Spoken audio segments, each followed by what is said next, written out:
好计策，那就这么办。我们再商量一下，明天该如何实施骗过李景龙。朝廷大军现在是越战越勇，虽然个人勇猛程度还不如北军，整体的实力也不如，但进步飞快。只要再给自己半个月的时间，自己手底下带来的这朝廷大军就能在战力上与北军比克高下。到了那个时候，数量占据优势，粮草占据优势，后勤也占据优势，而北军唯一的优势就是手下士兵都是能征善战之将，也被自己追平。那燕王还有什么优势呢？只要拖下去，自己终究会赢。今日作战怎么对方有所不同？咋分成两派了？奇怪了，难道是燕王和韩王不和，也是一山不容二虎？那燕王若真的攻占应天，不用想也肯定是逼皇上退位。可是韩王同样也是造反，他不造反就是藩王，造了反顶多也就还是藩王，那他肯定不甘心只做藩王。大帅，咱们今天抓的北军俘虏带了一点消息，大帅要不要把人带进来？把人带上来？你是哪儿人啊？会打帅的话，萧了是河南人。河南人？这么看来，那你应该是燕王手下的士兵了。大帅不是啊，我是韩王手下的士兵，我原来在开元任白虎。这不是我们韩王非要拉着我们这些当大逃兵来一起跟着造反吗？我们就从开元跑到了北平。原来如此，本帅听说北军最近不太安分，到底怎么回事啊？那个这个了，你看啊，本帅这次来是代表朝廷评判来了，你们呢？本帅也不为难你们，朝廷也不会为难你们，朝廷要的就是4位造反的藩王。至于你们这些兵，那也都是听上级的话，你们明知不可为而为之，这说明你们对上级忠义。本帅最喜欢忠义之人，陛下也最喜欢忠义之人。你们若是愿意，大可早一点而前来归降，顺应天意，朝廷是一定会厚待你们的。本帅听说北军最近好像不是那么团结，如果你能告诉本帅北军到底发生了什么事情，是不是燕王和韩王彼此之间有了间隙，如果你得帮我帮朝廷评判，那你就是大功一件，败将封侯指日可待。大帅，倒不是我们不愿意前来归降，实在是这我们王爷说了，我们现在那都是反贼，要是去朝廷投降的话，朝廷不但不会接纳我们，反而还会把我们直接扔进大牢里等死。这不兄弟们才不敢过来投降，恁说了到底是真了还是假了呀？待到时候我真投降，你们再把我关进诏狱里面，把我好好折磨一顿，最后拉到菜市场一刀斩了清净，那我可冤死了。本帅的话当然算数，君子一言驷马难追，更何况本帅是朝廷的曹国公，本帅是当今陛下的表叔，我是国公又是皇亲国戚，别的我不敢保证，只要你能帮助本帅，本帅一定上书朝廷重重奖赏于你，以你的功劳封个国公肯定是不行，但是封个伯爷还是很有可能的。封了伯，朝廷每年给你发俸禄，而且还会奖赏你良田千顷，你在家里面什么也不用做，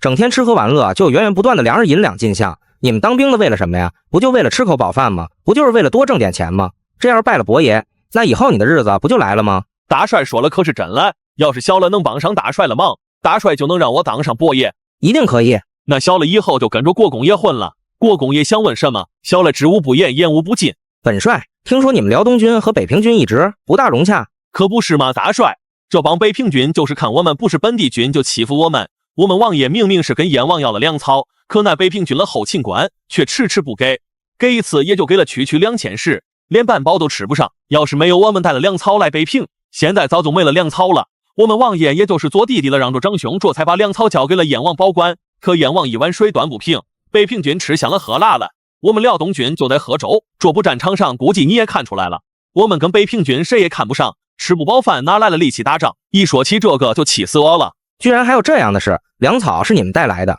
可结果吃上粮的是北平军，你们辽东军反而没粮食吃。哈哈，要是我也不愿意跟着他们混。那你们韩王殿下和燕王殿下又说了什么？大帅，小了撑死也就是个白虎，什么时候能碰上人家韩王和燕王殿下？不过我倒是听我们指挥同志大人说，韩王和燕王大吵了一下，燕王甚至还动了粗打了我们韩王一拳，我们韩王自然也不能白挨这一拳，上去就和燕王打了起来。可燕王征战这么多年，我们家王爷又没学过武，自然而然就被燕王给打趴下了。你说什么？他们两个居然打起来了？可不是吗？虽然上面封锁了消息，可是还是有眼睛见了兄弟们看到韩王殿下脸上了伤。这也亏的是我和我们指挥同志大人都是老乡，他也不会把这些事情告诉我。反正燕王和韩王好像闹了挺不好了，韩王说要带着兵马走，燕王说你要是敢走的话，我也不抵挡朝廷大军了，我立马就掉头去攻打你开元，大不了我就跑到草原上也跟那些猿人学学放牧去。本帅现在需要你去做一件事，那就是本帅希望你能替本帅送一封信，只要你能把这封信送到，你就是朝廷的首功。大帅那就说吧，只要是能让我去送信，我绝不含糊，一定把这信送到。恁说能让我把这信送给谁？本帅要你把这封信送给韩王，明日本帅就会燕王交换俘虏，你就跟着一起回到北军的营帐之中，把本帅这封信交给韩王，剩下的你就不用管了。只要本帅能顺利平叛，你就是朝廷的首功，本帅之前答应你的爵位俸禄还有土地，本帅说的做到。大帅，小人100个愿意，只要大帅能交换俘虏，把我放回去，我一定能把这封信送到汉王的手里。将这封信藏好了，若这封信被燕王的人搜出来了，只怕到时候你的小命不保，就更别提拜将封侯了。大帅恁就放心吧，这信就是小弟的命，只要小了有一口气，就绝对不能让别人把这封信收了去。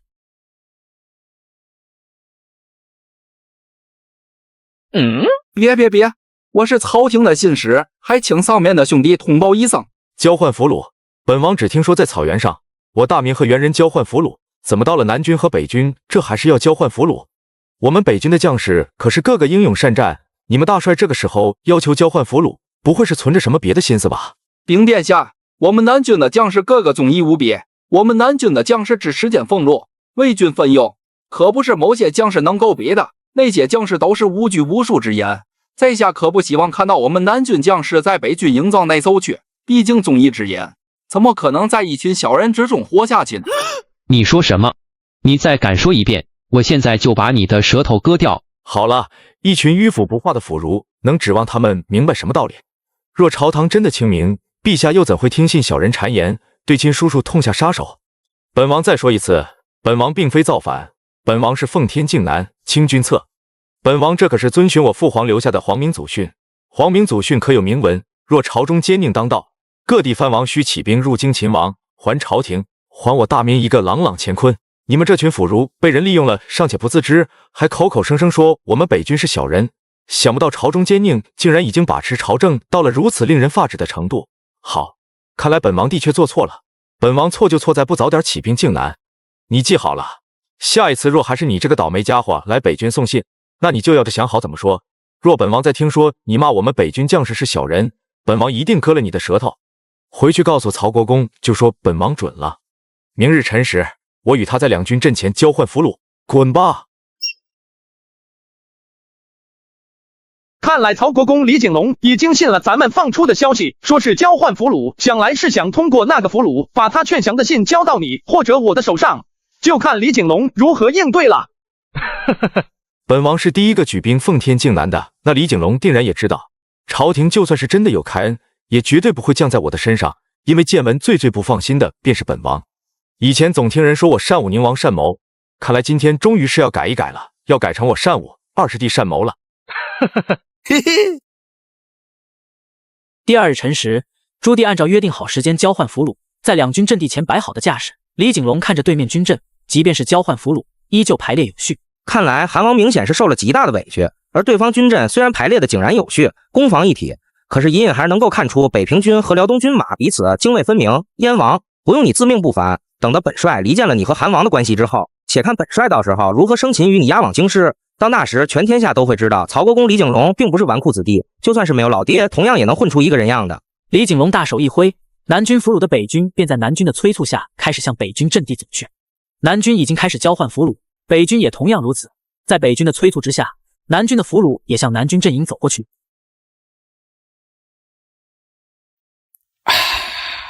殿下，小了进来了。你是干什么的？谁让你进本王的营帐的？是燕王派你来的。妈的，老子是大军偏将，怎么连喝个酒他也要管吗？给我滚出去！你从裤兜子里面掏出了个什么东西？是你如厕的时候开定的厕纸吗？你是在羞辱本王，信不信本王摘了你的脑袋？殿下，小了这儿有一封信要交给殿下，请殿下务必仔细查看。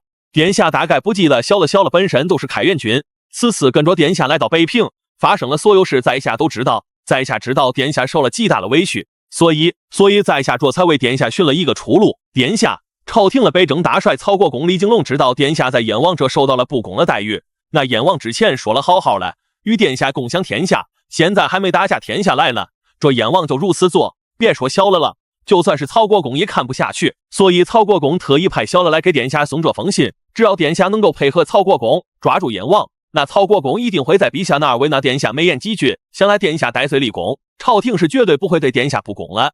你的意思是说，曹国公找到你，让你来给本王带话，说他可以帮助本王在陛下那美言几句，可以让陛下原谅我，只要我能抓住燕王。是了，殿下，我们可都是忠心耿耿为恁了，恁在燕王这受了这么多不公的待遇，小了看着也很生气呀。想当初咱们留在开元，不掺和这档子事，现在那过了也是丰衣足食的生活。可是本王既然已经答应了要与燕王一起奉天靖南，如今本王再出尔反尔，岂非是失信于人啊？殿下，这哪里是恁失信于人，分明是燕王失信于人在先。殿下，恁好好想想，咱们就算是投奔了燕王，燕王真了得了天下，结果又能如何？现在燕王都对殿下如此，他得了天下，到时候岂不是要更一心于殿下？殿下，你好好想想，燕王成功他都是皇上，到时候他要是想害殿下，那他还不是100个理由？总之，殿下，恁就算是为了恁自己好好想想，也不能就这么委屈，这一路错下去啊！现在就有一个回头的机会摆在殿下面前，殿下何不回头啊？嘿嘿，你说的有道理，现在他就对我这般，若他真的得了天下，当了皇上眼里就更没有我这个帮他造反的弟弟了，甚至他还会因为这件事情忌惮于我。对，我不能这么再一错下去了。可是我现在该怎么联系曹国公呢？你今天被换俘虏换了回来，本王要怎么给他写信商议什么时候举兵擒拿燕王？殿下，卑职不才，但对军中安排还算得上是熟悉。殿下若是觉得可行的话，此事就交给小了去做了。小了就算是削尖了脑袋，也要把这封信送到曹国公的手上。嘿嘿，本王之前怎么就没有看出，原来本王帐下也有像你这般如此英勇忠义的士兵。此次你若帮本王成了，只要本王在陛下那获得了宽恕，本王一定会亲自上奏给陛下封你的功劳。要是殿下也能够在皇上面前给自己美言几句，那自己可不仅仅就是个伯爷那么简单了，自己怎么说也得弄个侯爵当当吧。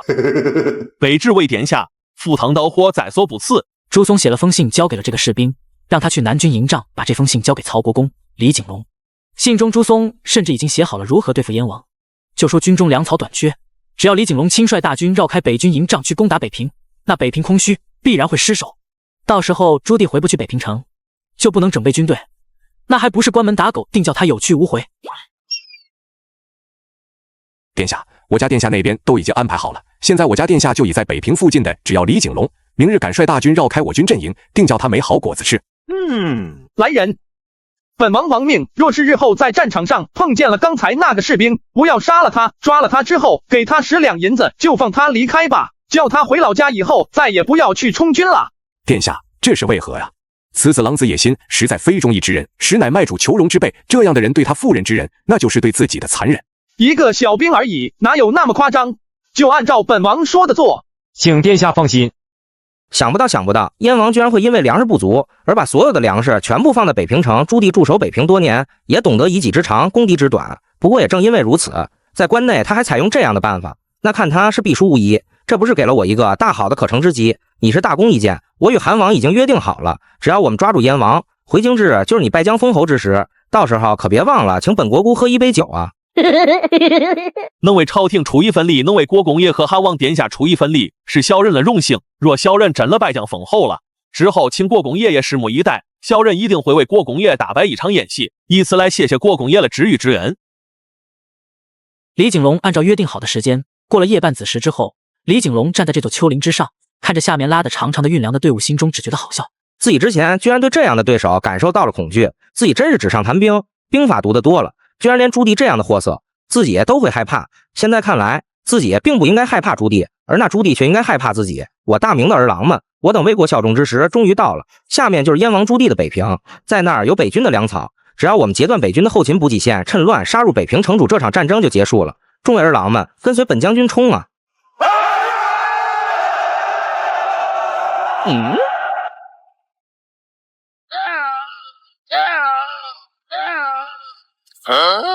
景龙，多年不见了，前些日子你可是把本王害得好苦，看在你我多年的情分上，我可以饶你一命，你下马投降吗？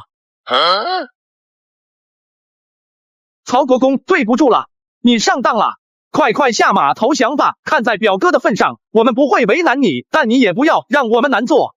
直到这个时候，李景龙才后知后觉的明白自己中了燕王和韩王的圈套。你们这两个反贼，你们背叛朝廷，对得起太祖高皇帝吗？景龙，朝中奸臣当道，当今陛下听信小人谗言，迫害血亲，本王是凤凰明祖训，要起兵入侵秦王，清君侧。既然你执迷不悟，那就别怪我心狠手辣，给我杀！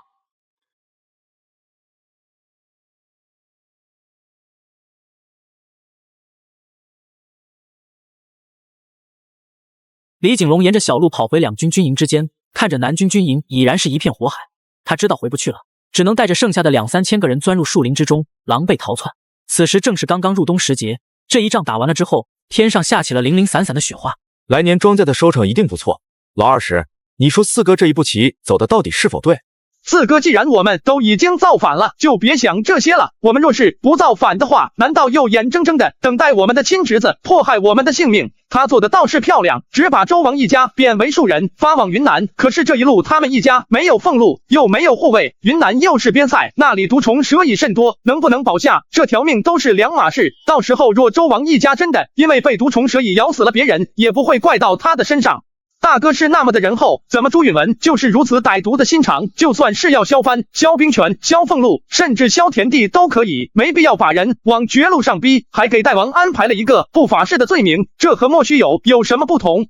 你说的对，二师弟，这是我们必须得选择的一条路，就算是我们不选，同样也可能会有别人选。谢谢你，二师弟。自家兄弟说什么谢不谢的？不过马上就要步入寒冬了，咱们是准备到来年开春再与朝廷大战，还是乘胜追击？先说说你的想法吧。要我说，咱们不用等到来年再与朝廷作战。朝廷是南军旗将士，大多都为南方人，北方严寒，他们不适应，可我们适应得很。现在李景龙已经率军撤回到德州了，如果我们能趁势一鼓作气，赶在今年过年之前拿下德州，我们就拿下了一大片土地。我们要是拿下了这么的一大片土地，再休养生息，那可比原来要好得多。辽东粮草一年一黍，等到来年开春是指望不上了。但德州一带我们还可以再次获得粮草和士兵。而朝廷不擅长在冬天在北方作战，这就是我们的大好机会。我们可以一直休养生息，直到来年的春天。而且到了寒冬，草原上的猿人粮草吃的也都差不多了。按照往年的习惯，他们必然会来到边境掳掠百姓。不管是辽东还是北平，我们不管是不是与朝廷作对，但在这件事情上，我认为我们应当对边疆的百姓们负责。所以我认为今年无论如何也要护卫好边疆的百姓，绝不能让百姓们因为我们的家里事遭了罪。朱棣听了之后深以为然，朱松说的很有道理，既然造反，那就得想办法获得民心。好，就依二师弟的，今年咱们乘胜追击，好好打一打李景龙的屁股，然后过完一个冬天，护卫边疆，不让草原上的猿人骚扰百姓。接下来的几天，北军乘胜追击，一直死咬着朝廷大军不放。而令人大跌眼镜的事情出现了，李景龙这个家伙被逼到了德州城，听到北军又打过来了，他居然吓得逃跑了。这已入冬天，不知王妃和儿子过得怎么样了？二师弟，我能进来吗？四嫂，您怎么来了？四嫂这次来找弟弟，想来是有事相商吧？四嫂但说无妨。既如此，那四嫂也就不拐弯抹角的了。其实的确是有件事想要与你商量一下。再过1个半月，这就该到了除夕的时候了，该过年了。二师弟一个人在北平，定然思念家，是时候想了想，要不你派人把弟妹还有小侄儿一并接过来。四嫂为什么忽然想起和弟弟说这件事呢？开元毕竟离北平太远了，更何况马上就过年了，哪有一家人过年不团聚的道理？四嫂知道你真正考虑的是什么，至少可以给你一个保证，有四嫂在这，绝对不会发生你害怕发生的事情。若真如此，四嫂愿意一命抵一命。四嫂为何愿意花这么大的力气帮助我？还能因为什么？当然是你对我们家有恩，若没有你的话，我们家早就散了。至于另外说来，也是为了军中考虑你和你四哥，毕竟是北军正副主将，而且就算是你一时不接过来，以后若是我们真的赢了，你难道也要一直把你的妻子孩子留在开元吗？四嫂言之有理，一开始的时候，弟弟想的是北平北围朝廷60万大军，那可是整整60万，若是城破，那二师弟的家人自然而然也就难逃一死。可若现在接过来的话，如今也是猿人掳掠我边疆百姓的日子，冬天他们没了粮食，一定会派兵过来洗劫。现在辽东的一半兵马都聚集在北平，若此刻从开元把他们接过来，难保路上不会遇到危险。这一点二师弟不必担心，北平经过这几轮战斗，已经扩增到30万大军了。此次就派10万大军北上出城，这10万大军专门护佑你的王妃和侧妃，还有世子。10万大军，任草原上的任何一个势力见到我大明的10万大军，都不会作死的赶过来寻死路。这一点二师弟放心，弟妹和小侄子的安全一定不会出现任何问题。四嫂，既如此的话，弟弟先在这儿谢过四嫂了。不过弟弟想，既然要回开元，把王妃还有孩子接过来，那还是弟弟亲自去比较稳妥。毕竟开元一带，没有人比我更熟悉。好，我会和你四哥说的。你亲自带着北平10万大军回到开元，将你的妻儿接过来，四嫂也就不打扰了。我这就去和你四哥说。如何？二师弟怎么说？还能如何？二师弟当然答应了。不过二师弟有一个条件，要是去接他的王妃和他的孩子，只能由他亲自带兵。我说你至于如此做吗？若是这件事情被二师弟知道了，二师弟该会如何想你？这不能怪我啊，王妃。若是老二是信得过我这个四哥，何不把妻儿一并带过来？还何必让我再折腾这么一趟？我最近老是睡不好，一闭上眼睛就会梦见老二是拿着刀抵着我的脖子，逼着我把皇位让给他，又能梦见当我垂垂老矣的时候，他正值壮年。若到那时他举兵造反，我将如何？你若现在就开始担心起你当了皇上以后的事，那纯是多余。前路漫漫，我们现在不过也就才赢了一点点而已，接下来才是重中之重。我们虽然占领了德州城，可济南的守军整日的来骚扰，德州在春天之前能否守住还是未知，更何况接下来还有长江天堑，你还没当上皇帝呢，就开始疑心自己的兄弟。就算是你真的当了皇帝，那他以后就是你的臣子，你难道要从现在一直对他怀疑到最后吗？还是说你打算登基之后就选个理由把他杀了？毕竟他和你一样都是造反，有他活着你不安心。10万大军全部交给他，说实话，本王并不觉得这是一个好的安排。本王倒觉得将此事派给朱能去做，以朱能的能力，定能护得他妻儿的周全。至于他就暂时留在北平，我若是有什么军务上的事情，也好好找他商议。为了你，我已经豁出我当嫂子的这张老脸了。二师弟对我们一家有大恩，我们不但没报答过，反而现在还整天疑神疑鬼的疑心于他。你若真的觉得你是个做哥哥的，是个做伯伯的，是以后能做皇帝的，那你就拿出一点容人之量。二师弟若真的会弃你而去，不愿意帮你的话，他又怎么会冒天下之大不韪？怎么会跟着你一起奉天靖南、清君侧？你若真的这么做了，那才是让天下百姓都看扁了你，好不容易得到的那一点民心也会被你挥霍得一干二净。王妃，本王错了。既然老二是他想亲自去接，那我就派10万兵，不，我派15万兵马。你说的对，为人主要有心胸。2日之后，朱松踏上去开元的路，率领北平一半的军马浩浩荡荡。这一次回开元，没有当年从京师返回之时被草原上的流浪军撞了个正着。半个月之后，朱松再次见到了开元城。不得不说，开元城如今还是那个开元城，可朱松明白以后自己回来的次数会越来越少，也许这就是最后一次了。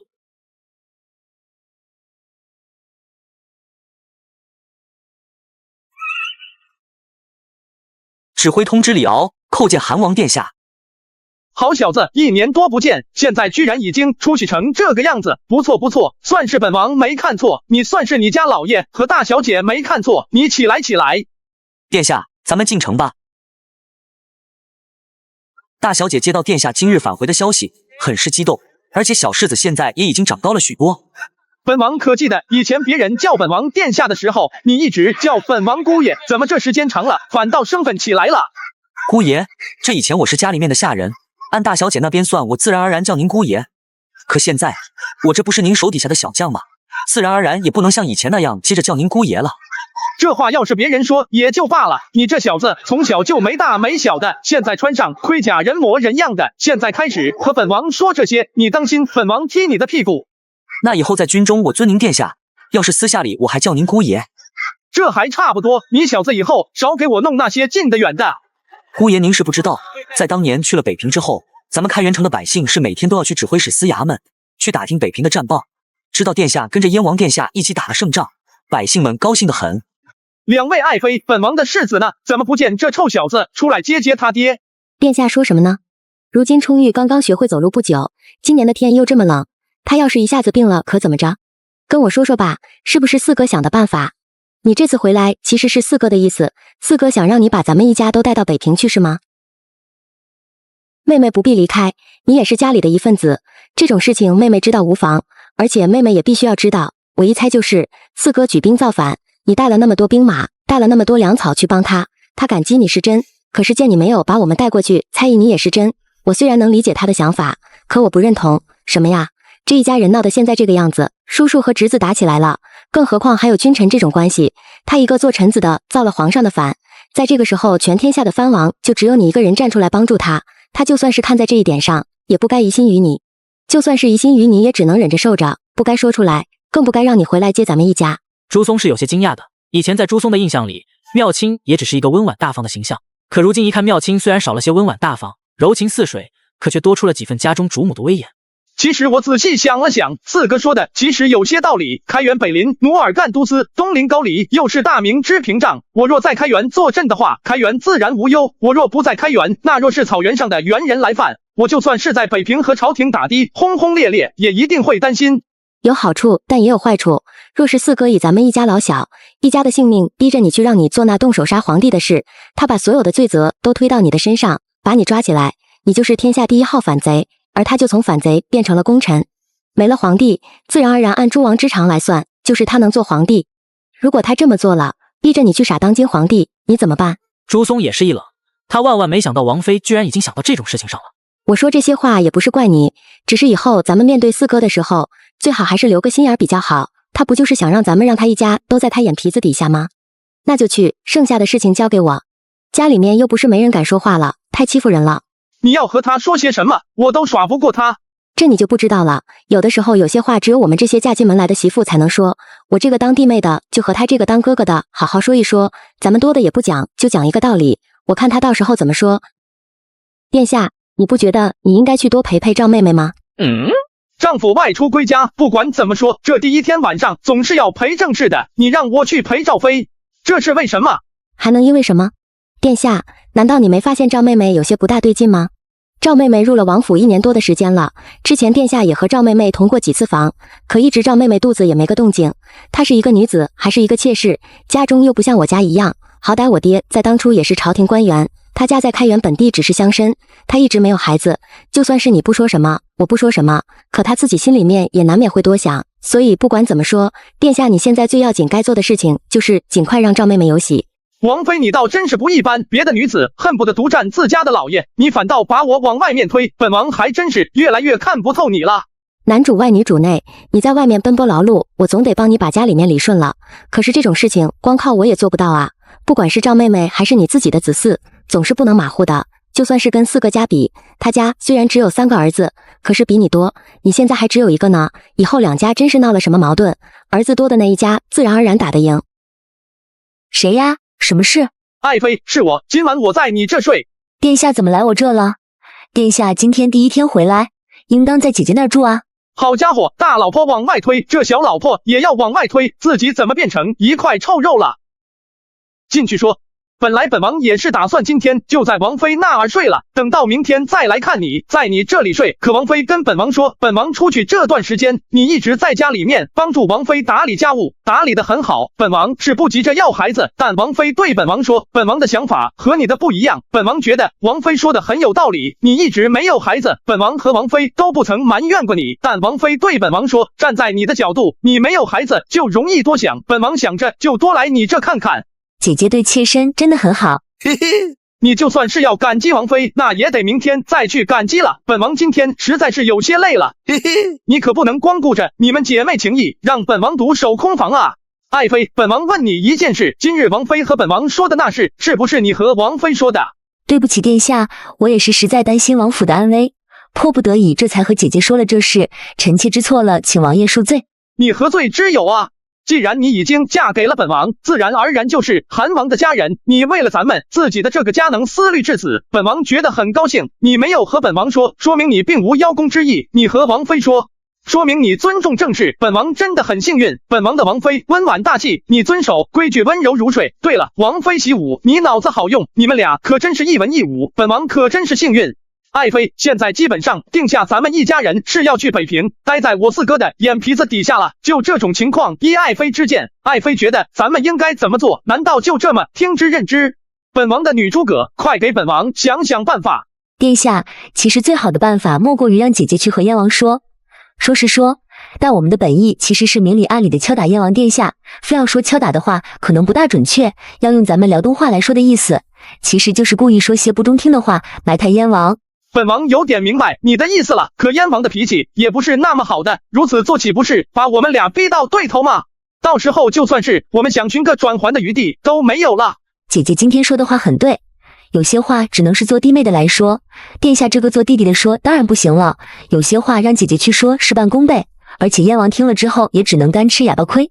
听赵妃这么一说，朱松也明白了，他忽然想到这个办法是不是也是赵妃想的？这个办法是不是也是你想的？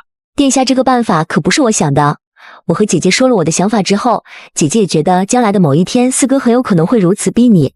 这个办法是姐姐想的，姐姐想了一些话，我帮着姐姐斟酌了一番，又修改了一些。有妻如此，有妾如此，夫复何求？好爱妃，为了奖励你，咱们再赴巫山云雨一回。嘿嘿。哎呀，殿下，你干嘛？韩王要走了，这个消息很快传遍了整个开元城。百姓们得知这个消息，纷纷出城相送。在百姓的眼中，朱松就是一方父母。只要有韩王殿下在的开元城，就算是朝廷给他们重金，让他们从开元迁到自古便是富庶之地的江南，百姓们也不愿意。百姓们知道韩王殿下此去万分凶险，不成功的话就有可能会死，可成功的话也估计回不来。所以那天百姓们出城相送，都拿出自家的粮食要送给韩王殿下。可能在某些达官显贵的眼中，粮食这东西它能值多少钱？可是对于普通百姓来而言，粮食就是百姓的身家性命。可是朱松怎么忍心拿百姓们的粮食？告诉手下的将士和下人，不可以收百姓的粮食。5日之后，韩王朱松携家眷到达了北平城。嘿嘿。张飞参见四哥四嫂。来来来，进屋说。来，让我们满饮此杯。四哥，我以前经常听我家殿下说四哥是如何英明神武，作为诸王之长，我家殿下是很佩服四哥的，要不然也不会在四哥奉天靖南之后，我家殿下就紧随其后相助了。老二十这是抬举我了，他在开元干的也不错。当初我也曾去过辽东，辽东的百姓因为生活在长城之外，所以一直过得不太好。如果换作是我的话，我大概不能把开元城经营得如此之好。四哥，这是说的哪里的话？我家殿下宅心仁厚，倒是爱民。我也一直认为，只要为官者爱民，那治下的百姓也一定不会过得太辛苦。我进了北平城之后，就感叹北平城和开元城简直不可同日而语。同样，北平城的百姓虽然也地处北方苦寒之地，但也生活美满富足。四哥倒是也心疼我们一家，知道殿下自己独身在外，难免想家，就想着把我还有殿下的儿子一定从开元接了过来。今年雪大风也大，这一路可真是漫长。我儿今年不过才2岁，这么长途跋涉，冻得了风寒凤，到现在都还没好利索。哦，北平有一位郎中，最擅长治疗小儿。等一会儿我就命人去把这位郎中请过来。那我就在这儿多谢四哥了。四哥对我们好，担心我们过得不好，就把我们接到了北平，待在四哥的眼皮子底下，四哥也安心不是。这说着，我就觉得先帝这么多的儿子之中，就属四哥和我家殿下关系最好了。你说说，当初造反那么大的事，我家殿下都没和我商量商量，立马就干上了，远在北平千里之外去和朝廷打仗。我这成天提心吊胆的，要不说还是得谢谢四哥呢。四哥心疼我家殿下，心疼我这个当弟妹的，不让我提心吊胆，不让我家殿下心里不踏实，就把我们一家给接过来了，还派了这么多兵马。我还是第一次见到那么多的大军，里面还没有几个原来辽东的兵马，真不知道的，还以为是来攻城的呢。妙亲，这件事情确实着急了一些，但当时我们也是考虑再三，这才决定把你和小侄子带过来的。咱们这是造反，提着头的买卖，你和冲玉远在开元，到时候若是北平真的败了，开元最后也一定会被朝廷攻破的。其实这是最开始是我和燕王殿下还有老二时说的，我觉得就算是要死，一家人也要在一起死，先走后走，这对死人和活人来说都是一种不小的折磨。燕王妃不愧是燕王妃，几句话就算是站在了制高点，不光是我为你好，而且是为了这一家人考虑。你想想吧，要是到时候你男人死了，最伤心的是谁？也不还是你们。可惜啊，燕王妃的对手并不是只有韩王妃一个，燕王妃的对手是整整2个人。赵妃和韩王妃早就已经料到燕王妃可能说这种话来堵自己的嘴。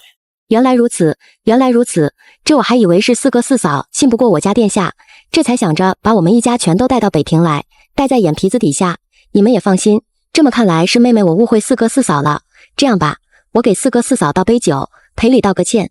你看看，我跟你说了多少遍，四哥四嫂宅心仁厚，怎么可能不相信我？你，哎呀，来，快倒酒倒酒，咱们俩一起赔罪。这时候唉声叹气有什么用？早就告诉过你，不要疑心那么大。这下好，在饭桌上让人家弟妹把你这个当哥哥的臭说了一顿，你心里舒服了？后悔啊，真是后悔啊！以前怎么不知道这冯成家的女儿嘴皮子这么厉害？哎呀，这在饭桌上把我骚的呀！这要是我呀，我也得臭说你一顿，我都觉得替人家委屈，带着兵带着粮草来了，几乎把家底全都搬过来了。到了你这，你还不信人家，非要人家把家里的家眷妻儿老小全都带来，就更别说要不是人家，咱们这一家到现在还团聚不了呢。这要是我啥也不说，立马就带着兵回去了。王妃，本王知错了，本王以后再也不犯疑心病了，本王再也不怀疑老二氏了，以后本王绝对无条件信他。殿下所说，可是真的，是真的，绝对是真的。王妃说的对，弟妹说的也对，我这个当哥哥的是小心眼了一些，伤了弟弟弟妹的心。本王以后绝对不会再这样了。本王若是再犯了疑心病，王妃家法伺候就是。殿下，你也是带兵打仗的将军，也知道自古将帅不和，基本上都没什么好下场。你是义军主帅，二师弟就是义军主将，你说你们两个闹成这样，咱们这军队上下能齐心吗？我也知道殿下担心的是什么，殿下不就是担心怕以后进了京城老二时图穷匕现，开始跟你摆事实讲道理，要和你争皇位。这几日相处下来，我也是看明白了，就老二时的那个性子，你就算是真把皇位交到他手里，他都不一定会做。王妃，当初二师弟叫我给他写了一个什么字据，你还记得这件事吗？怎么能不记得呢？当时二师弟要我们给他写一份字据，这份字据要先于你的一切亡命，包括以后你做了皇帝也要遵从这份字据。要是他以后以这份字据相逼，要我把皇位让给他，那怎么办？若真到了这一天，这份字据能有什么用？他以这份证据让你把皇位交出来，难道殿下就能交了不成？那既然不是要自己把皇位让出来的话，为什么要让自己写这个字据呢？那如果按照王妃所说，他问我要的这份字据不是为了以备将来轮到谁做皇上的时候用，那他要这份字据干什么呢？看来殿下是真的不明白，不是装着不明白。既如此，那我就给殿下解一解惑。殿下可知这份字据时在父皇还在世的时候，老二时问我要的，他甚至当时就已经料到我们以后必然会有造反的这一天，他甚至已经预料到以后你可能会坐上皇帝，不然的话他也不会在这字据里面要你写上高于你的一切命令，包括你以后成为皇帝。他想要的不过是一个保证而已，一个免死金牌，丹书铁券，若是你以后当了皇帝翻脸不认人，他也好拿出这份自己为自己争一争。这老二时脑子还真是活泛，本王都不知道他这一天到底在想些什么。在他的眼里，本王和建文是一类人吗？这要是以前我都替你冤，可是现在嘛，你都把人家妻儿老小给弄过来了，以前我也不相信你会有这么大的疑心，看来老二时的眼光真的很长远，长远到连你变了性，他都能预见到。王妃，本王真的知错了，以后本王不会再犯这种疑心病了，更不会对二师弟妄加揣测。若是我真的成功了，拜将封侯给他我做不到，但我一定会给他很多的银子，他可以继续种粮食。他要是真的能让全天下的百姓吃饱了饭，那我在地下看到老爷子也能硬气几分。殿下，你这么想就对了。你之前那般想老二时，看你有没有想过你手底下那么多的将领，张玉、朱能、张武他们跟着你，难道都是为了当皇上吗？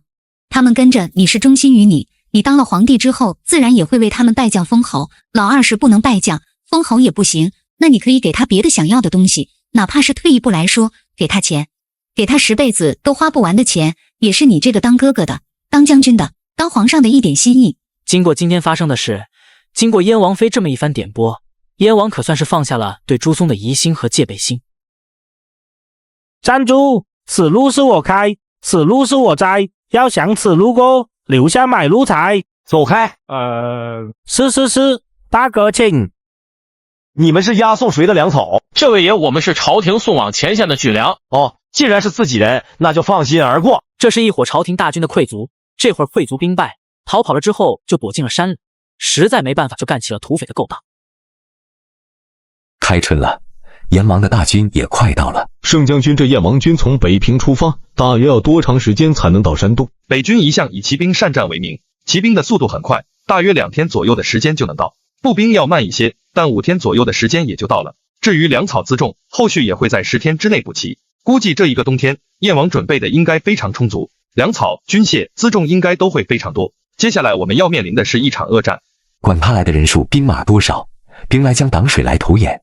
我铁铉就不信，燕王难道真是不可战胜的？传令下去，命令全城戒备，厉兵秣马，等燕王一到，我们立即开战。本王已经派人打听过了，现在济南府的守将一共有2位，第一个是老熟人了，名字叫做盛庸，建文身边的亲卫护卫。看来建文身边真是无人可用了，连自己的亲卫都拿出来救场了。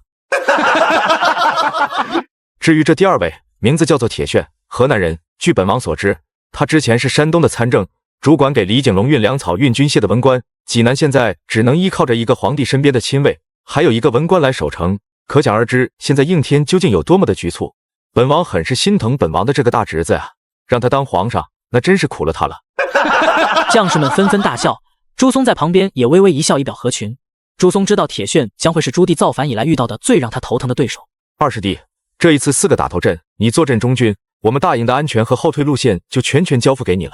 虽然本王一向不喜欢在开战之前制定后退路线，嘿嘿，四哥你就放心吧，我一定能把家看好，后退路线也一定会处理好。后勤和补给拉得太长了，我已经让高氏将后勤补给经由德州，再从德州送过来。如此甚好，只要经过这一战，我就可居高临下，藐视剑文。朱松仔细思索了一下，想了想，决定还是对四哥说道：四哥，我倒是没别的意思，只是想给四哥提个醒。那圣庸我接触过，当初他来到开元的时候，若非是我用的苦肉计，只怕我也不会就那么脱身。我曾悄悄的看过他行军布阵，尤其是在他带兵来到开元城前的时候，我看得更清楚，此人的确不简单，最起码在打仗这一方面，他比李景龙要强得多。至于那个铁铉，我虽然从未见过此人，但也听过其名声。他虽然只在山东做了一个参政，很忠诚，虽然从未带兵打过仗，可崇尚气节。若是真的把他逼急了，很有可能他会率领整个济南与我们同归于尽。朱棣一开始听的时候没当回事，可是听着朱松说的煞有其事，他也紧张了起来。你说的可是真的？你不会是在逗你四哥吧？一个小小的文官，又没上过战场，能有多大的本事和能耐？你这话跟我说说也就罢了，可千万别出去和别的将领说。四哥，你看我是那种喜欢长他人志气、灭自己威风的人吗？我只是觉得无论如何都要小心为上。你如果不信的话，不如我们2个打个赌，看看接下来你对济南的攻城之战能持续几天。我只需要5天就能攻下济南城，到时候咱们哥俩在济南城内把酒言欢。不过老二师啊，这说是打赌，总得有点赌注吧，要不然多没意思啊。那四哥说说，咱们哥俩赌点什么？你既然问起了，想必我这肯定有你想要的宝贝吧？我听说你在开元培育马，用蒙古马和辽东马进行培育，培育出来的马匹不仅高大，而且耐力要比纯种的辽东马好上不少。咱们2个就赌这个，要是我5天之内攻下济南城，你就把今年新生出来的辽东马拨给我100匹。辽东根本就弄不出100匹战马，但是朱松知道这个赌注自己必赢，所以很痛快地答应了下来。嘿嘿，好，一言为定，只要5天之内你攻下济南城，真像你说的，咱们哥俩在济南城里把酒言欢，我立马就从开元弄100匹辽东战马给你，咱们哥俩说到做到。不过要是5天之内你没有攻下济南城，那怎么算？那我就把我手下的3000北平战旗给你，以后不管什么时候都是你的。这3000北平战旗就编入到你的王府护卫之中。北平战旗经过四哥的调教，的确算得上是大明第1梯队的战力，可是心思不在这上，不是说我不爱好马爱好兵，只是因为以后四哥当了皇上，他就算是说的板上钉钉，把这3000编入到自己的护卫之中，可到时候大明打仗，他上来就问自己借兵，就借这3000骑兵，自己借还是不借？我不要你的3000骑兵，这3000骑兵就是你调教出来的，你该怎么用怎么用，跟我没关系。我要的是你王府内的金银财宝。我可是听说你的王府库房之内有一尊1人来高的玉观音，到时候你若是输了，那你就立马写封信给四嫂，让四嫂命人把这玉观音抬到偏殿去，我就要这个。我说老二师，你俗不俗啊？给你兵你不要，你非要我库房里的玉观音，你怎么这么爱钱啊？我要是不爱钱，怎么能把开元经营的那么好？我要是不爱钱，怎么琢磨让钱生钱啊？你别岔开话题，你是不是舍不得你那尊玉观音？你要是舍不得，咱们可以换嘛。我这个人从来不强求人的。就听你的，要是我输了，那尊玉观音就给你了，咱们哥俩就这么说定了。你若是不放心，咱们可以签字画押。5天之后，5天过去了，这济南城是久攻不下，不得不承认自己之前是小看圣庸还有铁铉了。这俩人守城真可谓是守出了风范，真是比长兴侯还耿炳文。虽说北平将士们不擅长攻城，擅长野战，可是济南府的守军才多少啊？那是铁铉收拢溃卒才收拢的不到10万人，自己可是率领30万大军，要以气吞山河之势横扫济南城的。可5天过去了，济南城的城墙连块角都没打下来。撤兵回营，改日再战。这铁铉一个文人头一次上战场，怎么就这么难啃？他可是比耿炳文和李景龙2个人加起来还难对付。我说你小子是不是在这儿跟你四哥耍心眼呢？你是不是早就知道这铁铉和圣庸不是那么好对付的？嘿嘿，是啊，我就是这么想的呀。我当初不也告诉你了吗？我说他们2个人你得小心应对，不能小看了他们。你现在跟我说这个是不是想赖账？谁想赖账了？不就是一尊玉观音吗？我让你四嫂给你媳妇送过去不就完了吗？我也少要点，你这次只给我带50匹战马就可以了。你丑不丑啊？明明是咱们两个打赌你输了，现在还要我50匹战马，没有1匹没有。你要是不把那玉观音弄到我那去，我就把这个字据传给全营的将士们看。我不光给将士看，我还要让人抄写1万份贴在北平城的大街小巷。朱棣也算是看明白了，自己这个二师弟真是爱才爱的不行，为了一尊玉观音，他头一次这样。不过这也从侧面的角度让人放心了，毕竟老二是贪财是贪财，可是人家也不爱权力不是？可朱棣实在是想要朱松弄出来的辽东战马，磨蹭了半天，伸出了5根手指头。老二十，你就当是送给你4个5匹，就5匹，再多了我都不要。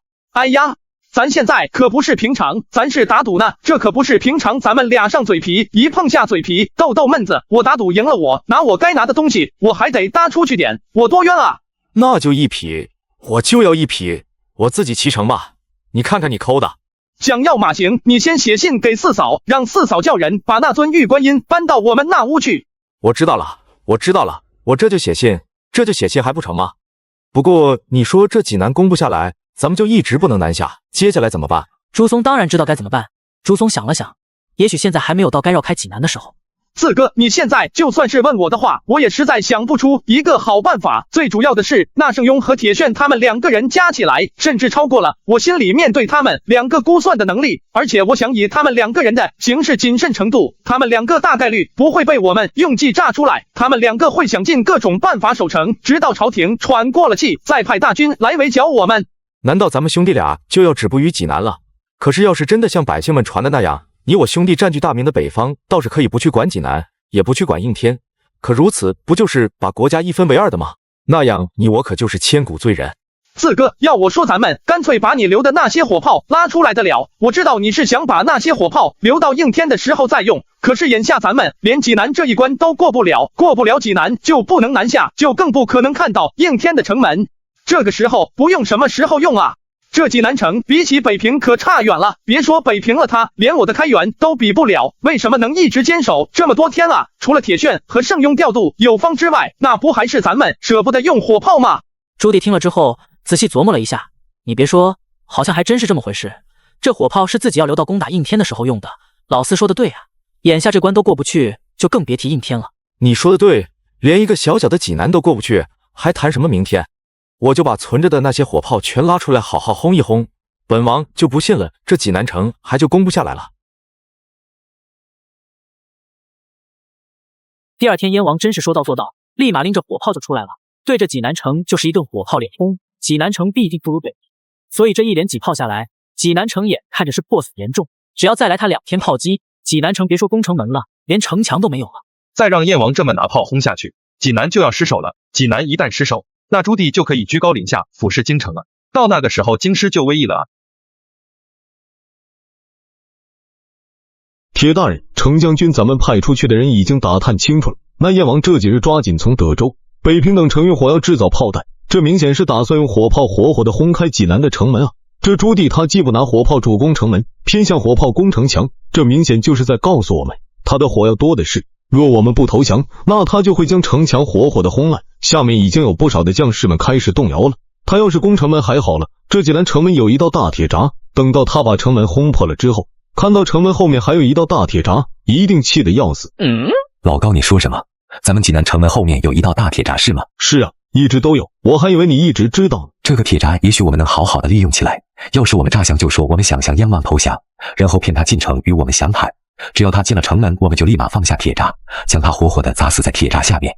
只要燕王一死，北军就群龙无首了。铁大人，这是一个好办法呀！只要燕王一死，那他手底下的那些将领们就如同一盘散沙。二位大人不要忘了，没了燕王，还有韩王。虽然燕王和韩王是号称4位班王奉天靖南，但是宁王和辽王一直在北平城内，连燕王府都没让住，在北平城里随便找了个其他的地方就把他们关起来了。这燕王若是死了，那韩王就会接替燕王成为新的北军统帅。而且据我所知，韩王虽然不如燕王那么善战，但是他在开元也是经常带兵作战。盛庸这算是给铁铉还有高威提了个醒，北军的统帅，北军能征善战的统帅，并不是只有燕王一个，还有一位韩王朱松。那能不能让他们2个一起进城来？让燕王一个人进城，若不起他的疑心，这就已经算是非常不错了。可是再加上一个善谋的韩王，那他们就知道这其中必定有诈。北军一共2个王爷，不可能一下子全部吃光。不过相比起燕王朱棣，说实话，我倒是更愿意面对韩王朱松。那就这么办，先解决燕王，再想办法解决韩王。我这就写一封诈降书，高大人，到时候就请你亲自去一趟北军，将这封诈降书交给燕王朱棣。请铁大人上将军放心，这份诈降书我一定亲手交给燕王。若燕王不来，我愿以身殉国。北军的营帐之内，燕王看着手中的这份降书，一时之间陷入了沉思。高大人，本王要是没记错的话，当初本王手下的张玉和朱能攻打辽州之时，你是辽州唯一一个没有投降的官员，也是在我军攻占辽州之后唯一一个逃跑的官员。本王很好奇，你这样一个崇尚气节的人，你们的参政铁铉还有圣庸主张投降，为什么你不反驳他们？为什么你没有再一次选择逃跑？殿下，当初殿下攻占辽州之事，下官并没有看到殿下，而如今殿下攻济南之事，下官看到了殿下。当时是殿下奉天靖南，下官认为殿下这就是说的好听，实际上就是谋反。下官不愿意相信英明神武的太祖高皇帝会选错储君，当今陛下一定是圣明烛照。可是如今经历了这几次大战，下官意识到了，也许当今陛下并不是最合适做储君的人，殿下才是那位最合适接手太祖高皇帝的人。想不到高大人是这世界上为数不多几个能理解本王的，本王倒是没想过做皇帝。本王此番奉天靖南，不过是要扫清朝中小人奸臣而已。本王受奸臣迫害，周王等藩王同样也受奸臣迫害，本王十分痛心，才不得已奉天靖南。若有选择，本王必然不会用这样的方法。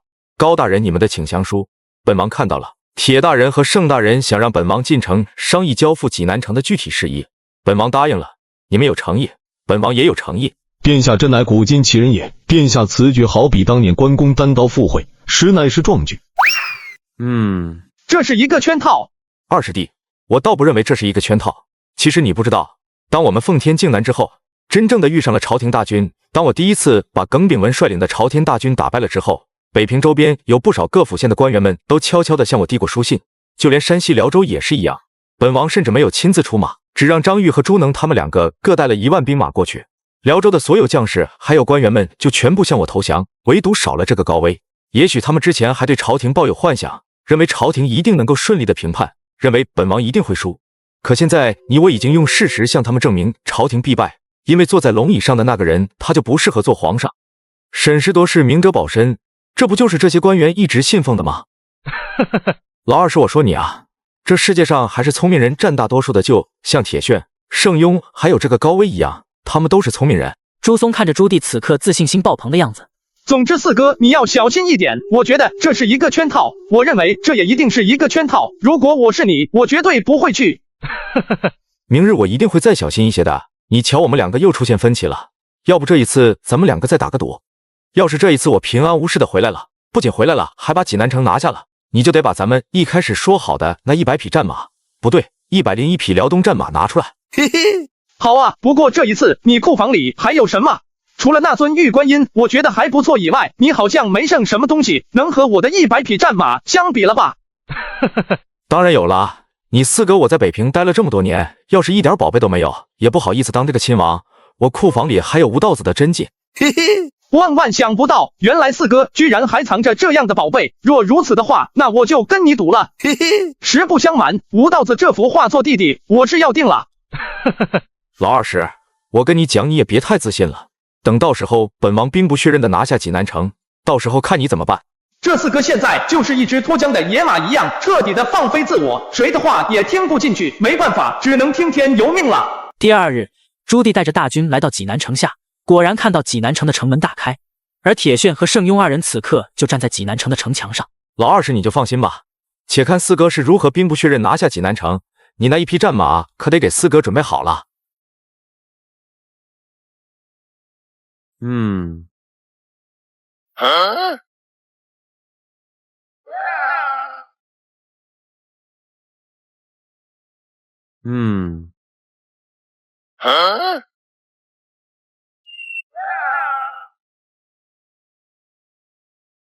娘的，他娘的！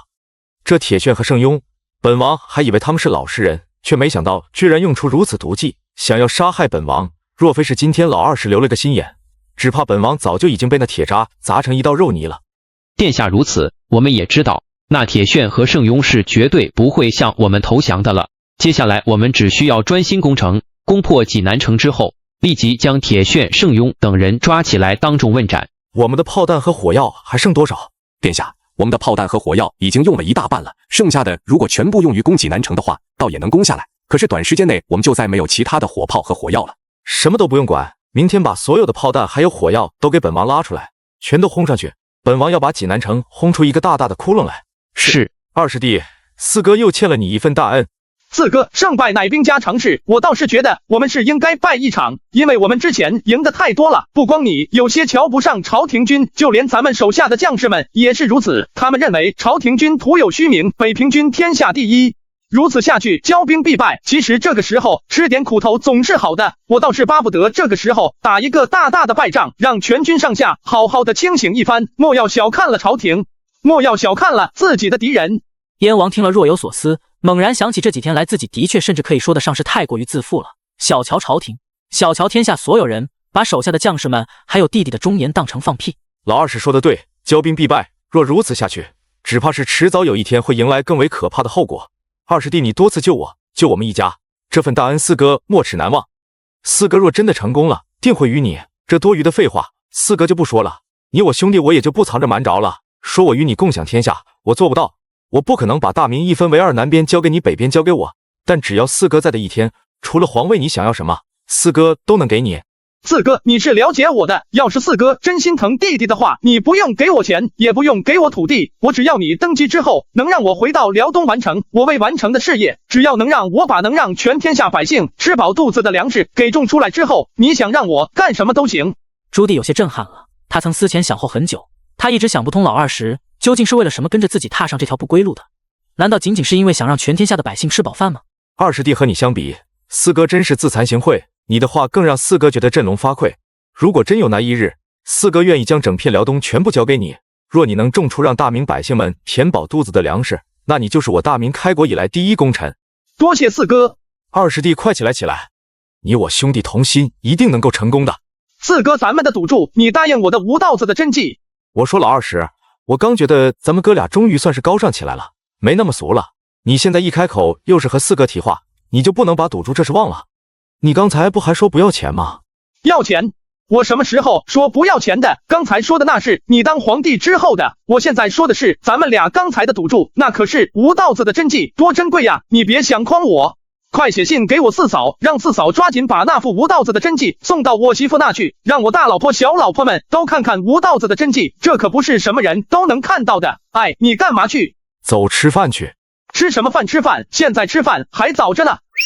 哎，好，太好了，朕就知道这偌大的大明不会没有能做燕王对手的人。这山东参政铁铉，还有朕的亲卫护卫程雍，还有这个辽州主事是好样的，好样的。陛下此乃朝廷大喜呀，这说明燕王气数已尽，他连济南都过不来，就更别提来到应天了。陛下当务之急是要对几位有功之臣做出嘉奖。说得好，说得对，现在当务之急就是要为朕的几位有功之臣嘉奖。朕赏他们点什么？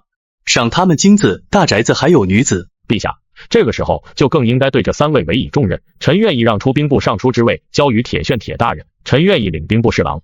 等到铁大人胜将军活捉燕王回京之后，臣愿意辅助铁大人。说得对，说得对，这个时候应该对他们委以重任，没有比他们更能让朕省心的臣子了。那就按照齐卿所说，立刻传旨进山东参政铁铉为兵部尚书，程雍为征北将军，高威为兵部右侍郎。朝廷立刻开始集结所有的粮草军械兵马驰援济南，务必要把这些粮草军械兵马送到济南。皇上圣明。朱棣和朱松从北平打到济南用了差不多2年左右的时间，可是现在2个人被济南一城挡住，换做以前这个城池，用不了半个月的时间也就拿下来了。可是如今时间已经过了将近半年，天可怜见啊！朱棣从来没有打过这么憋屈的仗。这铁铉是属王八的，这么会守城，此人就是生不逢时。不然的话，在防守这方面，他高低能和长辛侯耿炳文掰掰手腕子。不行，这样耗下去可不行，我得去找四哥谈谈。铁柱，本王知道你着急回去给你兄长还有母亲报仇，可是现在魏县还不在我们的手里，你此去若是一旦被朝廷抓住，那怎么办？本王既然答应你的事情，一定会做到。济南城不日就会攻下来，本王向你保证。你要是想去的话，也不是不行，只是有一点，你不能穿着这身盔甲去，你得打扮成一个土匪。去了之后，本王希望你能把事情查明白，不要到了地方之后，把所有的人全都杀了，杀该杀的人，留该留的人，明白吗？殿下您就放心吧，我一定不会乱杀无辜的。那我带着我自己的那帮兄弟去了，就是您护卫里面的。我说你小子，你挑人也不会挑些别人，就知道把本王的护卫调走，本王的亲卫护卫都被你调没了，谁来保护本王？殿下这您就放心吧，俺老张是那种不管殿下的人吗？既然要扮成山匪，我这次就带50个人去，您护卫里面少这50个人少不了多少，您放心吧。50个人少了点，这样吧，你带着100个人去凑合着，100个人全是好手，这样本王也能放心一点。等你报了仇之后，尽快赶回来。四哥，你还在看啊？本王从来没觉得这么挫败过，被一个文官挡在济南整整半年多，就算是一个武将，也没有把本王挡在一座城池前半年的道理。本王一直想不通，为什么这个铁铉这么厉害？铁铉确实厉害，不过要是依我看来，咱们其实根本就没必要，非得打下济南城才能南下。我们可以绕开济南城。你是说我们绕开济南城不打济南了，直接去应天？可如此，我们不是会被周边的城池出兵攻打吗？这样一来，可不光是前后夹击，左右也夹击，四面八方到处都是敌人，我们寸步难行。其实倒也不会，因为什么呢？你我现在在大明可是出了名的，我们虽然打不下济南城，但其他的城池我们可是很有把握的。就像当初你攻打辽州的时候，辽州的官员们听说你来了，一个一个吓得都闻风丧胆，根本就顾不上反抗。我们也可以依葫芦画瓢，也这样做，让那些官员们害怕。又或者我们可以尽量快速的从济南出发，赶到应天，在其他人都没反应过来之前，我们已经来到了应天的城门口了。还记得当时你装傻的时候，不是编了一首童谣吗？其实我们也可以再编一首童谣，然后派奸细潜入应天，让奸细把应天城的小孩全部教一遍，儿童们唱起这个童谣，就会让应天城民心大乱，到时候没准儿都用不上，我们攻打应天，可能就会有人跑出来给我们开门了。虽然四哥不得不佩服你的确善谋，可这个办法显然不是一个好办法。四哥不认为应天城的百姓有打开城门的这个权利和能力。我什么时候说让百姓开城门？你的意思是让应天府的官员们来为我们打开城门，这倒是有点意思。不过这可能吗？毕竟是天子脚下，建文手上的官员们怎么可能会向本王偏心呢？你不试试怎么知道呢？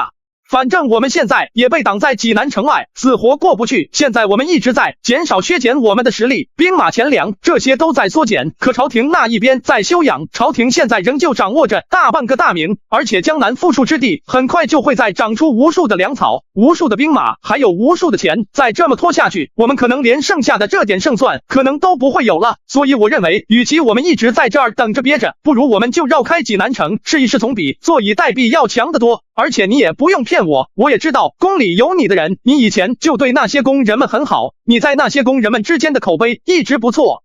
也许到那个时候，这些太监宫女们可能会是我们攻破应天的关键，也说不一定啊。你说的对，与其坐以待毙，不如放手一搏。我明白了，我明白了。那我们什么时候启程？本王觉得此事宜早不宜晚，要不咱们马上就启程？现在启程那也太扎眼了，我们可以分几路兵马出去，比如现在我们不是被挡在济南府了吗？我们可以将几路兵马分出去，从河津府到顺德府，再从顺德府一直南下到大名府，从大名府可以乘水路到达徐州。到了徐州之后，我们就面临2条路，第一条是从徐州开始，从水路进发，最后进入长江，由长江向上。我们可以在应天府南登陆，然后要么开始攻城，要么我们就联系在京师中的内应，只要城门一开，接下来只要进了城，就一切好说。而济南呢，我们也要留下一支兵马，这支兵马要继续留在济南攻城，就像我们在这的时候那样，要攻得狠，要比我们在这的时候攻得还要狠。因为只有这样，铁铉圣雍他们才会相信我们没有离开。而别人不知道的是，我们已经悄悄的从旁边又绕了一条路，等到我们顺着长江出现在应天的时候，一切都晚了。老二十，你简直是本王的刘伯温啊！这个计策太好了，我们掩人耳目，暗度陈仓，等到他们反应过来的时候，我们早就已经在大南方了。可是唯一只有一个问题，我们没有船，而且咱们大多都是北方将士，更是不熟悉水性，更不熟悉船上战斗，这可是一道难关啊。那我们就下到中都，从中都南下。可最后我们还是要面对长江天堑，只要是想要登陆应天府，不论是走陆路还是走水路，我们都需要船横过天堑。你不会在一开始准备造反的时候没有想到这吧？应天可是有一条长江隔着的，我们过不了长江，还谈什么靖南啊？我不是没想过，当然想过，只是当初靖南的时候，我压根就没想到自己能走到今天，所以对于如何渡江，我真是没有想太多。不过我想了想，凤阳是中都，我们就算是走陆路也不能走这。徐州也有重兵把守，不过相比起济南，我更愿意面对徐州。只是徐州距离济南太近，如果徐州一旦发生什么事的话，铁铉会立马知道。这一点不用担心，徐州就算距离济南再近，也有上千里。徐州的船只如果不够的话，我们可以先走一部分人，这一部分人都是精锐中的精锐。到了扬州之后，这些精锐立马开始全面攻城，务必要把扬州拿下，顺带拿下镇安港口。拿下了镇安港口之后，我们就算是成功了一半，后续的军队可以快步追上。如果后续的军队遭到阻击，那前面的精锐也可以在扬州补给，补给完了之后立马回师救援。如此一来，算时间，我们大概会在今年年底或者明年春天便可到达应天，而那个时候正好是建文4年。你刚才说我们留在这的军队一定要打得更猛，不过你说我们应该留谁呢？冯程足够稳重，可惜少了一些冲劲，他可以留下来坐镇，他可以扮作你还在，可是谁来扮本王呢？张玉没有本王的冲劲，朱能倒是有，可惜朱能太冲了。嘿嘿，四哥这还不简单，我们可以把我的岳丈留下，至于谁来装你，那不是有一个现成的吗？不仅学你能学到几分精髓，而且长得和你也像。你的意思是说老二？嘿嘿，正是高趣，早在他来开元寻我的时候，我就曾考教过他。这小子带兵打仗是一把好手，而且和你的作战风格非常像，几乎可以说他完全是在模仿你。最重要的是，你不也常说老二和你长得是最像的吗？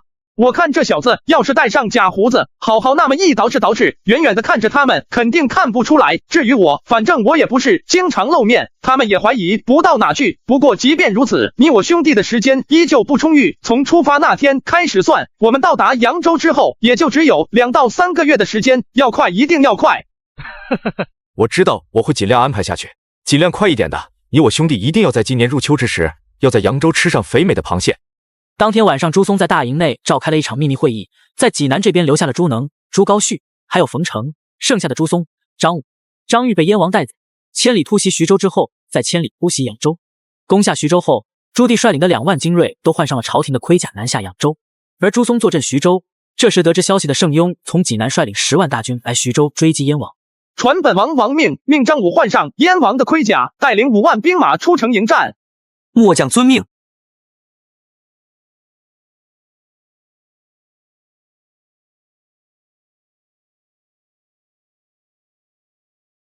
众将听令，准备射箭。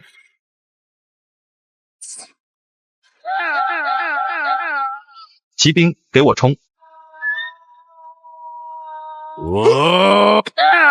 将士们给我冲！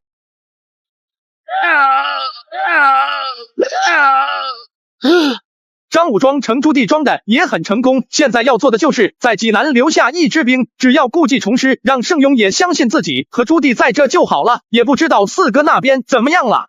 哎呀，痛快痛快呀！还是在我镇安港当官舒坦，管他什么朝廷什么北方，任他们谁该当皇上，他们闹来闹去跟我可没有关系。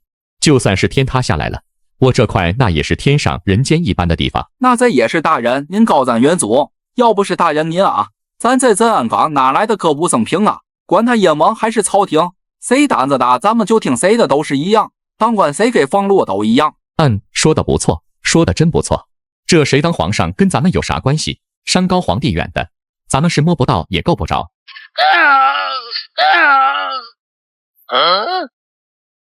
诸位将军，你们这是干嘛呀？这怎么一进来就杀人啊？大家可都是自己人啊！你就是镇安港的提取司，你这种东西，朝廷怎么也能用你当官？崔维看向说话的那个人，只见这人穿着一身将军的盔甲，生得威风凛凛，相貌堂堂，最主要的是此人眉目之中带着一股莫大的威严，犹如一座山一般压在崔维的胸口上，让他喘不过来气。你是谁？睁开你的狗眼看好了，本王是燕王。燕王？你难道真的是燕王朱棣？殿下的名讳岂是你能说的？燕王殿下千岁，燕王殿下千岁呀！我只是一个小小的提取，我是管船的，我可没有向朝廷交过一分银子，出过一个兵去攻打您。就算是再借我20个胆子，我也不敢。求求您放过我吧，求求您放过我吧。崔维抬起头来吧，本王又没说要杀你，本王可能还用得着你。这镇安港还剩多少船只？回禀殿下，现在镇安港有大小战船50多艘。这么多，崔维可想保住一条命。如果不想成为本王的祭旗的话，那你就得帮本王做一件事。燕王殿下放心，燕王殿下有什么做的，尽可交给下官，下官但凭燕王殿下驱使。扬州府知府叫什么？还有你们这扬州城的指挥使叫什么？回殿下的话，这扬州知府名字叫做孙成海，扬州城的指挥使叫做陈大江。崔维，你若是想保下一条命，就得好好的听本王的。你若不听本王的，本王现在就杀了你。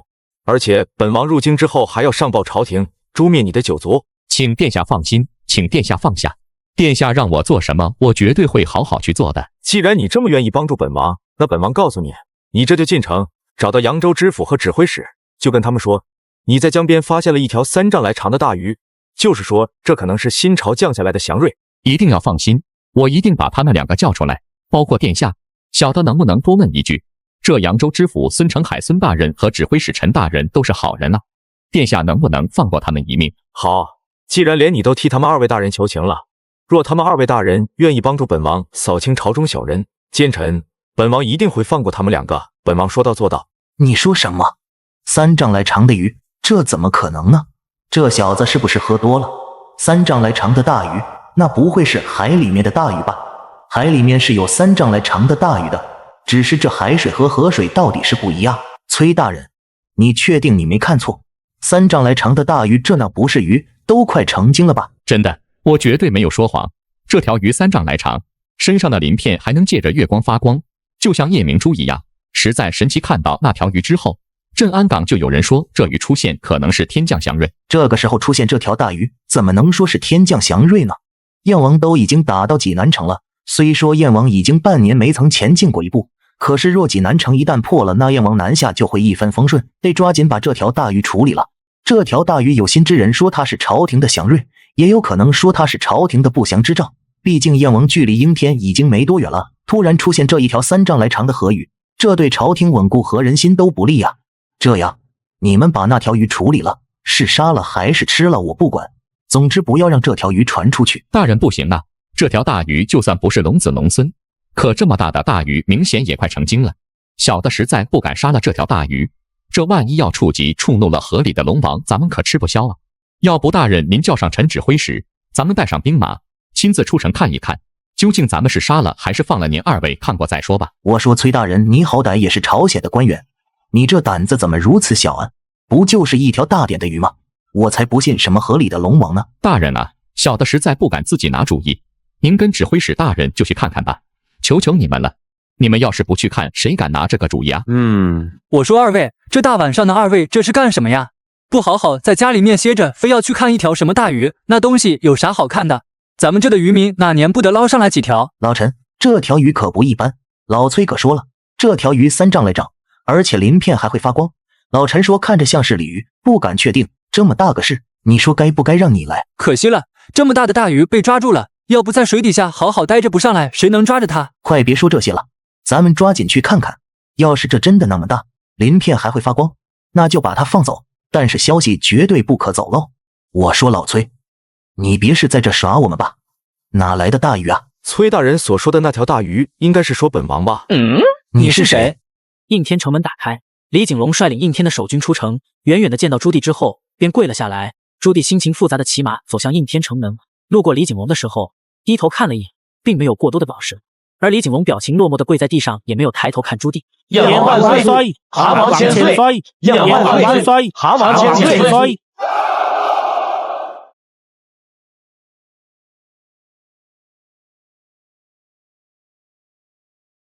这天底下还有不认识自己的人，他们一定是听过自己的名字，但是没见过自己的相貌，也难怪。本王是燕王朱棣，2位大人说本王是不是一条大鱼？2位大人，本王已经过了济南，来到了扬州，接下来本王就要坐船去应天入京勤王。本王现在需要2位大人的帮助，只要2位大人愿意帮助本王奉天靖南，扫清朝中的奸佞小人，之后就会还二位大人一个公道和好处，不知二位大人愿意不愿意？不孝子孙朱棣，罔顾天道，起兵谋反，致使国家陷入战乱之中。老天爷不开眼，怎么就没把你收了？朱棣，你少在这吓唬我们！人死了18年之后还是一条好汉，我在黄泉路上等着你，看你这造反作孽的恶贼什么时候下来。扬州城的守军都听好了，你们知府和指挥使在我们手上，快快把城门打开，我家殿下有令，凡投降者一律不杀。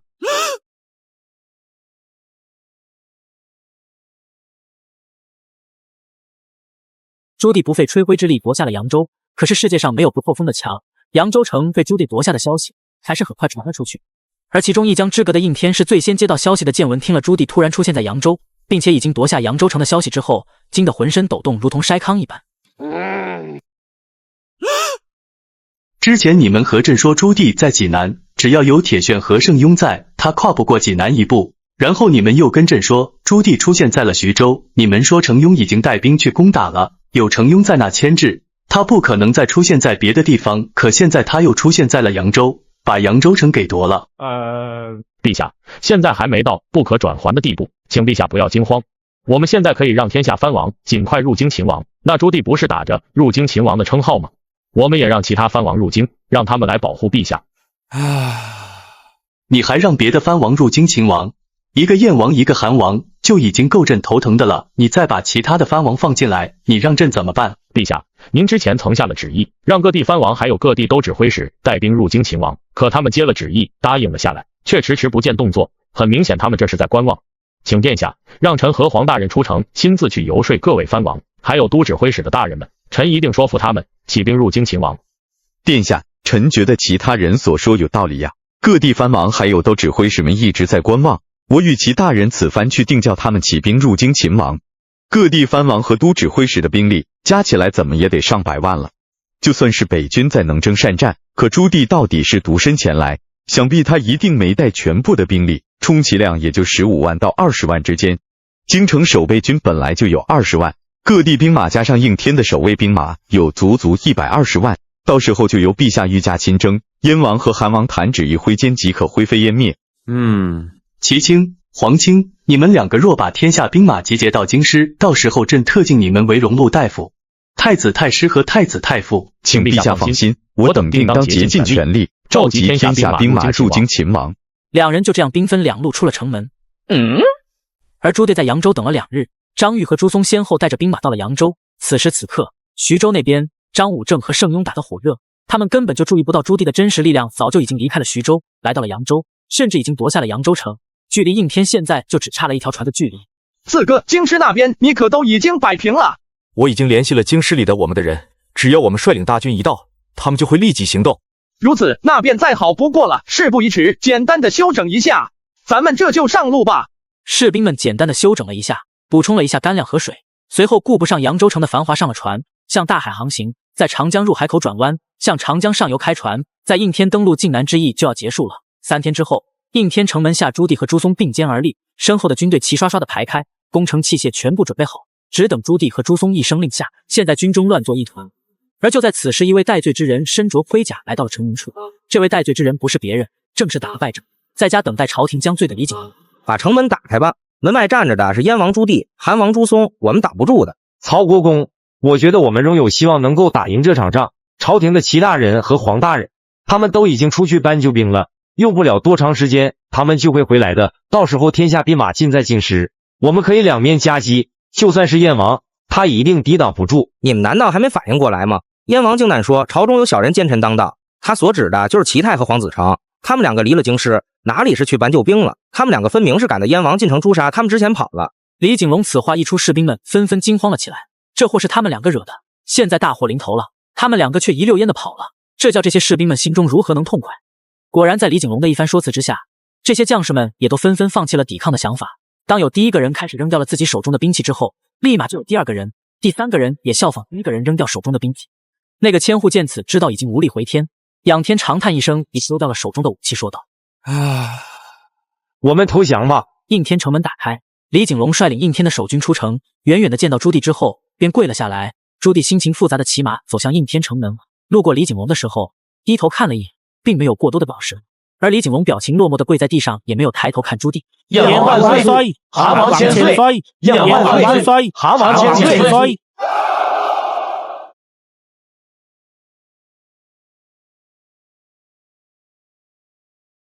以前燕王殿下进宫的时候没少给咱们好处，现在燕王殿下就在城外，一会儿殿下进来了，必须要让殿下顺利的进宫门。王公公，您就放心吧，燕王殿下每次进宫都给我们银子花，让我们日子宽松一些，这些恩情我们这些当小的可都记着。咱们几个倒是倒没问题，可御林军那边可怎么办？御林军那边不用担心，早就已经安排好了，我们只要把宫门看好就可以了。王景洪作为太祖高皇帝的贴身太监，按理来说他应该殉葬的，可是建文好像也忘了这么一个人一样。朱棣和朱松先后骑着马来到了午门之外，此刻午门已经打开了，王景洪正带着开了门的太监们跪地守在宫门两侧。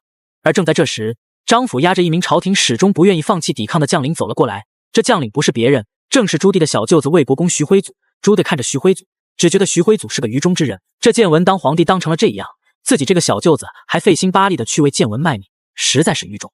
将魏国公押回魏国公府，好生看管，不得怠慢。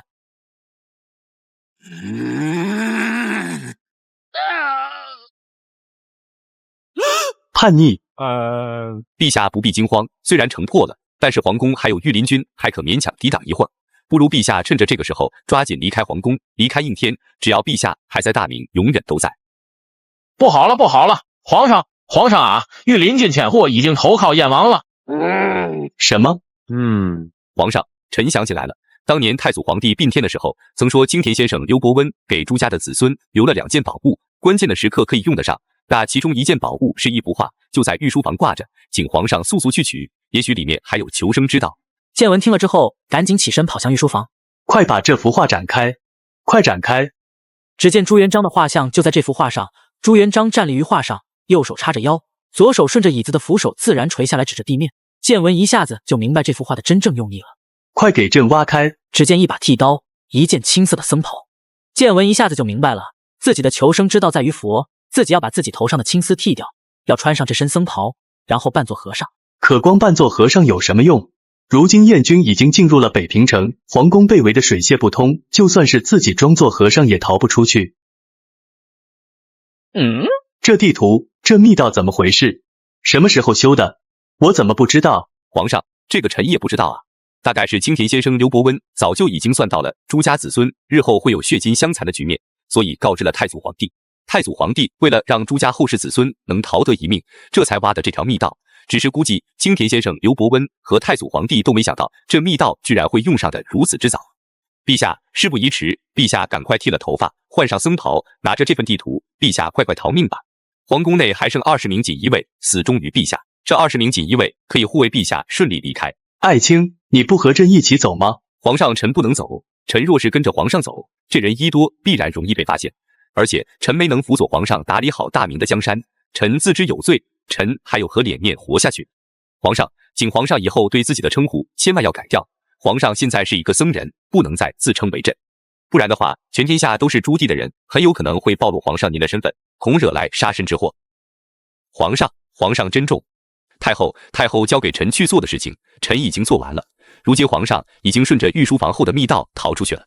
哀家多谢练大人相助，皇上既已逃出升天，我也就安心了。太后为何不与陛下一同逃离这应天城啊？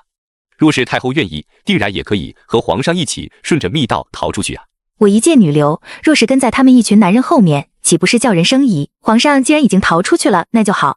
我这个做母亲的能做的就是留在皇宫，给他断了追兵。我要让朱棣相信哀家与皇上已经死了，哀家与皇上一起自焚而死。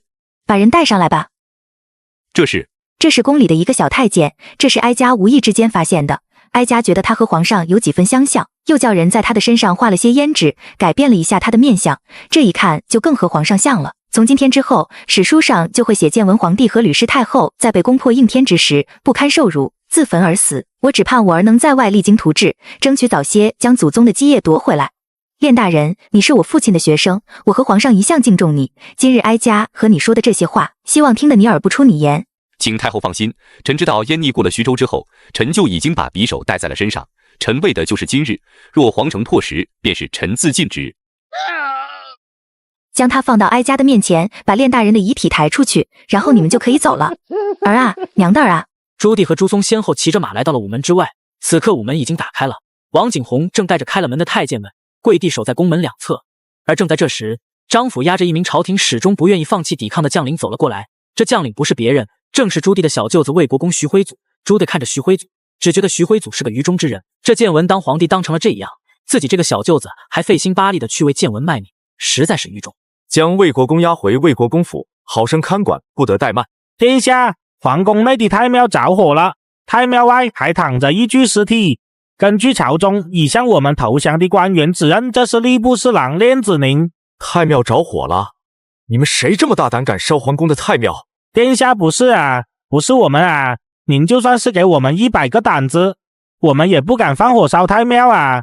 我们抓了2个宫女，那2个宫女说是太后和皇上自焚死在了太庙，现在已经派人去救火了，请殿下放心。朱棣一听建文自焚而死了，心中大定，他死了自己这皇位才能做得踏实，做得安稳。但表面上他还是装出一副悲痛欲绝的模样，捶着自己的胸口痛苦哀嚎道：皇上啊，允文啊，侄儿啊，你怎么如此冲动啊？四叔起兵那是入京勤王，那是来帮助你保护你的呀，侄子呀，快命人救火，一定要把皇上的遗体和太后的遗体救出来。士兵们接令急忙下去救火，进火场救遗体。朱棣哭得撕心裂肺，甚至一度晕厥了过去。朱松一看朱棣哭晕了过去，看看什么叫脸皮厚，这才叫脸皮厚呢！明明造反就是造反，就是奔着皇位来的，人家还说的冠冕堂皇，还哭得真情实感，这要是传将出去，那必然是一段佳话呀！快，赶紧把燕王扶起来，就近找个房间治疗。亲王躺在皇帝的龙床上，这是大逆不道，大胆！元太医，我们是入京勤王来的，当今殿下被小人蒙蔽，想必太医多少也了解一些。我四哥突破了层层阻碍，终于来到了京师，可皇帝陛下已经被小人引火而死。我四哥现在可是朝廷的中流砥柱，四哥死了，朝廷和天下必将陷入大乱。难道你要当大明的罪人吗？你们才是朝廷的罪人，老天爷不开眼，怎么没把你们2个不孝子孙收了？我大明朝完了，我就算是死，我也不会为你们诊治。你们要杀就杀，要剐就剐。朱松大手一挥，立马上前2个士兵将袁吉拖了出去，当场处死。还有谁要向元太医看齐？尽管站出来，若没有的话，尽快为我四哥诊治。我四哥醒来，好好主持大局。侄儿啊，允文啊，你怎么就这么走了？你被奸臣所害，叔叔到底是晚来了一步啊！侄儿啊，侄儿！燕王殿下，韩王殿下，皇上的遗体我等已经找出来了，就在寝宫外。侄儿啊，侄儿啊，侄儿！允文啊，是谁？是谁杀了我侄儿？四哥，这件事情交给我去调查。四哥，你好好的保重身子，现在大明朝还有咱们家都靠你了呀！老二十啊，你可一定要查出伤害侄儿的凶手啊，一定要将他绳之以法呀！锦衣卫指挥使钱通叩见韩王殿下，韩王殿下千岁，千岁千岁。起来吧，钱指挥使，本王这次来是要交给锦衣卫指挥使司一个任务。皇上遇刺了，皇上被人活活的关在太庙里烧死了。这件事情你要给本王查出一个结果。这东西怎么查呀？那明摆着就是皇帝陛下和太后娘娘自焚而死，谁有胆子能把皇上烧死？殿下，这其中是否有些误会？这应该不会有人胆子这么大，居然敢刺杀皇上。臣觉得这有没有可能是皇上和太后自焚而死？朱松当然知道人家娘俩是自焚而死，他甚至知道这死的这个也许根本就不是建文，但既然要斩草除根，总得找个合适的理由。既然说是奉天靖南小人奸臣当道，那就得找几个人把这小人和奸臣的罪名给顶下来，要不然这叫什么奸臣啊？本王问你，我们进城之前可有人从应天城出去过？我进城之后怎么没有看见大名鼎鼎的齐太齐大人和黄子成黄大人？殿下，臣明白了，臣这就着人去捉拿齐太、黄子成2人，请殿下放心，在下身为锦衣卫指挥使，一定要把刺杀皇上的凶手找出来。跑得了和尚跑不了庙，将这2位大人的九族控制起来，他们犯的是刺杀皇帝的大罪，一定要把他们俩的九族控制好。请殿下放心，请殿下放心，在下一定会把这2个罪臣的家属亲眷们全部控制起来，绝不让他们逃窜出去。方先生，如今本王即将即位，请方先生为本王草拟一份即位诏书，高官厚禄，黄金万两，就在先生笔下。哼，你也配我你诏书不孝子孙朱棣、朱宗谋权篡位，你们是我大明朝第一大逆贼。方孝孺，你别敬酒不吃吃罚酒，你如此和朕说话，就不怕朕诛了你的九族吗？朱棣你也敢自称为朕？别说诛了我的九族，你就算是诛了我的10族又如何？方孝孺，这可是你说的，传朕旨意，诛方孝孺10族，拖下去问斩。公元1402年7月17日，朱棣正式登基，改国号为永乐。朱棣登基之后，将朱标的孝康皇帝、庙号兴宗统统取消，改回了以前的一文太子，甚至将朱允文挪出族谱。臣朱松叩见皇上，皇上圣公金安。二师弟这是干嘛？当着外人也就罢了，这就咱们兄弟2个，没外人，你这太见外了。陛下，君臣有别，即便是私下里臣，也要恪守君臣之间的本分。老二师啊，朕已经按照大师和你的意思厚葬了建文和太后，只是这建文到底死没死，朕心不安的。你能确定他是真的死了吗？皇兄，这个臣弟没办法确定，不过那烧焦的尸体身上，还有皇上、太后的身上所戴的首饰玉佩，都能证明他们的身份。你说他但凡要是选个别的死法，朕也就不疑心了他，偏偏选了一个自焚毁容，让人认不出来的死法，何苦呢？朕现在手下无人可用了，那个锦衣卫指挥使让他去抓个齐泰、黄子成都费劲，你说朕现在手上还有什么人能用？这话说到这儿了，朱松其实全都听明白了。朱棣话里话外的意思是不想让自己走。嘿嘿，皇兄，既然如此的话，臣弟对于锦衣卫倒甚是向往。以前四哥在京帮助父亲查案的时候，臣弟觉得皇兄甚是威风，所以臣弟能不能暂领锦衣卫也威风一把？说来四哥倒真不愿意麻烦你，你说你辽东那边还有一大摊事，四哥真想让你早点回去，把这个地给种出来，让天下百姓吃上饭，咱们哥俩就不算折腾这一遭。但你也看着了，朕这的确需要人手，实在是忙活不开了。你既然主动说了，那朕也不跟你客气了。不过咱们靖南，你是头功，朕这几日就在想想赏你点什么好。嘿嘿，皇兄，这事好办，弟弟最喜欢的东西，你不是知道吗？我啥都不喜欢，就是喜欢钱，钱自然越多越好。要是皇兄您真觉得弟弟陪您折腾一趟挺辛苦，那您就再封弟弟一点别的，也不是不可以。弟弟胃口大，只要四哥给了弟弟都吃得下。好，那朕就赏你黄金10万两，再赏你良田万顷。那副吴道子的真迹可随着你四嫂他们这一次一起下来了。除了那吴道子的真迹以外，朕还得赏你点别的。你既然要暂领锦衣卫，那从现在开始你就是朝廷的亲王，兼着锦衣卫的指挥使。除了这些，你每年的俸禄1万担，我给你涨到2万。除此之外，说起这事，本来正是想加封你为太子太师的，可是太子该立谁？皇兄，咱们朱家的规矩一直都是立长不立贤的。高炽在守卫北平一战表现得很出色，他有智慧，有魄力，而且又是嫡长子，立太子自然是要立他，这不是明摆着吗？你说的有道理，可是高炽他胖，身体还虚弱，小时候又得过小儿麻痹，一条腿不怎么好使。你说大明的储君是个瘸子还是个胖子，又不能骑马不能打仗，我要是立他做太子，那我这以后下去怎么面对咱们爹？皇兄，我知道你一直很喜欢高旭，因为高旭是3个儿子里面和你长得最像的，而且他又勇猛，甚得你心。可是皇兄，你想没想过，咱爹是马上天子，到了你这儿，你也是马上天子。漠北究竟什么情况，你我都知道，用不了几年，草原上的一些部落还是过不下去日子，还是要来我大明边境作乱的。打仗是最耗费国力的，我们这一代可以打，难道我们下一代还要想打就打吗？如果朕临死之前留下一封遗诏，命大明将来的储君不得再像朕一样以大明的国力去征战，朕就给他下死命令，不到万不得已绝对不允许出战，要让他大力的发展民生，这不也很好吗？老二最听我的话了，我要是这么说，他一定什么话也没有。太祖皇帝就是刘邦，我就是汉文帝，老二就是汉景帝，到了他的孩子，他怎么教他的孩子我不管，他要能教出一个风狼居胥了，那我在天上也高兴，那他就做汉武帝，这不是也挺好吗？四哥，我想爹如果还活着的话，他也不会允许咱们2个起兵造反的。爹驾崩的时候，他给咱俩留下什么遗诏，让咱俩在他死后一定要造反吗？要像你说，我还真就不得不选高炽做太子。哎，这皇帝当的怎么就这么憋屈呢？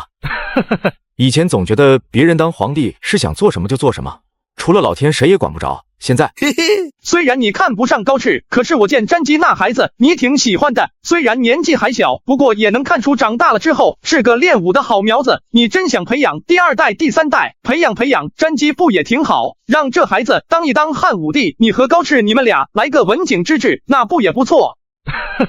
要不说还得你来宽我心呢。说的就是这么个理。这但凡换个旁人，他都想不到这一点。大儿子已经这样了，那就开始好好练练孙子吧。那就这样，就立高赤为太子，你做太子太师，做他的师傅。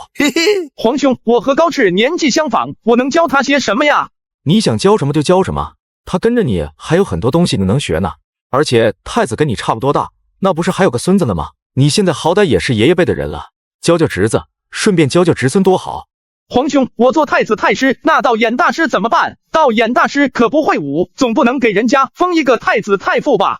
道衍虽然厉害，但不适合。他是乱世之臣，这么多年了，我认识他的时候，他就一直在我耳边叨叨让我造反吧，造反吧。等到太祖皇帝驾崩了之后就造反，朕可不能让他再去我孙子那儿再念叨。像你说的，我孙子将来是要当皇帝的人，当皇帝怎么能醉心于阴谋诡计？当皇帝行的是王道、霸道和人道，绝对不能太浸淫于阴谋诡计。你不一样，你是自家人，朕信得过你，而且你爱民，高赤也爱民，有你们两个好好教导他，以后等到我走了，高赤也走了，他一定能当个勤政爱民的好皇帝。今天晚上别走了，陪朕吃个饭，吃了饭咱还有一大堆话要跟你说。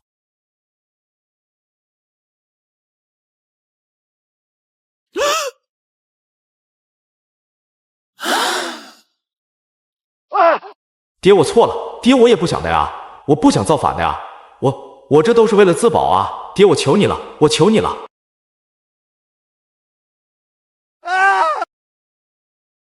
建文的儿子真会好好的养着他们，不过他们要是想找点事干，那就甭想了，老老实实待着挺好。不过建文的孩子们我能养着，可他的那些女人这怎么办？要不要让这些女人跟着他一起殉葬？皇兄，臣弟认为这些女人不能让他们殉葬，因为养着这几个女人浪费不了多少粮食，而且新朝刚刚成立，不宜过多屠戮。至于这第二点，也是最重要的一点，这天底下只有皇帝的女人才叫殉葬。说的不错，这天底下只有皇帝的女人死了才能殉葬，他们要是殉葬，那不就跟天下人说明朕的这个皇位是抢来的吗？那就留着他们，就像你说的，几个娘们能吃多少粮食？接下来也该说说前朝的事。今天我让户部侍郎夏元吉仔细核算了一下建文4年国库的财政情况，不容乐观啊！国库里边的银子就只剩下区区不到300万两，300万两够干嘛的呀？朕这刚一登基，他们还给朕找了一件晦气的事，非要让朕修什么极地，说白了不就是活着的时候给自己修矿墓地吗？朕回绝了他们，朕还打算迁都呢，都城迁到北平。老二十，朕想听听你的意思，你觉得咱们要不要迁都？迁都要迁去哪儿？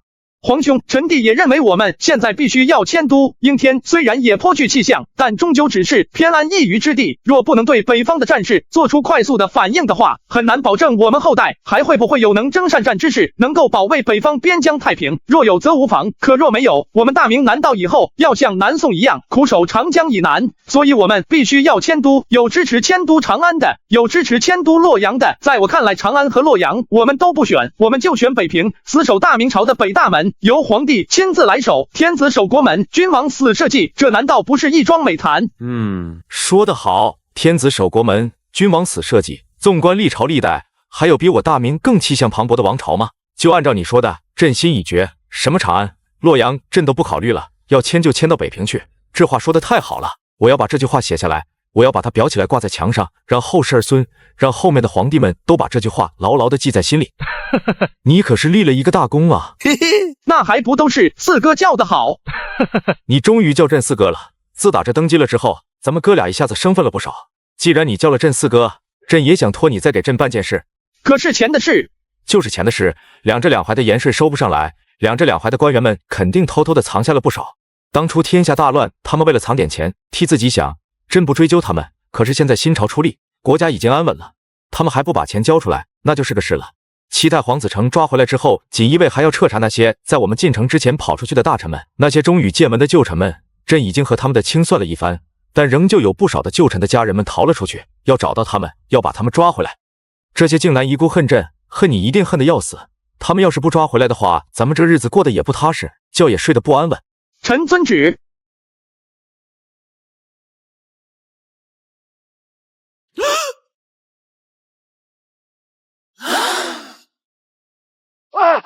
爹，我错了，爹，我也不想的呀，我不想造反的呀，我这都是为了自保啊，爹，我求你了，我求你了。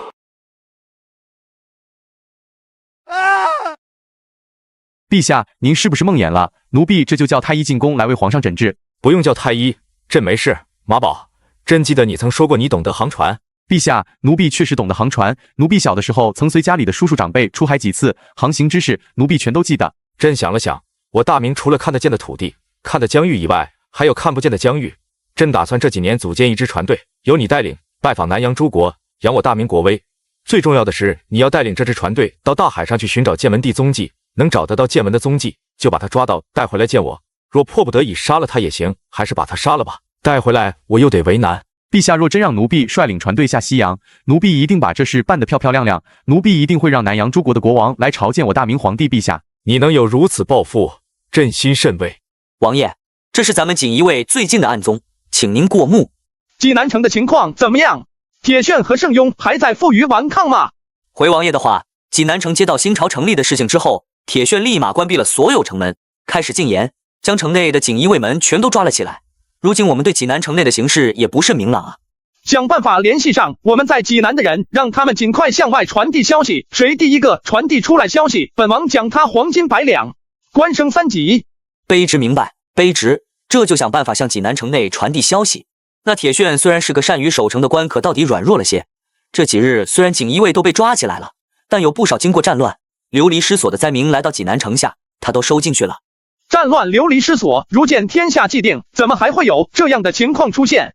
这些百姓们，他们就不能去已经向朝廷效忠的各地吗？非要去济南？王爷，这些灾民愚昧得很，王爷不必和这些人一般见识。既然知道那铁铉遇到难民会把城门打开，为什么之前锦衣卫没有派人混进难民之中，悄悄地潜进去？殿下冤枉啊！卑职不是没让人潜进去过。卑职知道这是一个千载难逢的好机会，可是那铁铉实在不是一个好相与的角色。虽说济南城接纳难民，可难民到了之后都要经过非常严重的查验，若是发现有那么一丁点儿不对的地方，这些人就会被立马关进大牢之中，然后再进行甄别，知道什么时候确定剩下的人真是难民了之后，什么时候才把这些人放出来。我们的人那一个一个都5大3粗的，到了那儿人家一看就知道肯定不是真的难民，那难民一个一个的都饿得面黄肌瘦，骨瘦如柴，咱们的人咋可能填进去吗？既然锦衣卫都是马蜂腰螳螂腿，那就找几个不那么过关的，看起来瘦弱一点的，最好让他们进了城区，去把消息传递出来，早日打下济南城，大明才能早日休息下来。王爷，不是卑职不愿意找，实在是找不到。当初选锦衣卫的时候，那长相不过关的全都给弄下去了，即便是藏在各位官员家里的那些钉子们，那也都是面相过得去的。毕竟锦衣卫的前身是太祖皇帝的侍卫，皇帝的侍卫哪有长得难看的？您说是吧？这样不行，以后锦衣卫在选人上标准要改一改，这长得好看能当饭吃吗？那些长得难看的就干不了活。现在这种情况不就需要一些长得不堪入目的才能干得好吗？王爷，卑职明白了，卑职这就立马安排人手，以后锦衣卫只问能力，不问长相。不，锦衣卫还兼着护卫皇上的职责，这长相还是要挑的，只不过有些人是钉子，有些人是细作，有些人是护卫，要将他们分清楚了，什么人该干什么样的事儿，什么人不能干什么样的事儿，这一点要记清。请王爷放心，下官一定谨记王爷的教诲，绝对不会再出现这样的错误。老钱啊，如今不同往日，曾经的锦衣卫就是一把快刀，建文登基了之后，这把快刀就藏在刀鞘里面生锈了。你这么散漫的人都能当上锦衣卫的指挥使，本王很是怀疑你的能力。要想继续留在锦衣卫，你就得好好努力。你要是不想干呢，趁早给本王递交一份辞呈，本王一准给你批了。不过你毕竟当过锦衣卫的指挥使，知道的东西太多了，只怕是看在往日的情面上，不能让你痛痛快快的离开。王爷，卑职知道了。小的以后绝对不会再这么散漫了，请王爷再给我一次机会，我一定好好表现。本王听说你娘病了，这能治好你娘的药，只有宫里才有是吧？老钱别那么紧张嘛，本王也没别的意思，本王的意思就是要帮帮你，这宫里的药材你是没办法去弄到的，本王已经给皇上上了奏书，这需要的药材皇上已经准了，让太医院的太医送到你家里，由太医来给你母亲亲自诊治。卑职多谢王爷，愿为王爷肝脑涂地，在所不辞。钱大人，本王是陛下手里的一把刀，你就是本王手里的一把刀。咱们这2把刀要想活得长久，那就得好好的完成自己该完成的任务。如今看着锦衣卫指挥使司是上上下下都充满了原来的自由散漫之风，本王不想在明天再看到这种情况出现。另外，齐泰和黄子成要尽快的抓住2个文官而已，过去了快2天了，一点消息都没有。皇后娘娘就快到了，本王的家眷也快到了，本王接下来这几天可能会很忙，所以我希望锦衣卫不要给本王找背后的麻烦。本王希望锦衣卫能够尽快的把该办的事办完，可别让本王再说第2次。朱松说完，飘然的走了。钱通跪在地上半晌，这才缓缓的抬起头来，脸都吓白了。来人啊，快来人，让100户以上的锦衣卫官员都到本官这儿来，本官要给你们开个会。皇后和韩王的家眷已经南下行至凤阳府，在凤阳府的驿站内，韩王妃和赵妃齐齐跪拜在皇后的面前，皇后眼睛红肿的看着2人。这一路南下，自打她接到了消息曾寿被建文杀死之后，皇后就经常以泪洗。2位妹妹，你们尽可放心，我入京了之后会立马和皇上说明的，绝不叫二师弟兼领锦衣卫指挥使，哪有皇家子弟干这种事的。不过不领着锦衣卫指挥使的官职，二师弟总要在朝中做些其他的官职，辽东二师弟大概是回不去了。皇后娘娘，我们一家人不求能够回到辽东，我们只求殿下能够平安无恙。我们一家人可以待在应天，哪都不去。弟妹只求皇后娘娘开恩，不要让我家殿下去趟锦衣卫这趟浑水，哪怕我家殿下这一生无事可做也好。2位妹妹，快请起吧，有我在，绝对不会叫二师弟这一生无事可做。当今皇上也不是那种鸟尽弓藏之主，请2位妹妹放心。多谢皇后娘娘。我们还有多长时间才能到达京师？回娘娘的话，从凤阳出发大约还需2天的时间。要加紧，要赶快，我要尽快的见到皇上。是，若是我们加紧一些赶路，大约1天的时间也就到了。好，那就过了今晚，明早卯时出发。2天之后，朱棣站在皇宫门口，就等着看到皇后的凤鸾一驾。他就像是一个打了胜仗的将军一般，也像是一个做了好事求表扬的孩童一样，心中满是欢喜和期盼。终于在宫门口，皇上见到了自己朝思暮想的皇后，看着媳妇心里自然是美滋滋的。可是在看到媳妇那红肿的眼睛的时候，朱棣呼啦一下想起了一件事。娘的，怎么把这事忘了？自己的妻弟，皇后的亲弟弟徐增寿被建文杀了，可是曾答应过皇后，即便是要谋逆造反，也要护好2个弟弟还有妹妹的安全。可如今增寿已死，徽祖又被自己软禁在魏国公府，唯独留下了一个小妹。臣妾叩见皇上。王妃，皇后请起。皇后这一路辛苦了。皇上，臣妾不辛苦。皇上若是没别的事，咱们就别在这儿站着了，回宫说话吧。皇后，朕已经让御膳房给你做了糕点点心，咱们要不就先把饭吃了，然后再回宫好好歇歇。这一路舟车劳顿，想来皇后也没好好吃过饭。不必了，皇上，就现在，咱们现在就回宫，臣妾有事情要和皇上说。陛下，皇后娘娘让您赶快过去。皇后娘娘说，和儿子说话什么时候说都行。好，朕这就去。让皇后等着急了，是朕的不对。妙云，我来了，你要跟我说什么事？陛下是真的不知道臣妾要跟您说什么，还是装着不知道？陛下当初在北平举兵的时候，可答应臣妾什么了？陛下答应一定保护好臣妾的2个弟弟。妙云，你听我说，我从来没有骗过你，我也真的不想看到徽祖和曾寿如此，可是我没办法呀。我进城之时，建文已经把曾寿叫进皇宫里了，我就算是想救他也来不及。对不起，妙云，真的很对不起，我也不想这样。好了，妙云不哭了，都是我不对。曾寿是为了我们2人死的，如今曾寿还没下葬，明天你要跟我一起去魏国公府。皇后说的对，我们是应该去魏国公府看上一看。朕这几日本打算去了，可是想了想，徽祖一定恨极了我。你不知道，我进城那一天，全城的将士将官们全都投降了，只有他一个人率领着100多名亲信，在应天城苦苦支撑，最后被张玉抓住了。不管怎么说，魏国公府我们俩是一定要去。曾寿帮了我们不少，若没他，我们对应天城内的一切情形都甚不明朗。朕明白，朕不会让他白死的。朕已经下旨追封曾寿为梁国公，世袭罔替。对了，你为什么要让二师弟接管锦衣卫？锦衣卫干的都是酷吏的活，他靖难之役可是立了大功，没了他你成不了的。他可是大大的功臣，你如今如此对他，你叫天下百官、天下臣民如何看待你这个皇上？皇后，朕冤枉，朕真的冤枉。这锦衣卫指挥使的职位不是朕非要硬塞给他的，是他自己主动要的。你是说他是主动要的？就是他主动要的。你也知道，我不能也不愿意放他回辽东，所以我想在朝中给他寻个差事。毕竟他已经是亲王了，加爵加不了。可是让他去六部任堂官，哪有皇族子弟去六部任堂官的？朕是真的为难。朕也问了他的意思，是他想要做锦衣卫指挥使的。除此之外，他喜欢金银财宝。我给他的俸禄每年又增加了1万，别的藩王年俸禄都是1万，他是2万，我还赠他黄金10000两，良田万顷。如今他已经是全天下最富的藩王了。这算什么呀？黄金10000两，良田万顷，他在开元的家底何止黄金10000两，良田万顷，这些都算不得什么恩赐。朕真是没办法了，你说少的少了吧，叫天下人小看了我，多了也没办法赏了。再往上涨，我就只能把皇位禅让给他了。倒是不怎么怪罪陛下，可是让人家去干酷吏的活，堂堂一个亲王，这叫什么事儿？就算是实在没办法封赏他了，那也不能让他做锦衣卫指挥使啊，这是个什么好去处吗？除了锦衣卫指挥使以外，朕还封了他太子太师，让他去教高士。事到如今，我也不劝你了。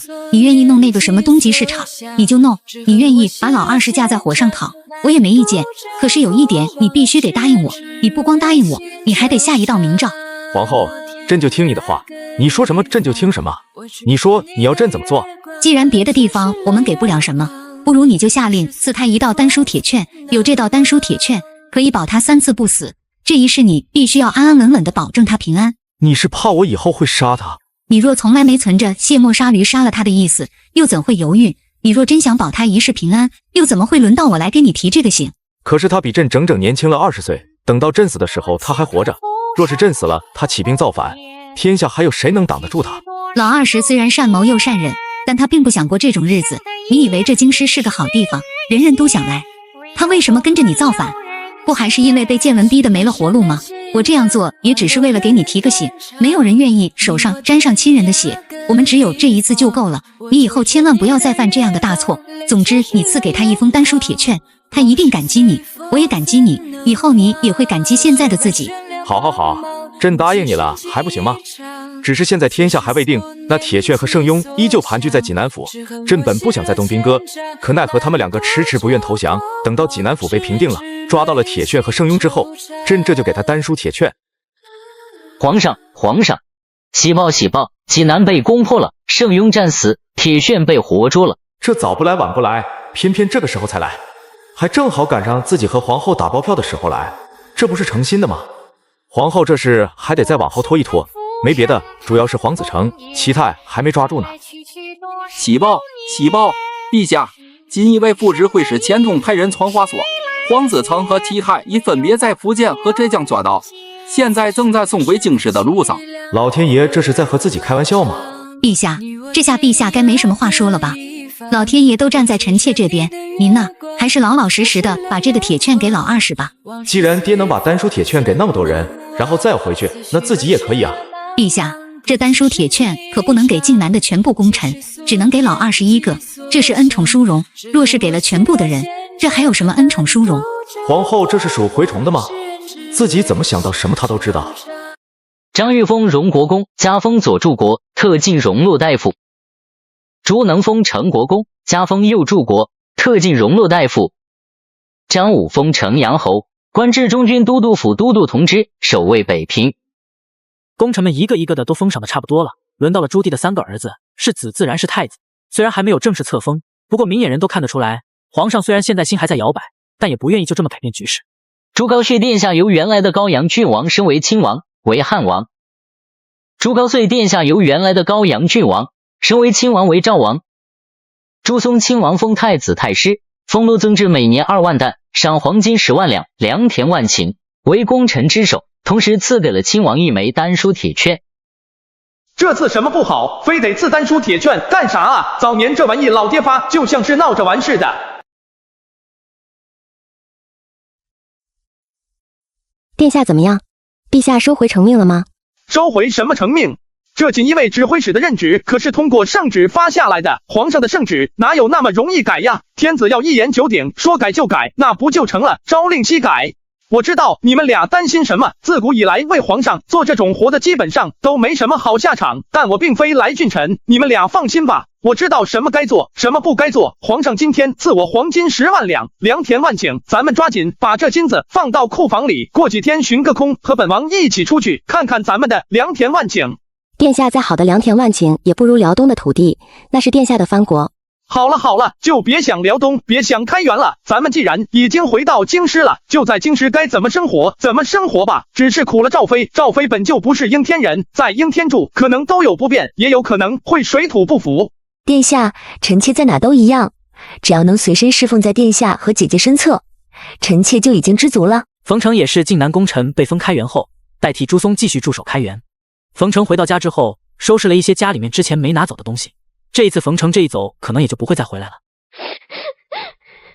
好了好了，闺女儿别眼泪汪汪的了。你在应天，在女婿的身边，魏父很是放心。更何况魏父这次回去是皇上下的圣旨，魏父还要代替你和姑爷好好打理开元的良田呢。父亲此一别，您和母亲千万要照顾好自己的身体。开元不比应天，开元天寒地冻，若是实在受不了开元的天气，父亲和母亲就早些写信来，女儿进宫去求皇上开恩。你能有如此心意，为父就很高兴了。不过这皇上已经下了圣旨，那是那么容易可以改变的。再说了，开元那是女婿的一番心血，不能就这么荒废了。我在出宫之前，皇上曾特意把我叫到御书房和我说了，皇上说开元的粮食对大明很重要，若是运用得当的话，能让全天下的百姓吃得饱饭，这可是一件天大的好事。而且我和你娘在开元也住了这么多年了，早就已经习惯了那儿的气候。冬天的时候，屋子里面垒上火炕，烧得暖暖的，睡在上面一点都不觉得冷。岳丈，这次回到开元就别回到你们买的那个小院子里了，这次回去直接住在王府。王府那么多的下人，反正在那让他们闲着也是闲着，我还得每月给他们开钱。再者，王府都是经过特别厉害的工匠打造的，工匠们打造的王府冬暖夏凉，冬天就算是睡了床也并不觉得有多冷。爹，您就听殿下的吧，王府那么大个房子，那么大个院子，我们又没办法回去住，你们回去住了也能给那么大个院子添一些人气，我们俩做子女的也觉得没那么煎熬。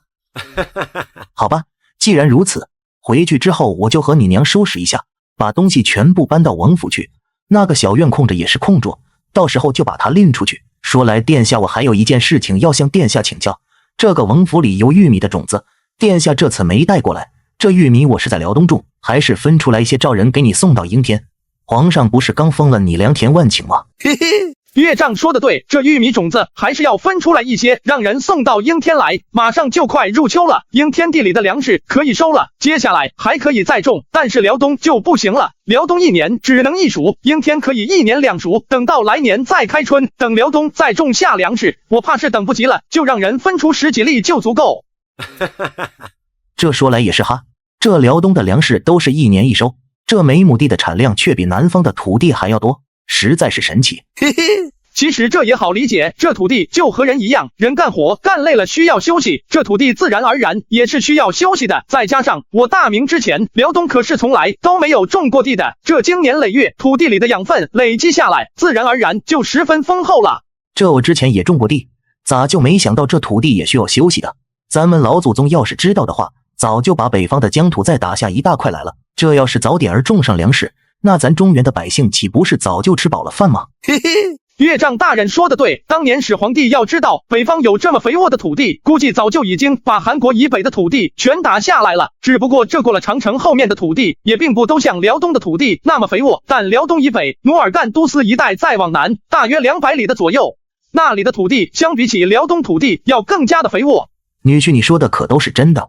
开元以北努尔干都是以南，居然还有更肥沃的土地。种地这么多年，好歹也种出一点经验。南方的土地大多是以黄土地、红土地为主，黄土地、红土地里的养分就是不如黑土地里的养分足。而在辽东以北，越往北的地方，土地颜色越深。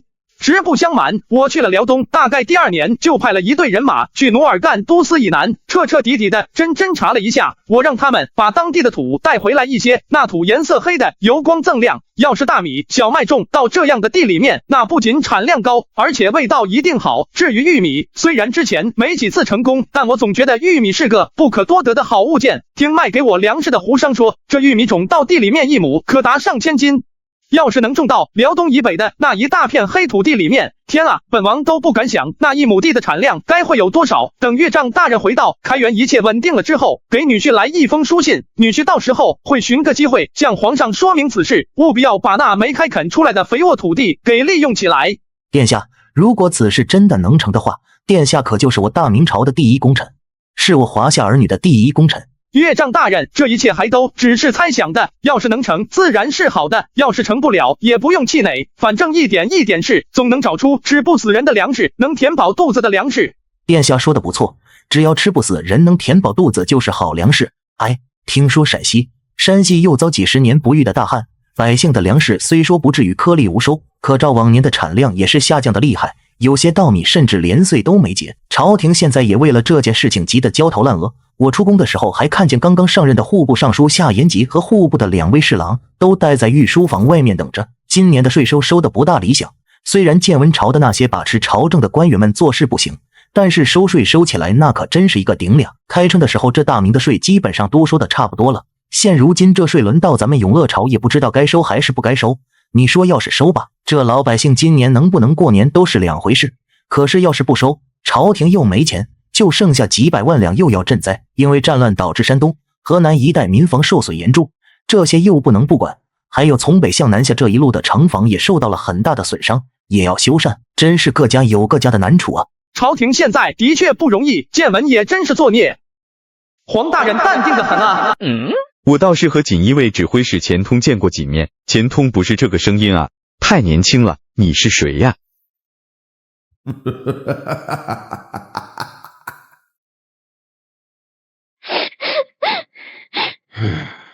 王妃啊，好了，王妃，嗨。殿下，亲万王旨情和期待已经在路上了，预计今天下午就能进京。若是今天下午就能进京的话，那甚是好。本王可是盼着2位大人盼了很长时间了。对了，山东那边有没有什么消息？比如魏县最近有没有发生什么事？殿下，您让我们盯着山东的安全，尤其是山东魏县的安全，我们一直盯着呢，可是一直也没什么消息啊。这个混蛋出去就出去，怎么这么长时间也不知道给自己写封信？你们把王妃送回王府。钱大人，你这是在等本王？殿下，下官已经在此恭候殿下多时了。殿下不是下令要亲自审讯齐泰和黄子成吗？殿下，这诏狱几乎每天都有几十上百个犯人进来，诏狱里面审讯，那也都是用极其惨烈的刑罚来审讯的。不瞒殿下说，下官第一次来到这诏狱的时候，也是心中厌烦的不行。不过时间长了，这也就慢慢习惯了，或者说有些麻木了。都给我精神些，殿下亲自来了。卑职参见殿下，参见副指挥使大人。都起来吧，本王要去看看齐大人和黄大人。黄大人淡定的很啊。我倒是和锦衣卫指挥使钱通见过几面，钱通不是这个声音啊，太年轻了，你是谁呀？黄大人应该知道我是谁的呀，虽然我与黄大人并未见过面，但我与黄大人、齐大人算是神交已久，也可以说是交手已久。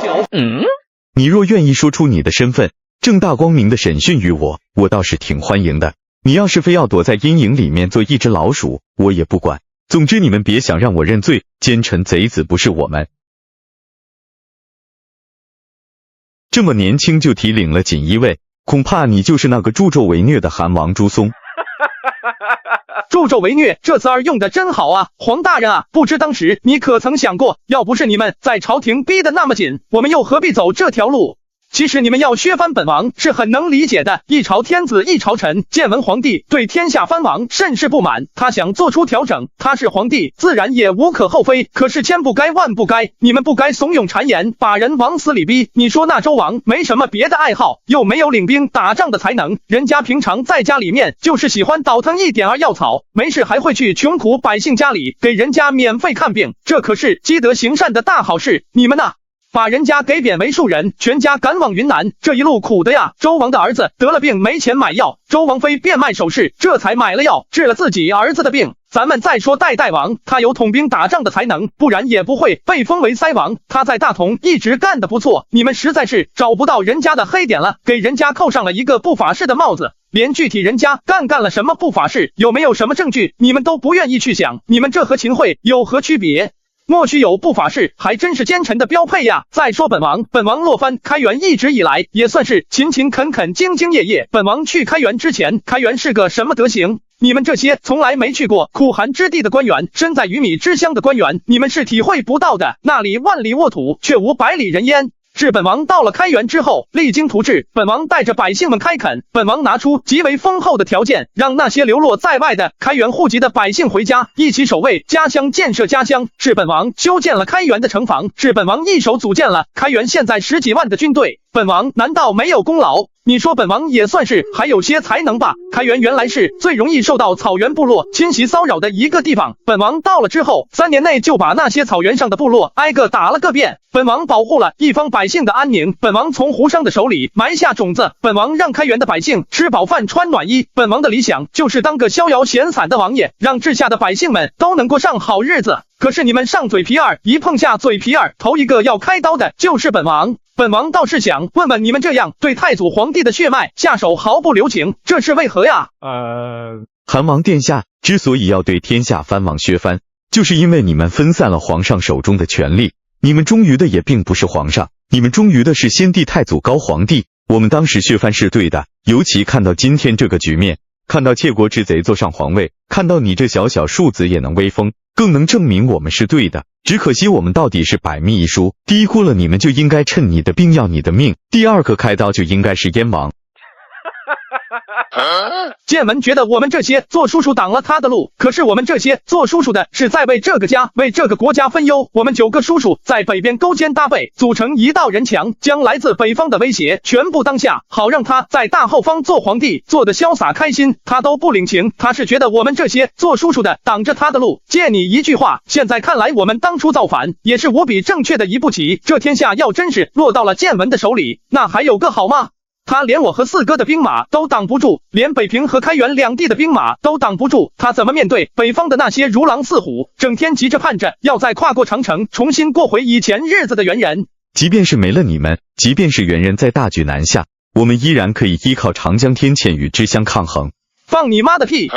你高明啊，真是高明啊！本王万万没想到，你们几位大人居然还能想到这，太厉害了，太聪明了啊！祖宗辛辛苦苦打下来的土地，燕云16州被异族占领了那么多年，好不容易抢回来到你们这些文官的手里，说给丢就给丢了。和这长江以北的百姓不是我大明的百姓，不是我汉家子民，和这长江以北不是你们几个的家乡，你们也不用担心自家的亲人父老乡亲会被外族屠戮，所以你们就想着把长江以北丢了，大大方方的丢给猿人，然后缩在长江以南，重蹈前朝的覆辙。我知道你不怕死，我也知道你不惜以自己的9族豁出去跟我们干，所以本王还是挺敬佩你的。为了表达对你的敬意，本王准备给你好好讲讲这削藩到底应该如何削。你们呢，不就是觉得藩王碍了你们的眼？其实藩王手里对你们有威胁的是什么？不就是兵权吗？你们研究研究，就把人家军权给下了，再下个旨意斥责一顿，斥责完了之后，再随便赏点布匹丝绸、金银财宝什么的。本王就不相信有哪个藩王敢反抗，他有什么理由反抗？像你们这样拿刀架在我们脖子上，吆喝着让我们交出军权，不光得交军权，还得把藩王的身份也得交出去。从今以后贬成庶人，不光贬成庶人，还得把我们打发到云南和川蜀。这兔子急了还会咬人，你说说你们把我们逼成这样，我们怎么能老老实实的听你们的话等死呢？更何况我们也是太祖血脉，我们身上流着的是太祖皇帝的血，论起亲疏远近，我们这当儿子的比他当孙子的还得近一点。这你们愚蠢也就罢了，还不念及亲情血脉，这简直就是无可救药。你们真以为坐上了那个皇位就能号令天下，莫敢不从，不吃不聋不做阿家翁？你们这些大人啊，都是读书读傻了。还有啊，那个方孝孺他的文章我看过，堪称我大明开国以来写文章写的最好的一位，才高八斗，本王很是钦佩。只是这人也是个蠢材，我大明开国以来一共开了7次科举，科举是国家结果，他上来之后还偏偏要搞什么察举制，建文他也真听他话，还真准了。你知不知道方孝孺察举了800多个人来当官？京师就有400多，还有剩下的几百人都派到了各个地方，这里面有相当一部分人一个字都不认，还有很大一部分人连字都认不全。这样的官员建文也敢用？你可知道，我们进了京，皇上登基了之后，留在京师的那些官员们，无不感激涕零。本来我们都想停了，不再杀人了，新朝出力，应当停止杀孽。可万万没想到啊，全朝上下几百名官员齐齐上奏，要求彻查方孝孺。我们这才知道方孝孺他查举了800多个人。天哪，这才短短4年，他就查举了800多个人，1年就往朝廷上推了200个人。来人，拖出去吧。不必，齐大人那双手白净得很，伤不到本王。乱臣贼子！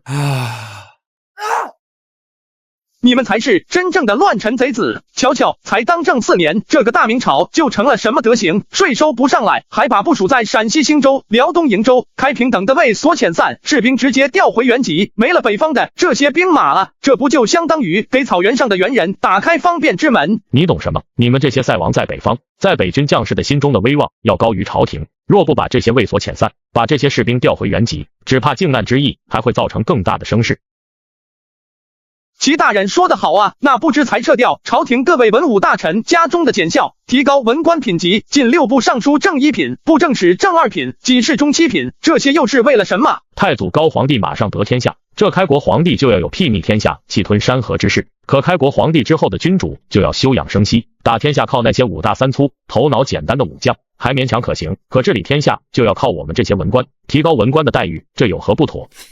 这么说就是文武之争了。好，先帝在朝中维持的苦心积虑的文武平衡，就这样被尔等给打破了。既然文武之争，文官得了优势，想方设法打压武官，给自己谋划更多的利益，这倒也还算可以理解。那为何我父皇处理的那些贪官，你们为什么还要给他们翻案？把流放的弄了回来，抄家的又把东西还给了他们，这是什么意思？你们这是在说我父皇当年办他们办错了，子不改父制，3年为孝。见闻停放我父皇的灵柩，只停放了3天，你们比他做的还狠，直接在我父皇的脸上抹灰，修改大明律，减轻贪官贪污的刑罚，这是在给你们这几位见闻重臣留的后路吧？还有，你们也太他妈偏心眼了吧！既然减轻了税赋，为何只减轻江西、江苏、浙江、福建等这些地方的税赋，却对大明的其他地方加税？你们这是在给自己赚名声啊！用国家的利益给你们自己赚名声，这些就算是你们个人所求。那方孝孺改科举为察举，这一点你们怎么说？前宋为什么苟活那么长时间，饱受屈辱？不就是因为朝中文官太过泛滥？通过察举推上来的官员，对察举他们的官老爷感恩戴德，却把建文皇帝给放到了末尾，真是好算盘呐！就算是没有我和四哥，这天下以后也一样会大乱，因为你们几个小人蒙骗建文，损害我大明江山社稷，我大明到最后也许连南宋的下场都得不到。你们何止是乱臣贼子、奸佞败类，你们简直就是一群废物，一群吃饱了就上戏台，把自己当猴子耍给天下人看，给外族人看的废物！你胡说八道！乱臣贼子是你们，若不是你们造反作乱，我大明现在一定繁荣富强。是你们，你们才是乱臣贼子，你们才是废物，恶贼，恶贼！王八蛋！我们造反是不假，可被你们逼得没了活路也是真的。我们不是什么好东西，我们是乱臣贼子，你们也不是什么好东西。这天下落到你们几个人的手里，我大明还能有20年的光景，能勉强维持，就算是不错。若没有我四哥振臂一呼，挽狂澜于既倒，扶大厦之将倾，我大明国灭之指日可待。我大明几万万百姓就要再次过到以前那种猪狗不如的生活，流离失所，被人杀了埋在地里当肥料，被人分作3、6、9等，放到锅里面煮了吃了。要以本王来看，你们这些什么狗屁官老爷，就该给你们放到北方，让你们好好过几年北方老百姓的生活，让你们切实的感受北方游牧民族不知何时就会赶过来劫掠你们，不知何时就会被人白白的收割掉你们的性命。这种恐惧，这种苦难，就应该让你们好好见识见识。将来史笔如铁，你们做的事情全都会被记录在史书之上，你们是窃国之贼，我们就在黄泉路上等着你们，看看大明是在你们的手里怎么亡的。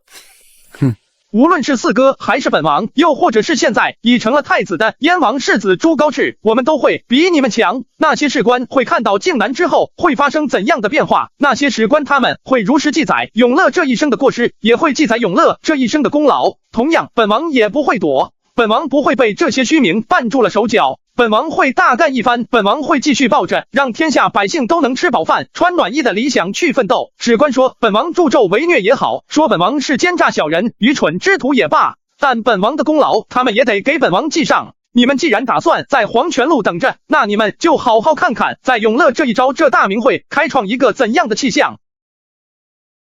天生的逆贼。朱松离了赵玉，朱松到了皇宫。臣锦衣卫指挥使朱松参见陛下，陛下圣公金安。朕安，起来吧。朕听说你去见了齐泰和黄子成，询问出了什么？他们两个是否知道剑文的去处？倒是没询问，而且他们俩在咱们进京之前的1个月就已经离京说是去搬救兵了。我和他们辩了一场，把他们辩得算是哑口无言吧。跟朕想的差不多，这俩东西那是茅坑里的石头，又臭又硬，而且是一个比一个臭，一个比一个硬。太子刚才和朕说，既然已经诛了方孝孺的10族，又死了一个练子宁，那接下来就杀了这黄子成和齐泰就好，不必再诛灭他们的9族。太子说新朝成立不宜过多杀戮，朕听了之后觉得有些道理，你怎么看？陛下，臣认为这黄子成、齐泰他们的9族该诛的要诛，练子宁也是一样，他们4个人是教唆建文的幕后主使，是此次靖难的罪魁祸首。就即便是天下人都心知肚明，但这件事我们还是要硬下心肠来，该杀的就要杀，这不是嗜杀成性，这是我们的一个态度，就是打死也不认。你可听见了？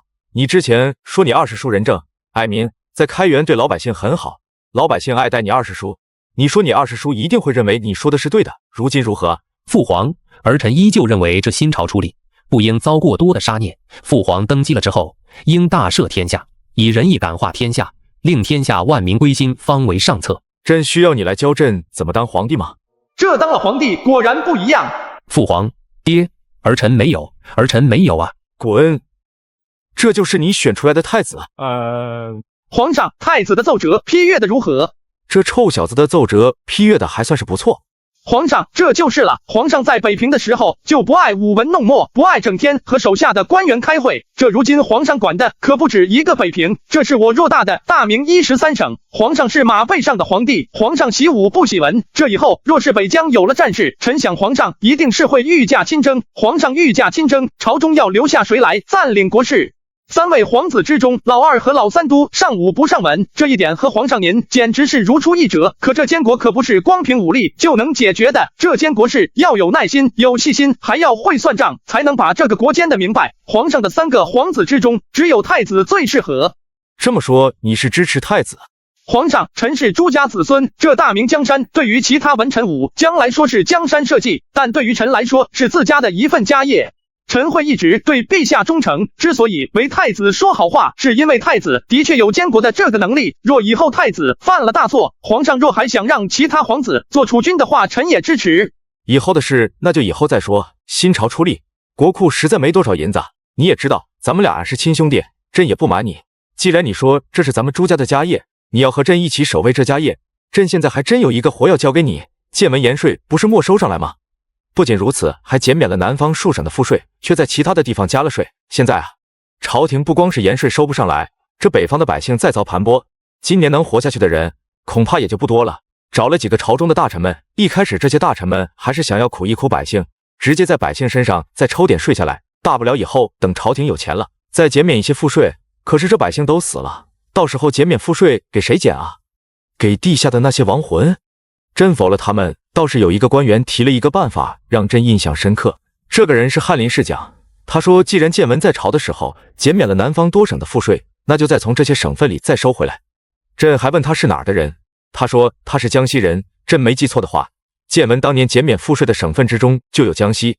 他身为江西人，能够在这个时候主动说起此事，让朝廷再把这些被减免赋税的省份的税再收回来，朕很欣赏。其他的那些官员们，尤其是朝里江西、浙江、江苏、福建几乎占了一大半，那些官员没有一个提及此事，唯有他提了这事。但要没记错的话，他应该是姓杨，好像叫杨士奇。杨士奇啊，3杨之一啊，这可是历经4朝的老臣重臣，3杨之中的西杨。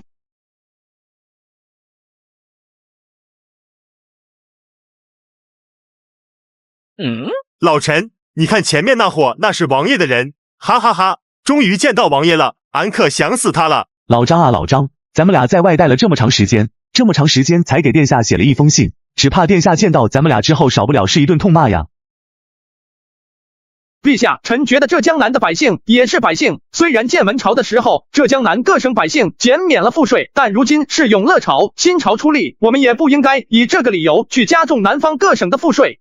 尤其这朝中这几省的官员众多，天下士族大半出自江南，若此时我们再收取江南各省的赋税，只怕是对朝堂稳定不利啊。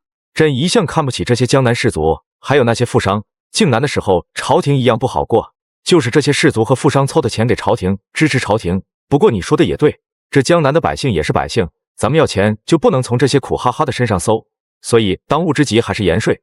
要是能把这几年的盐税收上来，不用多，只要有1000万两，咱们把今年过去，来年再收赋税，国库有了钱，自然也就不必那么局促了。这时候盐税的是派巡盐御史去，大概是收不上来那些贪银子的家伙。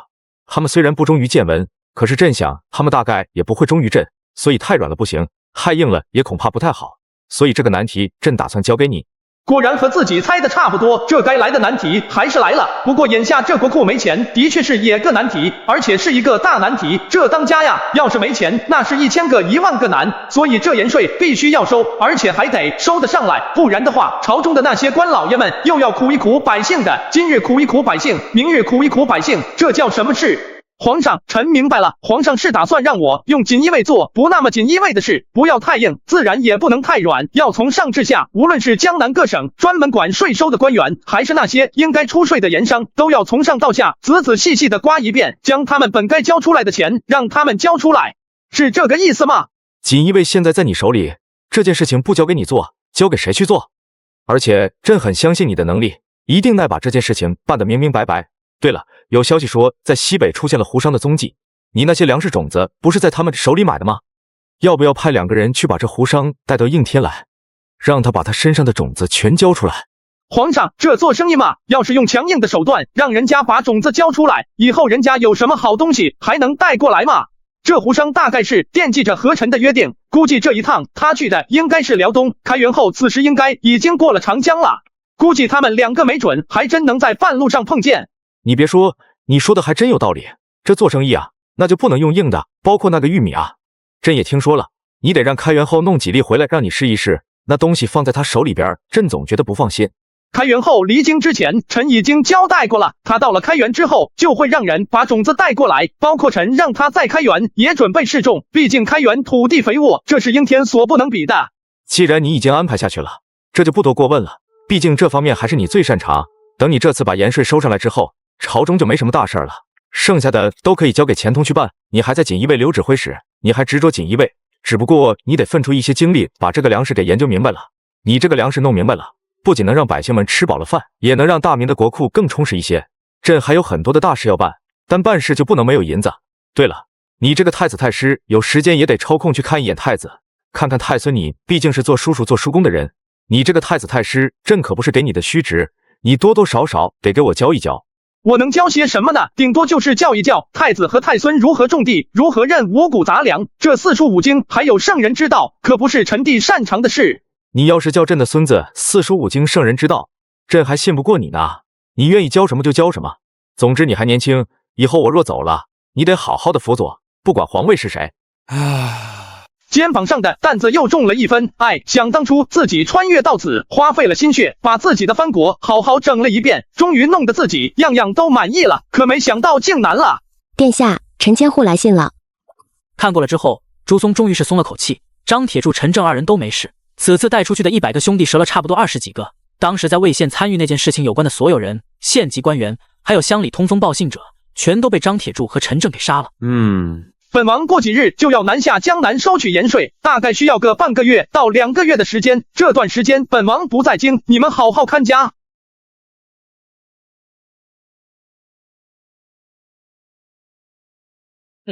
老臣，你看前面那伙，那是王爷的人，哈哈哈，终于见到王爷了，俺可想死他了。老张啊老张，咱们俩在外待了这么长时间才给殿下写了一封信，只怕殿下见到咱们俩之后，少不了是一顿痛骂呀。骂就骂呗，俺可是想死王爷了。王爷别说骂了，他就是见到我给我2个大嘴巴，让我去粪池里面泡上1天1夜，把俺杀了，俺也一句怨言没有。卑职张正参见殿下。你们2个还知道回来呀？本王还以为你们这是打算在外面另立山头，这辈子不回来了呢。王爷，那哪能啊？卑职是白天想夜里哭，做梦都想回到王爷的身边。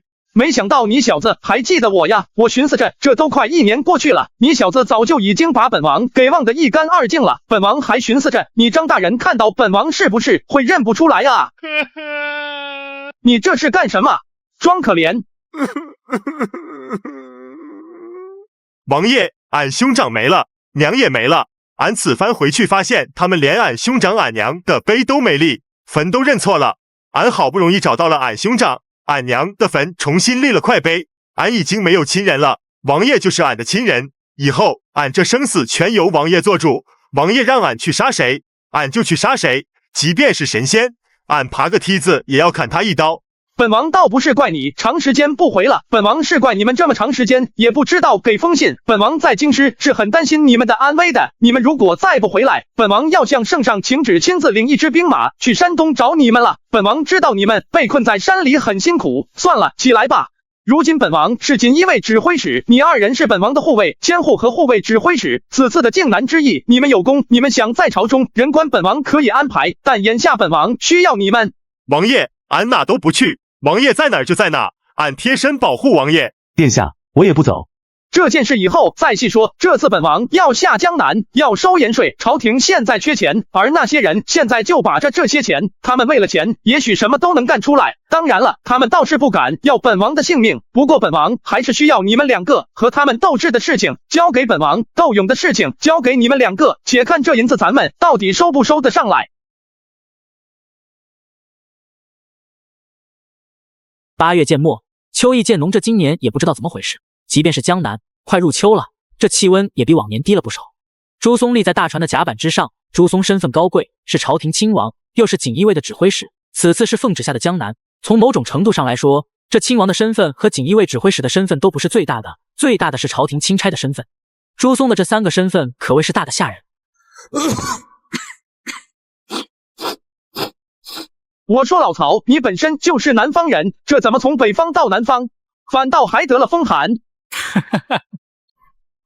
殿下，下官在辽东都住了那么长时间了，虽说下官是南方人，但是早就已经适应北方的气候了。这突然回到南方了，到底还是有些水土不服。嘿嘿，杭州就快到了吧？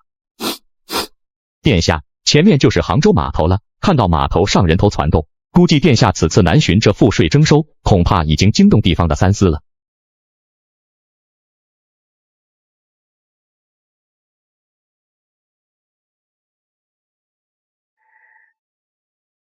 下官参见殿下。3位大人，快快请起。殿下一路风尘，真是辛苦了。下官浙江布政使周通与浙江按察使吴谦、都指挥使秦泰以及浙江各级官员恭迎殿下。殿下，我等已经在醉仙楼设下酒宴，为殿下接风洗尘，还请殿下换乘轿辇。下官等与殿下把酒言欢，开怀畅饮。诸位大人，实在不是本王不赏脸，本王这一路坐船南下，实在是觉得晕晕乎乎。本王现在倒是想沐浴净身，好好休息一下，实在不想劳烦各位大人。殿下，那醉仙楼在孤山脚下，与殿下的钦差行辕相距不过半里的路程，这也是下官等人的一片心意，殿下就不要推辞了吧。朱松虽然贵为亲王，不过人家既然已经把话说到这个份上了，也不好弄得太僵，更何况接下来收盐税，也许还真要这3位大人鼎力支持。既如此，那就劳动诸位大人了。殿下之前在辽东之地待了数年，想必这酒量已然是练出来了。殿下喝惯了北方烈酒，亦可尝尝我江南水酒，清淡醇香，还请殿下满饮3杯，今日我等不醉不归。韩王在辽东生活许久，酒量不是个的，几轮下来，在场的大人们都倒了1半多。朱松上了酒劲，开始给别人劝酒，把浙江的几位大人喝的是一愣一愣的。怎么样？殿下，都打听清楚了，这杭州最大的盐商名叫沈敬崇，此人是扬州人，前几年来到杭州之后，统一了杭州各个盐商，由他出面向朝廷买盐引，然后再由他将杭州各个盐商的盐全部调配到他那儿，由他派人去贩卖之后，大伙儿再统一的分利。哦，今天陪本王吃饭的那些人有这个沈正从吗？没有，他们是商人，是最不入流的。今天陪殿下吃饭的那些所谓士绅名流，大多都是手下有很大的土地，说白了就是地主。这贾员外就是杭州排得上名的地主加商人，他名下上百亩地，有1大半全都种了蚕丝。今日两浙都转运盐使司的官员可在？殿下，今日两浙都转运盐使司的官员一个没在。这帮家伙居然胆子这么大，本王都亲自来了，他们还不愿意露个脸儿，看来这是有意躲着本王啊！殿下，下官认为这转运盐司的官员们一个没到，应该是得到了某些官员的授意，就比如杭州知府、聂司衙门，没他们几个的授意，这转运盐使司当然是不敢不出来露脸的。另外，这转运盐使司转运时可是朝廷从3品的官，这官级也不小，他居然也不露面。看来这是有人不服本王啊！既然知道本王是专门为了盐税而来的，这专门管盐的衙门不露面，这就是要给本王支闭门梗，想看看本王会不会给他们来硬手段。真是大胆啊！他们这是算准了，朝廷尽量要避免使用强硬手段，所以这是在逼本王。好啊，他们既然想看看本王的态度，那就让他们看看，让手底下的弟兄们接着查。明天本王要出去拜访拜访。沈万从的府邸。此刻，这位杭州最大的盐商沈万从正坐在自家的椅子上，穿着锦绣华服，喝着上好的雨前龙井，一点都看不出他是明朝的商人。而在他的下手，坐着一个满脸怨气的官员，这官员身着官袍，此人正是转运盐使司的转运使姚东旺。你今天应该去迎接一下韩王殿下的，全杭州的人都知道，韩王殿下此次来就是为了盐税来的。如今新朝出力，朝廷缺钱，老百姓身上已经刮不出来了，就只能从我们这些商人和官员的身上下手。去什么去呀？反正他来就是为了钱来的，咱们该给朝廷交的税都已经交完了。那建文朝的官收了钱被砍了头，抄他们的家也就是了，还找我们要钱。我这转运使当的真憋屈呀，又不是我故意抓着钱往朝廷上送，怎么气势汹汹的来找我了？咱们俩就别打这哑谜了，大家都是一丘之貉。建文当朝的这4年，两浙两淮的盐税交了多少，大家心知肚明。洪武朝的时候，为何官员不敢贪？不就是怕砍头吗？建文当皇帝的时候，提高文官的待遇，文官上行下效，吃着上面的吃下面的，有他们在前面挡着我们，自然是无所谓的。可现在已经不是建文当皇帝的时候了，现在是永乐当皇帝，没条件吗？新朝刚立了还不到1个月，建文朝的所有新政全部推翻，改回到了洪武朝的旧制。由于锦衣卫的耳目遍布天下，各个官员家里面又重新设了探子，燕王和韩王一起靖难造反，一个当了皇帝，一个手握锦衣卫，上了无数的土地钱粮，大权在握。如今正是大刀阔斧的要算账的时候，我们在这样的环境下不加紧尾巴做人，把这一关混过去，你还顶着风上，自己不去也就罢了，大不了还能找一个政务繁忙的由头。可是那其他的转运使司的官员为何也不去？有聂司衙门的3位大人，还有杭州知府范大人在，我这个转运使在他们面前，那就是芝麻大小的官。虽说官级从3品，可用不着盐用不着钱的时候，谁拿我当回事？你看建文朝的时候多好啊，一年随随便便交点银子给那些大人们孝敬饱了，让他们吃饱了喝足了，皇上那边也就不问了。你看到现在怎么还得重新再花一遍这冤枉钱？这4年的钱全都白花了。够了！说来奇怪，转运盐使司的转运使乃是专门管沈正从这盐商的，可是这姚东旺在沈正从面前却老实得像是一只被踩住了尾巴的猫一样，实在是奇怪。总之告诉你，手底下的那些官员不要惹是生非，我这边会尽快的安排好伺候好这位殿下。我听说这位殿下爱财如命，在辽东还因为问太祖皇帝要钱的事，被太祖皇帝下旨斥责这一顿。要是能花点钱把他喂饱了打发走，让他在当今皇上那给咱们打掩护也就算了，以后这税该怎么交还怎么交。他可是此次靖难的大功臣，而且是第一功臣，若非爵位太高不知赏什么是好的话，恐怕他现在怎么着也是一位左柱国被封了国公的人。只要他贪财，我们就有办法，实在不行我这手里面还有一张底牌。您的意思是说，您手底下的程楼儿如此角色美人放在我这，我倒是无福享受。若是能做个顺水人情，撩动一下这位20出头的亲王殿下，以后在朝中说不定能为咱们说上话的。既如此的话，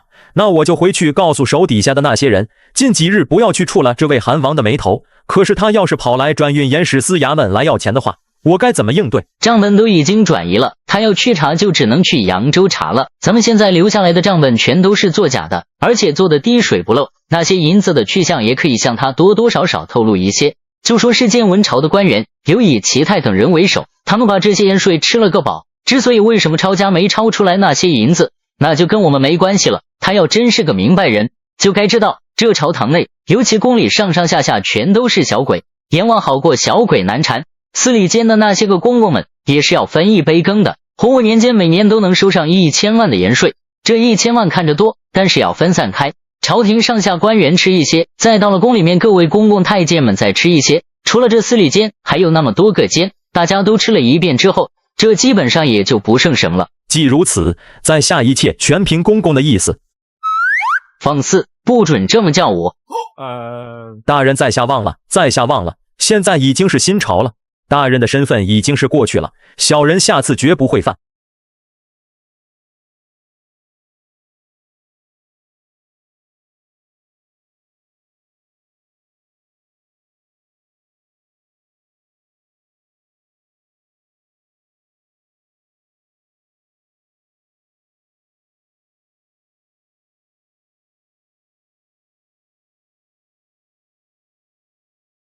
以后不要再提醒我的身份，尤其现在是韩王殿下正在杭州的时候，当务之急是想着怎么把这尊大神哄好了，让他赶紧哪儿来的回哪儿去，也就是了。请大人放心，下官记住了。老爷，你又和姚大人生气了？姚大人是个什么笨人？你又不是不知道，何必和他生气呢？有些人啊，就是得敲打，要不不长记性。不过看来上一次你好像把他伺候的不错，今天提起你的时候，他还是一脸的淫相。老爷，你说什么呢？我和他那都是多少年前的事了。再说了，奴家刚才可是听得清清楚楚，老爷您又要让我去陪别人是不是？老二，你知道我不能尽人事，这于人又于己的事，我不会拦着你。而且这次可不比那些个糟老头子，这韩王可是比你还要小了好几岁，刚刚20出头。我今日让人看了，那韩王殿下生的倜傥风流，唇红齿白，若是与他一夜，你也不算亏，我也不算亏。好歹是太祖皇帝的儿子，这龙子龙孙，咱们也跟着沾点龙气。小儿，好酒好菜全上来。好嘞，这位公子您还需要听曲儿吗？咱们整个烟雨楼唱曲唱的最好的就是这几儿姑娘，我们这几儿姑娘啊，那唱曲儿唱的真叫好，公子一定满意。嘿嘿，这块银子本公子赏你的，这层楼本公子包下来了，别让其他人上来。这位公子您就放心吧，我们烟雨楼啊，那是最讲信誉的。既然公子包下了这一层，我们不让人上来就是了。公子要听什么？既然你带了个琵琶进来，那就唱一曲《琵琶记》吧。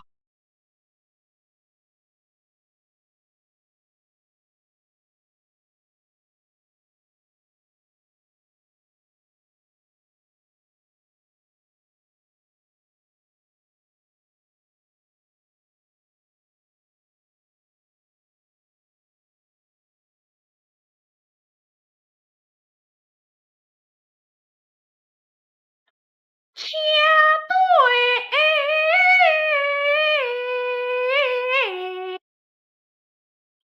一根山。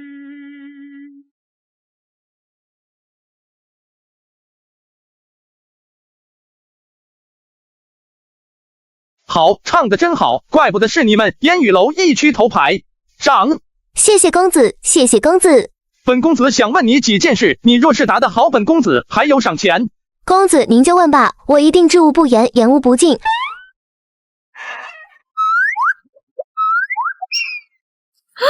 这位公子，您要是还想听我唱歌的话，奴家还可以给您唱，可是您把您的手下弄出去了，您是要对奴家干嘛？你误会了，本公子没想对你做什么，本公子其实是想问你一些事情，你们杭州官员的风评怎么样啊？就比如是否贪污，是否霸占了朝廷的税，没有及时上交。公子那还用说吗？这天底下哪有不贪的官啊？这帮官老爷可贪得很呢。要想当初太祖皇帝在的时候，这天底下哪有贪官啊？他们哪敢贪啊？这要贪了，太祖皇帝早就砍了他们的头了。后来这建文皇帝上来了，老百姓高兴不高兴先不说，反正我看那些官老爷们可是挺高兴的。哦，看来你对你们杭州的官员怨气真的很大呀。自己是不是说错了话？再看来这位公子气度不凡，别是哪家官老爷的儿子吧？这位公子，我刚才是跟您说笑的，其实我们杭州的父母官们都可好了。这不，前年杭州堤坝被毁淹了不少的农田，还是我们这儿的父母官主动挑起大梁，把该上到朝廷的盐税扣了下来，修补堤坝，要不然整整9座堤坝呀！别说杭州周围了，只怕这大水都冲到杭州来了。你刚才说什么？前年他们扣下了该上交到朝廷的盐税，然后用这批盐税修了堤坝。公子，您别这么问我呀，我也是听别的客人说的，其实我也说不明白，这什么盐税呀，还有其他税都是什么玩意儿，反正那帮客人是这么说的。这堤坝修好了，这才过了多少年，就又被大雨冲毁了。这里面似乎有些文章。除了这些，你还知道什么？你要是把你知道的全说出来，这些银子差不多有30-40两，就都是你的了。公子冒昧的问一下，您出手实在太大方了，您是干什么的呀？我说完了之后，会不会有人来把我抓走啊？放心，有本公子在，没人会抓你的。你只要把你知道的都说出来，最好是有关盐税的，还有杭州的官员有没有做一些不法事。这位客官，不，这位公子，你应该不会是锦衣卫吧？糟糕，自己还是太过心急，露出了马脚，连一个青楼的小丫头都看得出来自己是一名锦衣卫，而且是这天底下最大的锦衣卫，只怕是自己功课还没做到家呀。嘿嘿。不错，我就是锦衣卫，此次来是奉了当朝皇上的命令，要来彻查浙江上下官员。你要是有什么知道的，都可以告诉本官。恍惚之间，朱松这才注意到眼前这个小丫头也就13-14岁，自己13-14岁还不知道干嘛呢。以前是13-14岁的时候，自己还整天想着去超市买干脆面，而面前这位青楼里的姑娘也才13-14岁，还是个孩子呀！哎，万恶的封建社会！大人，我也是听别的姐妹说的，曾经也有一位官差大人来我们这烟雨楼喝酒，他喝多了之后稀里糊涂的说了一大堆关于盐税的事，还提到了一位盐商，那位盐商名叫沈振从，是扬州人，我们这儿卖盐的商人，私底下都叫他土皇帝。听说这位盐商私底下和我们浙江的聂司衙门走得很近，好像我们浙江的布政使大人都对他礼遇有加。这是第2次听到沈正从这个名字了，一个扬州盐商能够把杭州盐商全部整合到一起，为他所用，为他所管，这样的人的确不简单。而且最主要的是，这本身和自己想的也没错，看来果真是有官员背地里悄悄的和他勾结在一起，而且大致的人员锁定也几乎差不多，除了聂司衙门以外，谁还有这么大胆子敢给他打掩护？还有吗？继而又给朱松说了好多的消息，不过这些消息倒并不是如何重要。记住，我今天和你说的话，你一定要保密，无论谁问起，你只说不知道，明白了吗？大人哦，布公子您就放心吧，我今天只记得起了个大早，给公子唱了好几首曲子，把我嗓子都快唱哑了，剩下的我什么也不知道。我今天给你的银子怕是得有个50-60两，这些银子最后到你手里大概能有多少钱？差不多就这10两左右吧。什么？50-60两银子你能拿到手的只有区10两。奴家这就算是不错的了，那些卖身的姐姐们才惨，要是有这50-60两，她们能从其中拿出5两银子就算是可以了。5两银子，这也太少了吧？那你们赎身一般要几两？不一样啊，你看我被卖到这里差不多有4年了，我的价格是1年比1年高的。一开始到这的时候，我的价格也只有区的10几两，可现在我的曲儿唱得越来越好了，我的客人也越来越多，客人点我的多了之后，我想要把自己赎出去花的钱也就多，现在我差不多要花个300两左右才能把自己赎出去。怪不得他这么喜欢钱，那你们这烟雨楼的姑娘有靠自己的努力就能把自己赎出去的吗？当然有了，我来到烟雨楼之后，先后有2名姐姐出去了。哦，不对，里面有一位姐姐，她的是被人给赎出去的。而且说来，这位姐姐可是烟雨楼的花魁头牌，当时赎她的银子达到了整整10万两。我记得那位姐姐叫什么陈楼儿，她可厉害了。我最开始来到这的时候，也是她对我最好，好人有好报。她最后就是被那个沈振从给赎出去的。哎呀，我也说不上这是不是好报。要是按照大人您说的话，估计锦衣卫就快查这个沈振从了吧。大人您能不能行行好，不要难为我那位姐姐呀。像沈正从真的像自己想的这种罪名，基本上砍头流放是跑不了的。诛九族未必，但很有可能。依着朱棣的脾气来说，没准10族都诛了。这个本官答应你，如果他是无辜的，本官绝对不会让他受冤下狱。但如果他真的有所参与，并且得了好处，那本官一定不会罔顾朝廷法度。大人，我相信您，您一看就是好官，为我们老百姓做主的好官。殿下要是喜欢那个锦儿姑娘的话，何不把这个锦儿姑娘从烟雨楼赎出来？把她赎出来干嘛？当丫鬟吗？当然是带回去做侍妾啊。殿下是担心会影响自己的名声吗？那倒不是，顶多也就留下一个风流的名声。只是这锦儿姑娘年纪还太小，我压根就没往那方面想过。殿下，那姑娘已经13了，不小了。这放在普通乡村里，这13岁的姑娘都能生孩子了。万恶的封建社会！看她这架势，以后怕是自己能把自己赎出去，而且她也不想别人把她赎出去。这锦儿姑娘是个美人胚子，这曲儿又唱得这么好，以后一定是烟雨楼的下一个头牌花魁。这些东西都是谁送来的？殿下，这些东西我也不知道是谁送来的，从早上到现在，就陆陆续续的有人把礼物送过来了。下官问他们是谁，谁送的，他们也不说，一直笑，把东西撂下之后立马就跑了，跑得无影无踪。哼！浙江的这帮官员未免太看不起本王了吧？以为本王随随便便就能打发得了的，连试探都没有，直接把这么多值钱的宝贝送过来，这就是想看本王把这些东西全收了，然后就此离开。他们这是打发要饭的呢！传本王命令，这些东西全部拿到大街上去，分发给当地的百姓。那些大家伙拆不开的玉石直接敲碎，金银玉器直接炼掉。本王这就是要告诉他们，本王这次来是为了盐税而来，少1000万两白银，本王都不走。如果他们还拿这些蝇头小利来忽悠本王，本王下次就拿这些东西砸在他们脑袋上。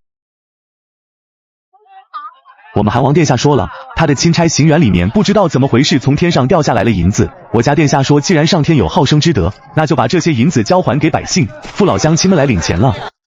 老爷查明白了。韩王殿下回到行辕之后勃然大怒，还说什么要1000万两，区区这点东西打发要饭的呢？贪心不足蛇吞象，这帮官老爷一个一个的敛财的时候不知收敛，该出血的时候不爱出血，我怎么就摊上这么些个人？准备一下把我珍藏多年的李白真剑拿出来，这可是我宝贝里面最宝贝的了。要是这还拿不下那个王爷，那恐怕这时候就不好弄了。老爷，那附上阳台贴，您可是花了20多万两才弄到的，就这么给了这位韩王殿下，是不是？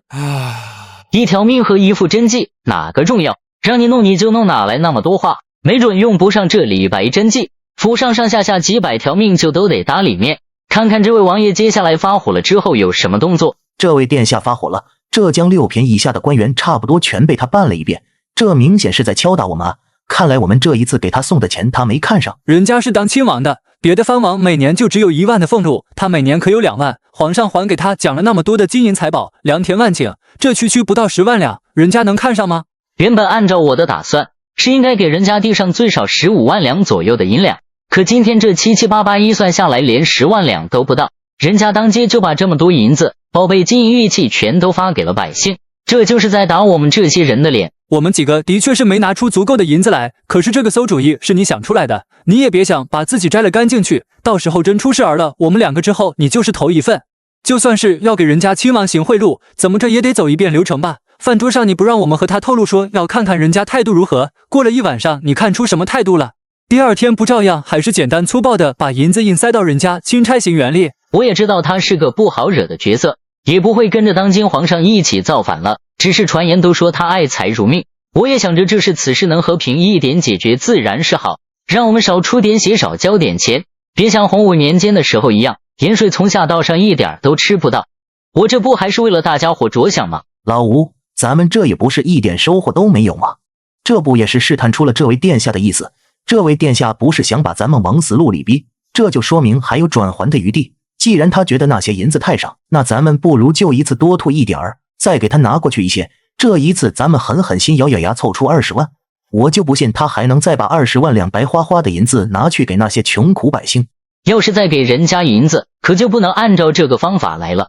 我准备和他私底下见个面，总要循序渐进的才好。我们今天都给他发了拜天，可人家一大早上就跑出去游西湖逛青楼了，哪有大白天去听曲的？明显是去打探消息。下午回了行辕，立马就把那些银子全部扔了出来。我们俩好歹一个是布政使，一个是按察使，人家都不给面子。你一个商人，你觉得堂堂韩王会见你吗？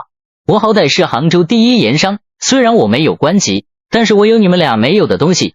他这次来主要是为了什么？一定是为了盐税。朝廷一打仗打了这么多年，现在朝廷国库一定紧缺，而我是能给他带回银子的人，这个窟窿必须得我来补。要是你2位大人有办法补这个窟窿的话，根本就轮不上我，韩王殿下早就来找你们了。好了好了，既然沈正从有办法帮我们请走这尊大神，那就让他去吧。韩王殿下现在一定不待见咱们俩，尤其出了这种事，大家都要心知肚明，这里面肯定有咱们俩的事，咱俩还是不要去惹这个麻烦。老沈啊，咱们也认识这么多年了，那自打你来了杭州之后，咱们就在一块，那是绑在一条绳上的马扎。这些年盐税的事情要是让朝廷给查到了，不光我们2个要倒霉，你这个杭州最大的盐商也要倒霉。如今是新朝了，皇帝不是个好相与的角色，他若不是个心狠手辣的人，怎么可能起兵造反还一路高歌猛进？我们也知道这是皇上给的一个机会，我们也的确想把这个窟窿给补上，可是这么多年都过去了，4年的钱早就已经吃下去吐不出来了。这一次你就算帮这家伙的忙，要是咱们这关过不去啊，浙江那又要砍下不少的人头了。还请二位大人放心，我虽然也补不上这4年的盐税，但我一定尽可能的帮助咱们过了朝廷这一关。盐税这是好弄，可是那座堤坝的事情可不好弄，因为这9座堤坝淹了100多座村庄，死了几千个人。要不是当年朝廷忙着镇压叛乱，只怕是这事早就已经查下来了。怎么把这件事情给忘了？这事要是朝廷知道了，那就不光是砍咱们几个脑袋的事了，咱们的9族一个都跑不了，更何况那当今圣上是喜欢诛灭人家10族的。老沈啊，你给我们俩支个招，当初这炸堤坝的主意可是你想出来的，做人啊可得有始有终。二位大人，明天还请二位大人再送一份拜帖，由二位大人为我和韩王殿下牵线，我会尽量把盐税的事情处理好。不过咱们要说准，以后两淮我管不着，2浙的盐税下来，咱们一定要1分不少的给朝廷交上去，最起码过了这个风口。老沈啊，你就放心吧，这现在该捞的都捞够本儿了，这以后啊我们绝对碰都不碰了，太吓人了。至于你说的牵线的事情，这个你也放心，等明天我们俩亲自去一趟钦差行辕，怎么着也得把韩王殿下给请出来，到时候就看你的本事了。请二位大人放心，只要在下见了韩王殿下，一定想尽办法把这件事情接过去。二位大人快请起，这是干什么呀？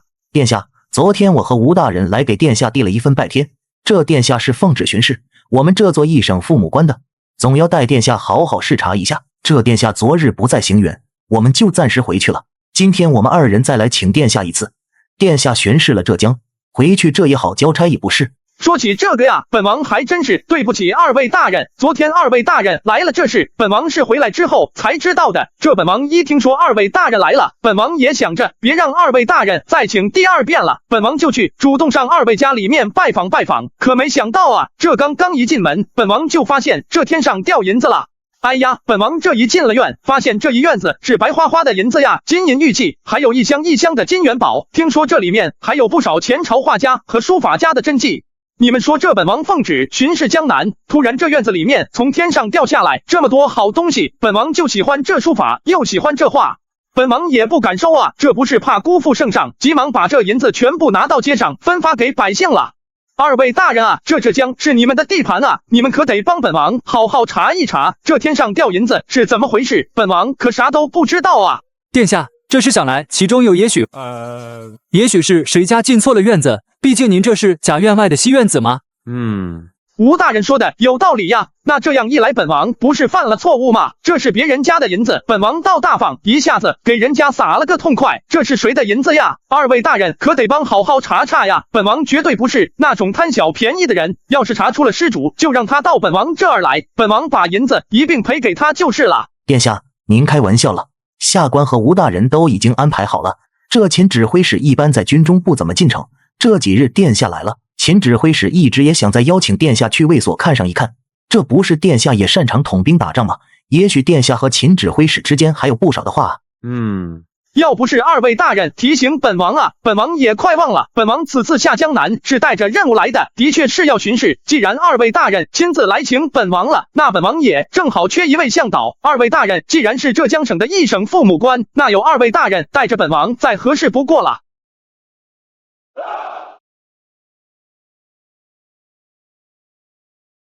浙江都指挥使秦泰拜见韩王殿下。秦大人快请起，这周大人和吴大人与本王说了，秦大人练兵有方，今日本王特来看一看我江南士兵的军容啊。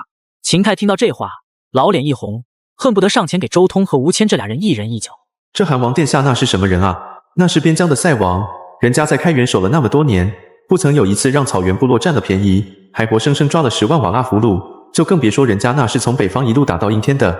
这燕王善武，韩王善谋，若没有韩王的谋略，燕王也就是当今陛下，也没有这么快就能夺下皇位的道理。殿下说笑了，这江南乃是富庶之地，这从军者人人都知道，越是苦寒之地，越能锻炼士兵的战力和心智。殿下那是从辽东开原回来的，开原兵马雄壮威武，我这江南的兵哪能和开原兵马相比？哎，北方士兵善骑战，这南方士兵擅长上在山林之中作战。若是南方士兵到了北方，那自然而然是敌不过北方骑兵的。可是这北方骑兵到了南方，山川丘陵之地，那一样也是不灵啊。秦指挥使，这浙江卫所的兵练的还是不错的，已经比大明绝大多数没经历过战争的士兵要强的多了。距离他们真正脱胎换骨，现在也就只差经历一轮战阵。本王打算过段时间向皇上请命，天下卫所的兵马轮流去北方戍边，和北方的猿人真刀真枪的干上几场战争下来，一定脱胎换骨。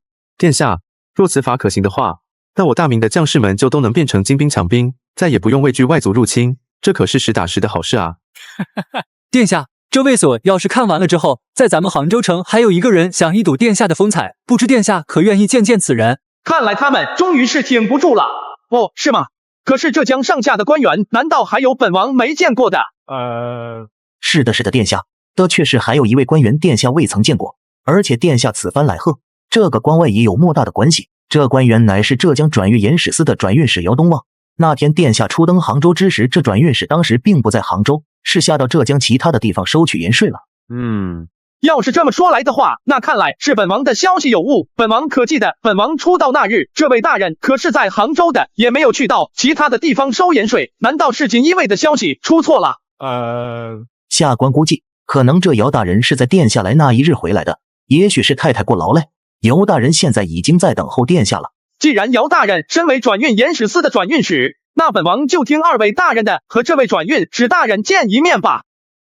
浙江转运盐使司转运使姚东望叩见殿下。姚大人啊，本王可终于看到了你。你不知道本王是盼星星盼月亮，这次来浙江就是为了你来的。可是本王到的第一日，听说你不在杭州，可本王安排在你身边的锦衣卫却明确的告诉了本王，你就在杭州啊。殿下，下官当日确实是出去了一趟，后来回来的。下官回来了之后，殿下已经回到行辕去休息去了，所以下官就没有去讨扰。昨日下官去了一趟殿下的行辕，可是殿下当时并不在行辕之中啊，没办法，这衙门里面事情多，下官就暂且先回去处理公事。今天终于见到殿下了。哎呀，原来是本王误会姚大人了。姚大人不必惊慌，快请起。这既然本王见到姚大人了，本王心里也就踏实了。姚大人这一次盐税收上了多少？殿下，说来今年的盐税还没有收完啊，因为今年这不是朝廷打仗了吗？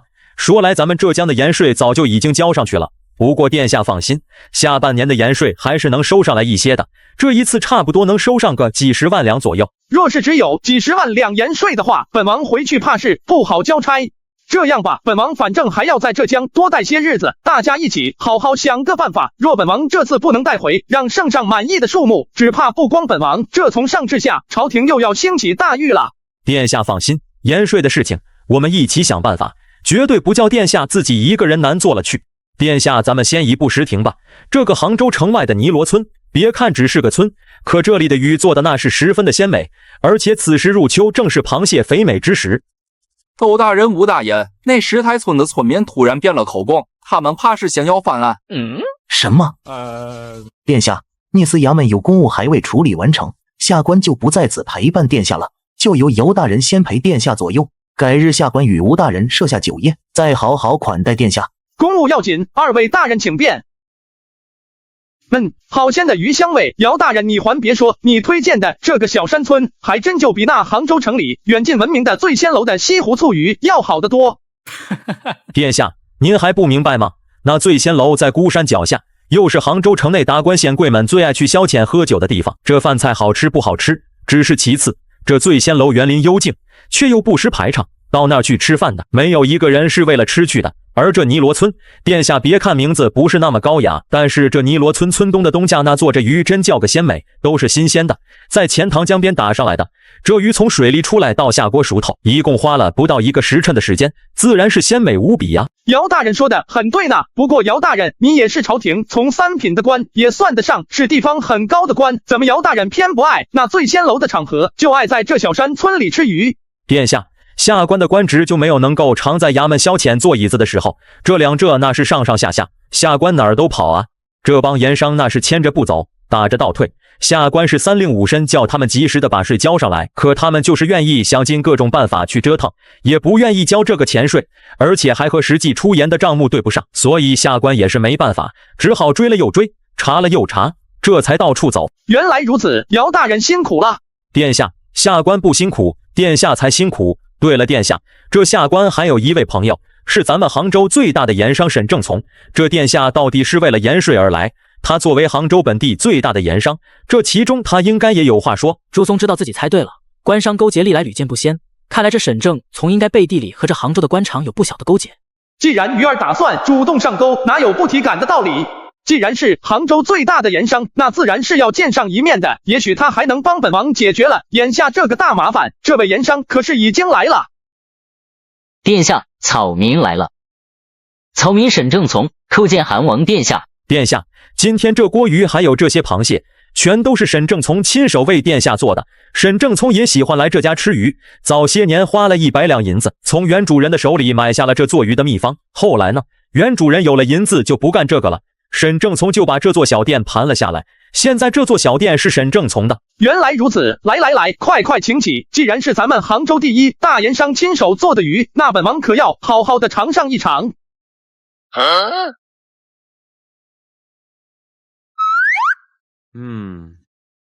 二位，本王在朝中树敌众多，又有无数靖难遗孤趁乱逃出京城，本王不得不小心啊！殿下位高权重，自然是少不了小人妒忌，可以理解。朱松拿起筷子，轻轻地夹了一块最肥美的鱼腹送进嘴里，这入口果然如刚刚闻到的味道一样，同样是鲜美无比。好吃，好鲜美的鱼！沈正从，这鱼是你做的，你又是杭州第一大盐商，本王此次来正是为了盐税而来，你有资格与本王坐在同一席面上来坐。多谢殿下抬举了。老爷，我来送酒了。你也真是的，不是叫丫鬟上酒来吗？你怎么亲自跑出来了？别在这儿愣着了，赶快把酒放下。这位是韩王殿下，快行礼。不必再跪了，这石亭紧靠钱塘江边，地上湿气甚重，女子身弱，莫要伤了身子才好。草民替内子，多谢殿下。起来吧，只是一桩小事而已，不要动不动就跪。这位小王爷真如传言当中生得唇红齿白，面如冠玉，好一个风流倜傥的朝廷亲王。更迷人的不是朱松那张脸，而是朱松那久居高位，贱妾多谢殿下。那锦儿说的程楼儿和这沈正从口中叫的楼儿，莫不是一个人？是了，自己还真是贵人多忘事。当时锦儿说，那杭州最大盐商沈正从正是从他们烟雨楼花了10万两重金，从烟雨楼把程楼儿赎出去的。眼前这女子就是当时红极一时的烟雨楼头牌程楼儿。殿下，贱内姓程，名楼，以前是烟雨楼的花魁，草民亲见。几年之前见过楼，之后就再也忘不了了。哪里，你也生得仪表堂堂，有家财万贯，还有能力，和这位楼儿姑娘倒也算得上是天作之合，何来轻贱一说？殿下，草民是个商人，商人自古以来就轻贱，商贾之术本是末流，商人更是被世人认作奸猾狡诈的代表。贱内不嫌弃草民，草民已经是很高兴了。这自古历朝历代重农抑商已成规矩，尤其我汉人王朝更受儒家思想所影响深远。本王倒是觉得这国家少了商人，怕是南北货物不通，货物不通，这银子自然而然也就是死物，这货物流通起来，银子才会流通起来，银子流通了起来，自然而然也就成了活物。不是有那么一句话吗？就有来有往，变土为宝。本王还是很看好商人的，当然了，本王看好的是那种遵律守法的商人，可不是那种欺压百姓、官商勾结的奸商。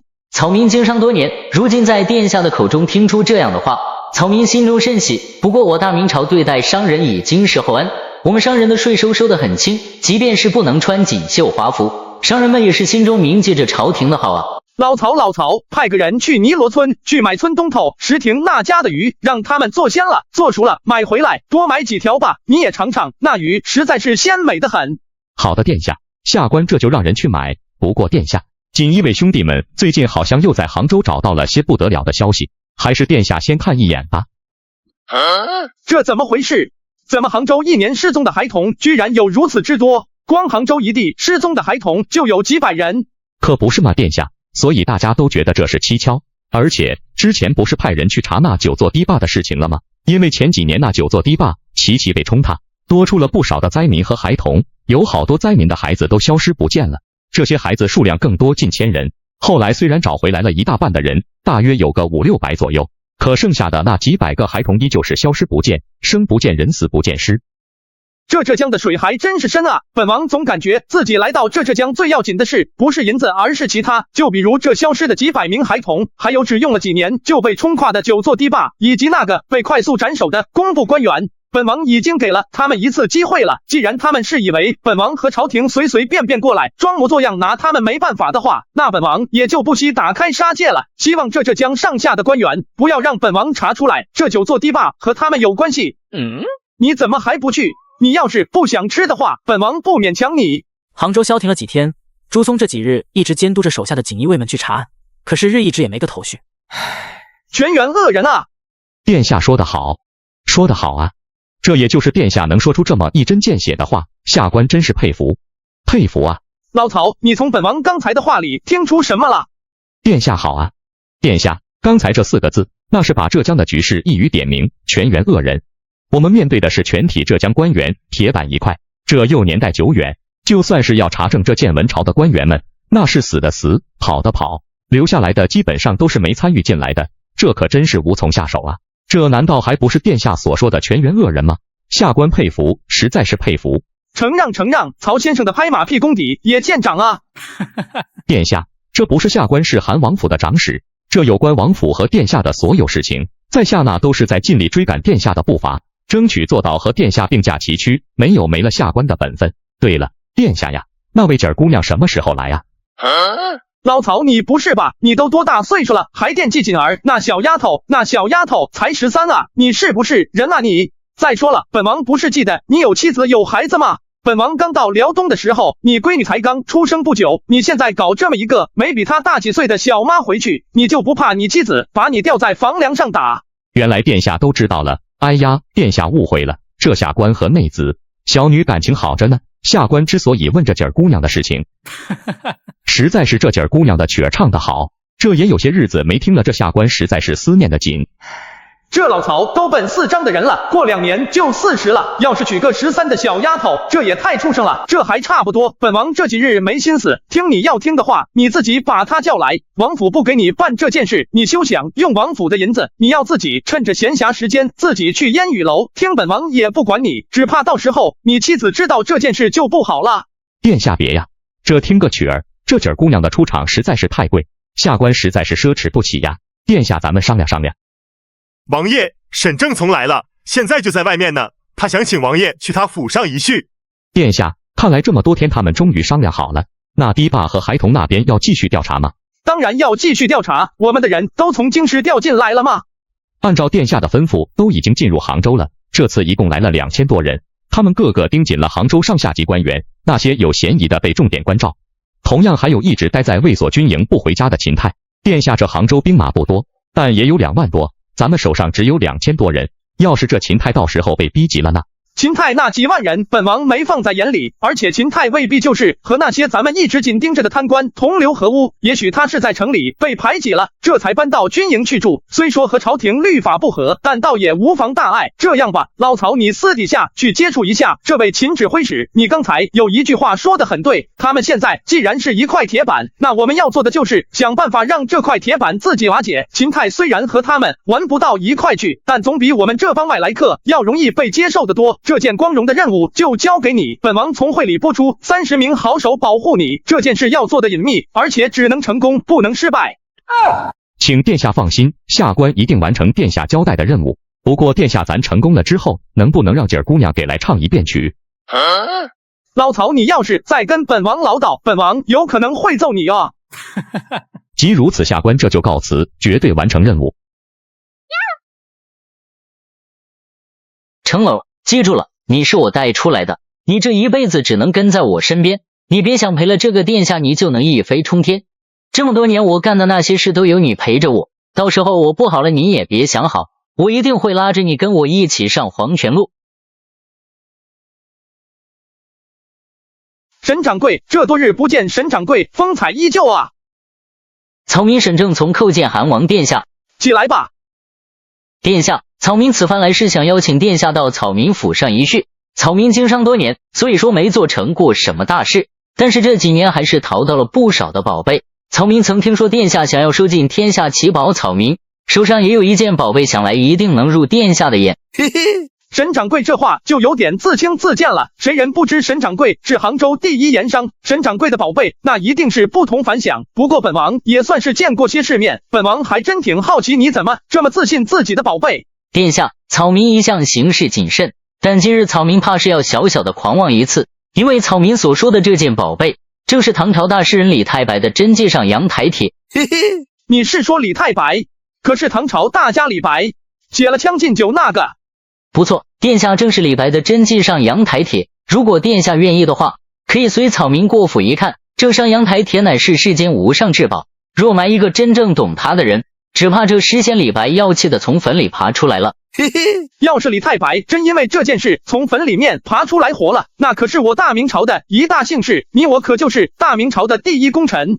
嘿嘿，快，沈掌柜前面带路，咱们这就去你家。这李太白的真迹，这可百年难遇，我不可以说得上是千年难遇了。好，太好了，本王勉强算个文人，更多的时候不是个文人，但对李太白的敬意，本王可不比别人差。是啊，殿下，如今李白的真迹可存下不多了。这自唐朝以后，中原连年战乱，多少古来大家真迹都被毁于一旦。这幅真迹是我在一个徽商手里买来的，花了差不多20万两银子。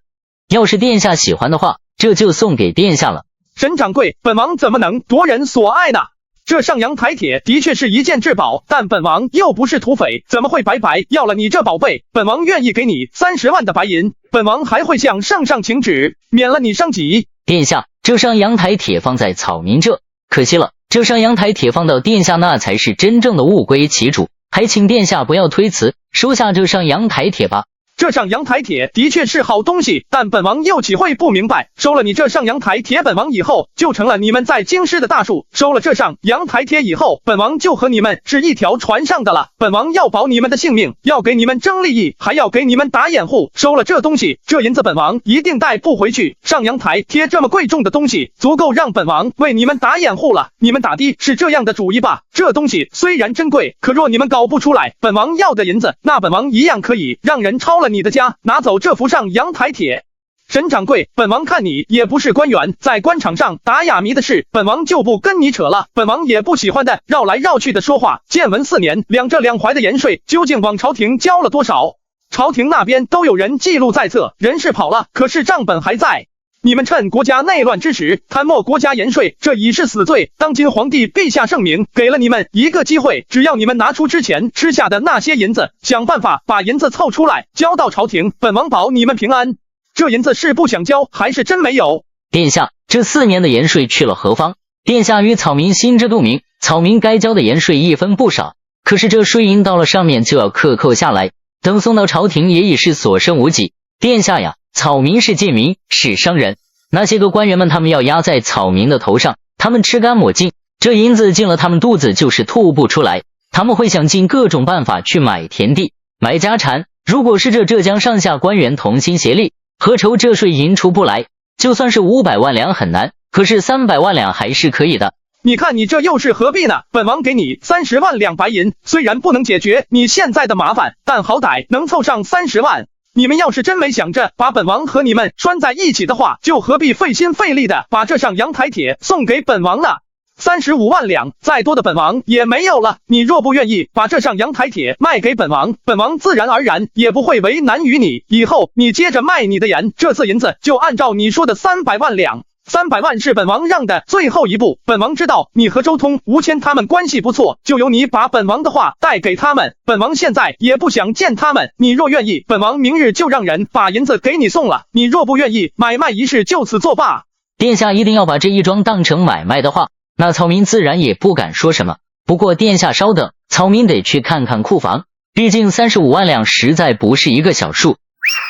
真无语了，35万两白银，还得先看一看库房能不能放下。看来这沈家的银子库房里塞得满满当当的，35万两，自己就算贵为朝廷的亲王，从京师而来，那也不大可能随身带着35万两现银吧？肯定是银票啊！没想到那附上阳台帖居然没能拿下这个王爷。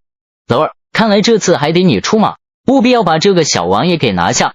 我知道只要你出手，没有你拿不下的男人。老爷放心吧，虽说楼儿心中不愿意去陪其他的男人，但为了老爷，奴家愿意做。楼儿，你这小浪蹄子骗别人还成，骗我可就不成了。那天在渔村的时候，我就看出来了，你看到那俊俏的王爷，早就已经情动的不行了。那天晚上你可好一阵缠绵。老爷毕竟是当今亲王，龙子龙孙，这气度自然不凡。楼儿那天也是没见过这样的人，一时失态，老爷就别和楼儿一样一般见识了。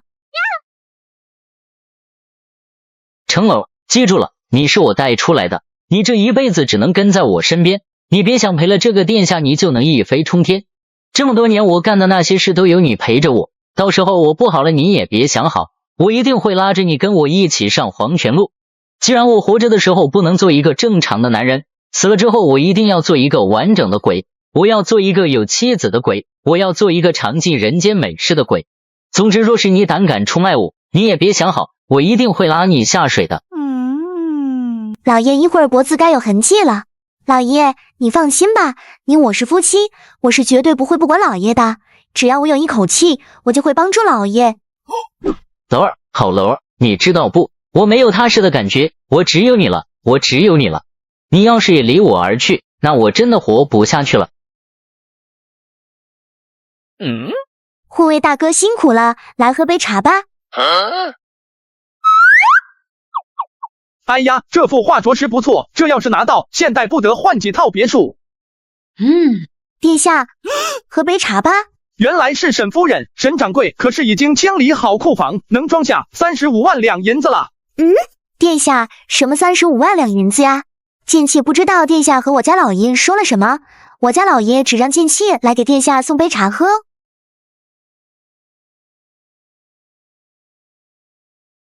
殿下，我这突然肚子疼，好像昨夜有点受凉，我去烫茅房，马上就回来。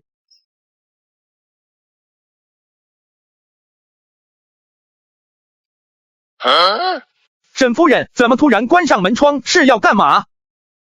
殿下来到杭州也有几日了，想必……沈夫人请自重，沈夫人请自重，沈掌柜对你不错，你莫要辜负了他。殿下是怕被人弹劾欺辱下官之妻吗？难道殿下不明白吗？殿下，这正是我家老爷的意思。贱妾本身就风尘女子，我家老爷是诚心亲近殿下，讨好殿下，这才让贱妾自荐枕席。请殿下放心，我家老爷绝对不敢有对殿下不利的念头。沈夫人还请自重啊！今日发生之事，本王就当不知道。告诉沈正从，若是他想求的平安的话，老老实实的把银子准备好。他那副上阳台帖，若要卖给本王，就派人来知会一声，本王这就把银子送上门了。还有，既然夫人已经和沈掌柜成亲了，那就请遵守妇道，不要时时刻刻在提醒自己从前的身份。想要让别人忽略不计较你以前的身份，那就请夫人从这一刻开始自己尊重自己，不要再自轻自贱。你要去哪儿？你不能走。你告诉我，你之前为什么对我露出了那样的眼神？我就在你眼中如此不堪吗？就因为你是皇亲国戚，是皇帝的儿子。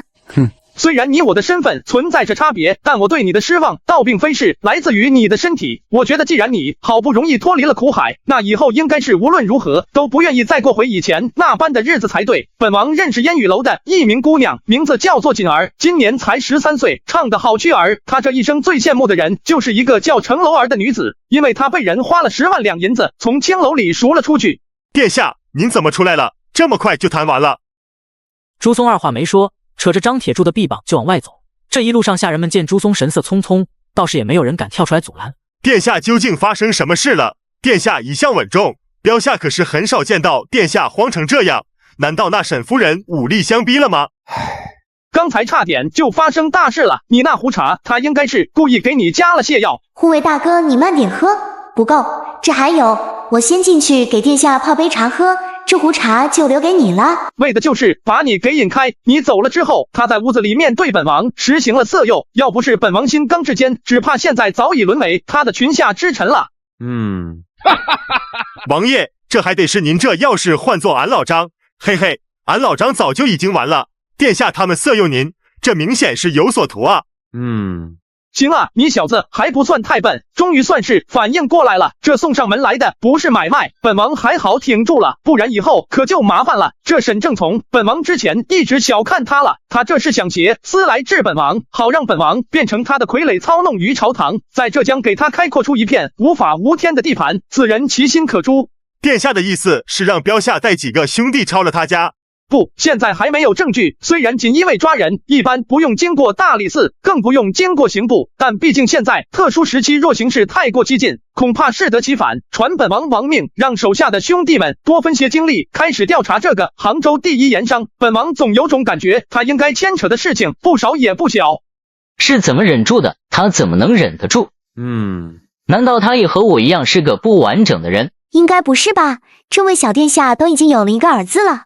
龙生九子，各有不同。也许这个朱松他天生就是不健全的男人，也不一定。有没有可能他的儿子并不是他亲生的？老爷，诽谤亲王可是大罪。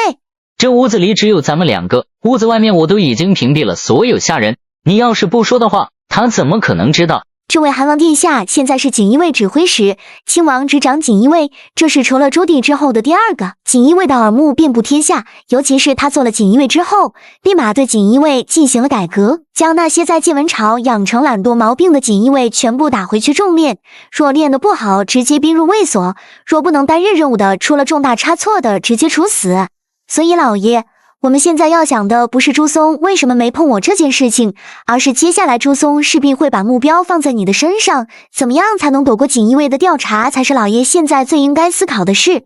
你说的对，你说的对，我们现在要做的不是去想这位王爷他怎么能忍得住你，而是应该想想怎么躲过锦衣卫的调查。那9座堤坝还有那消失的几百个孩子，我都已经处理好了，只要下边的那些人扛得住，我们就万事大吉。锦衣卫以酷刑闻名，太祖皇帝时期，朝堂上的那些官员都顶不住，就更别说下面的那些小鬼们了。只怕是这鞭子还没等沾上凉水呢，他们看到锦衣卫的诏狱了之后，就会吓得当场昏过去。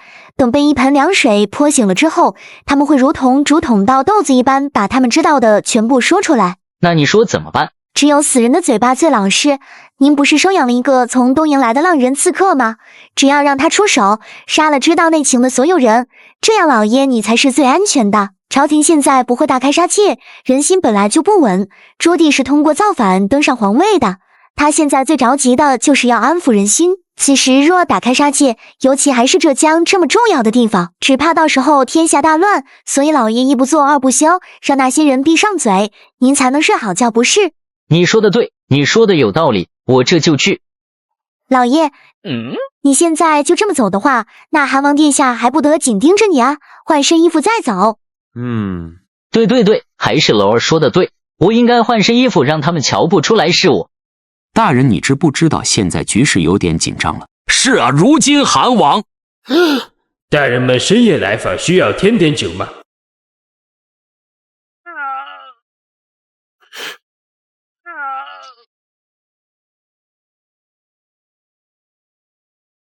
沈正从离了油铺之后，一直直奔城外，在城外有一座小寺庙。袁度、小田平一郎在吗？阿弥陀佛，沈施主，袁卑此刻就在寺庙的后山，他在练他的刀法。他的汉语说的怎么样了？还能让人听出来吗？沈施主，袁卑他已经说了几十年的倭语，乡音难改，他现在也没办法将他的口音彻底的改掉。不过贫僧想，若是和他说话的人，即便能听出来他有口音，也断然想不到是倭人。那就好，带我去，我要和他说些话。袁度听了沈正从的话，却没有动。沈正从一皱眉头，有些不悦地说道：“你怎么还不带我去？难道让我自己去吗？”阿弥陀佛，沈施主若再造杀孽，只怕沈施主将永远活在痛苦之中，永远无法抵达彼岸。张让，你是不是当和尚当久了，忘了自己曾经是干什么的了？你以前是土匪，杀人不眨眼，你手下死了多少条人命？没有50，怎么也得有30了。哼，要不是你知道你还有个儿子，你会退隐江湖，跑到山上来当和尚。要不是有我在，官府早就已经把你抓起来了。你现在给我讲道理，你怎么敢给我讲道理的？张让，别以为剃了光头穿上僧袍，你以前干的那些事就能一笔勾销。告诉你，你要走的路还长呢，你就算是以后下18层地狱，你也该认。阿弥陀佛，贫僧没有一日忘记自己的罪孽，贫僧没有一日不是在为自己赎罪。行了，别和我废话了，你有那个时间，不如好好教教你的儿子，他是土匪的种，没准有一天他也会拿起屠刀去杀那些无辜的百姓，你想他会不会走上你这条老路？小和尚，这灶糖送给你了，带我去找你的那个师兄。小和尚懂什么？一见有好吃的口水都要流下来了，接过牛皮纸包着的灶糖，美美的放进怀里，随后带着沈正从来到了寺庙后院。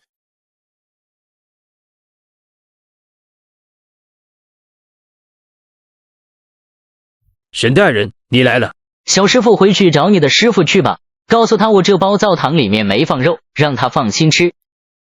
小和尚有点怕自己这个师兄，抱着灶糖头也不回的赶紧跑了。沈大人，每月月初的时候，你都会派人来给我们送吃的，可是却不见你的人。如今沈大人再来，怕是有事情要我去做事吧？平一郎，我知道你是倭国的第一刺客，若非刺杀大明失败，你又怎会流落到大明，又怎么会被我给救起？这个和尚法号元卑，真名小田平一郎，乃是东瀛武士，因为不满大明分配不均，所以怒而杀之，可惜只将人砍了个半死，没有将人彻底的杀死，他只好离开了倭国，来到大明，以求一线生机。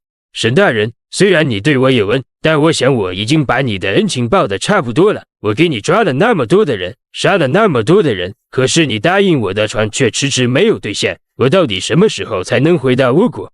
我已经和你说了很多遍了，现在倭国对你的追捕还没有停止，你的通缉传遍了整个倭国，你回去就是死路一条。你在倭国杀了一个大明，相当于杀了我大明的朝廷命官，你觉得他有可能这么容易就放过你吗？你也别觉得没了你我什么事情都做不成，只是因为用你比较方便而已。而且你对我来说也是一块烫手山芋，别把自己想得太重要。说吧，你要我干什么？是去抓人还是去杀人？这年头哪有那么多的灾民？说来，我倒是要问你，这房子可是你在东瀛给我带过来的，为什么还是没有反应？这房子不是我给你的，是你请我喝酒，我喝醉时说的东瀛的一个传说，这只是一个传说而已。可是你听了之后，就像是发了疯一样，到处抓人，就连我这样的人都觉得你很残忍。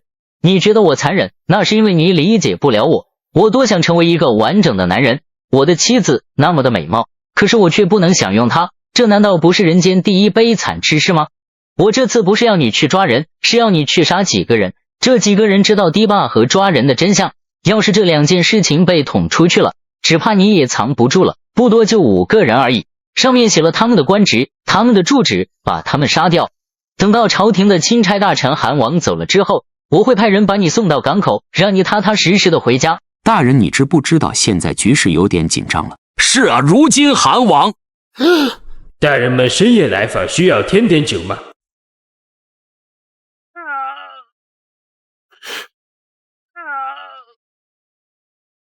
几天之后，朱松接到了一则消息，浙江死了5个知县。万万没想到，他们居然胆子真的这么大，居然敢杀人灭口。不过这也证明了调查这9座堤坝的方向是对的，不然的话，那些人也不用如此着急的想要杀人灭口。这5名知县的尸体在哪儿？殿下，这5名知县已经下葬了。 5个朝廷官员突然被杀，查都没查就下葬了，这明显就是不想让人知道他们5个究竟是怎么死的，这明显就是做贼心虚啊！查清楚是谁下的令了吗？是周通还是吴谦，或者是那个知府范仲平？殿下都不是，这5名知县的家人就像是商量好了一般，齐齐的选择把这件事情按下不报。下葬好了这5名知县之后，那5名知县的家人们也像是商量好的一般，很快就收拾好了行囊，离开了当地。 不过都被咱们的人给拦下来了，现在正安置在附近的一座小村子里。这按理来说，都指挥使不能一直待在军营里面。那个秦泰反其道而行之，家眷都在城里，他却不爱往城里跑，天天和手下的将士们同吃同住。你这几天和他相处下来，此人如何？殿下，下官这几日和秦泰接触下来，这秦泰好像与吴谦、周通等人关系处的并不融洽。不光是他，而且这杭州知府范仲平也是如此。秦泰不爱回城。 正是因为周通和吴谦总是想方设法要拉他入伙，他说有一次差点着了他们的道，他们把一个女子送上了他的床。若非是秦泰的妻子思维敏捷，带着家丁浩浩荡荡的找过来把事情闹大，只怕是现在秦泰早就已经入了他们的彀中。这么说，这位掌兵权的都指挥使反倒是他们3个人之中为数不多的一个好人。殿下，秦泰是不是好人，下官不敢保证。不过这就做堤坝的事情，应该和他逃不了关系。哦。 你查出什么了？殿下，那9座堤坝应该有所偷工减料，但也不至于下了一场大暴雨就将9座堤坝全部冲塌。能够把9座堤坝全部弄塌的方法就只有一个，火药。而整个杭州城能一下子拿出这么多火药的，就只有一个地方，那就是都指挥使的军营内，而火药调控极为严格，没有都指挥使点头，这火药是万万取不出来的。所以下官认为秦泰也参与其中，甚至没准这个主意就是他想出来的，毕竟火药只有他有。是啊，本王之前怎么就没想到呢？这9座堤坝一同垮塌，就算是偷工减料，也不至于这么急呀。用火药炸毁倒很有可能。要是这9座堤坝的事情查出来了，那可就不是光拿几百万两银子回去就能交差的了。只怕咱们要在杭州大闹一场才行。老曹你怎么看？咱们是应该装作什么也没发生，还是把这件事情上报给陛下，让陛下来做决断？殿下，下官认为这9座堤坝的事情和那消失的几百个孩子的事情，都应该让陛下知道。如果真的证明了这杭州的官员不是什么善茬的话，就算是锦衣卫要抓他们，那也得陛下点了头才行了。你们好大的胆子！这位曹大人是韩王府的常侍，韩王殿下最亲近的幕僚，你们敢拦他，都给我滚开！本将军说话你们听不懂吗？赶快给我滚！陛下，韩王乃谢。好大的胆子，好大的狗胆！杭州这帮官员为了贪没朝廷的盐税，炸堤坝、毁农田，让成千上万的百姓流离失所，还趁乱少了几百个人。这几百个人去哪儿了？老大，你说说这是应该怎么办？你总是让朕对天下仁德宽以待人，赦免天下，现在出了这样的事情，你要怎么说？还是要仁德？爹，如果二师叔调查属实的话，那这件事情孩儿认为应当严惩。严惩？不是你和朕说要以仁义感化天下吗？要以仁义立身吗？不是你说要朕大赦天下吗？你怎么现在突然改口要严惩你？可知这将对朝廷有多重要？爹，正是因为孩儿知道这将对朝廷至关重要，所以在这个时候朝廷更应该拿出一个明确的态度。新朝出力是真，但我大明律法不能乱也是真。若纵容这将继续乱下去，那岂不是给其他的各省官员和天下百姓做了一个坏的表率吗？很好，你这个当太子的终于算是有了点长进。朕再问你，若是浙江官员，包括这个布政使和按察使在内，都有参与了其中，按罪名要论斩，这些人死了，还有什么人能够当好浙江的父母官？爹，儿臣以为如今朝中官员都尚不完全，各个部和衙门都还有所空缺，从堂官向下派是行不通的。儿臣认为杭州知府范仲平德才兼备，又熟悉浙江民情，若由他来接替布政使或按察使的位置，想来一定能够做得好。你说杭州知府范仲平可以进布政使，那按察使呢？浙江三司衙门难道就只有布政使需要找人补上来吗？按察使不需要吗？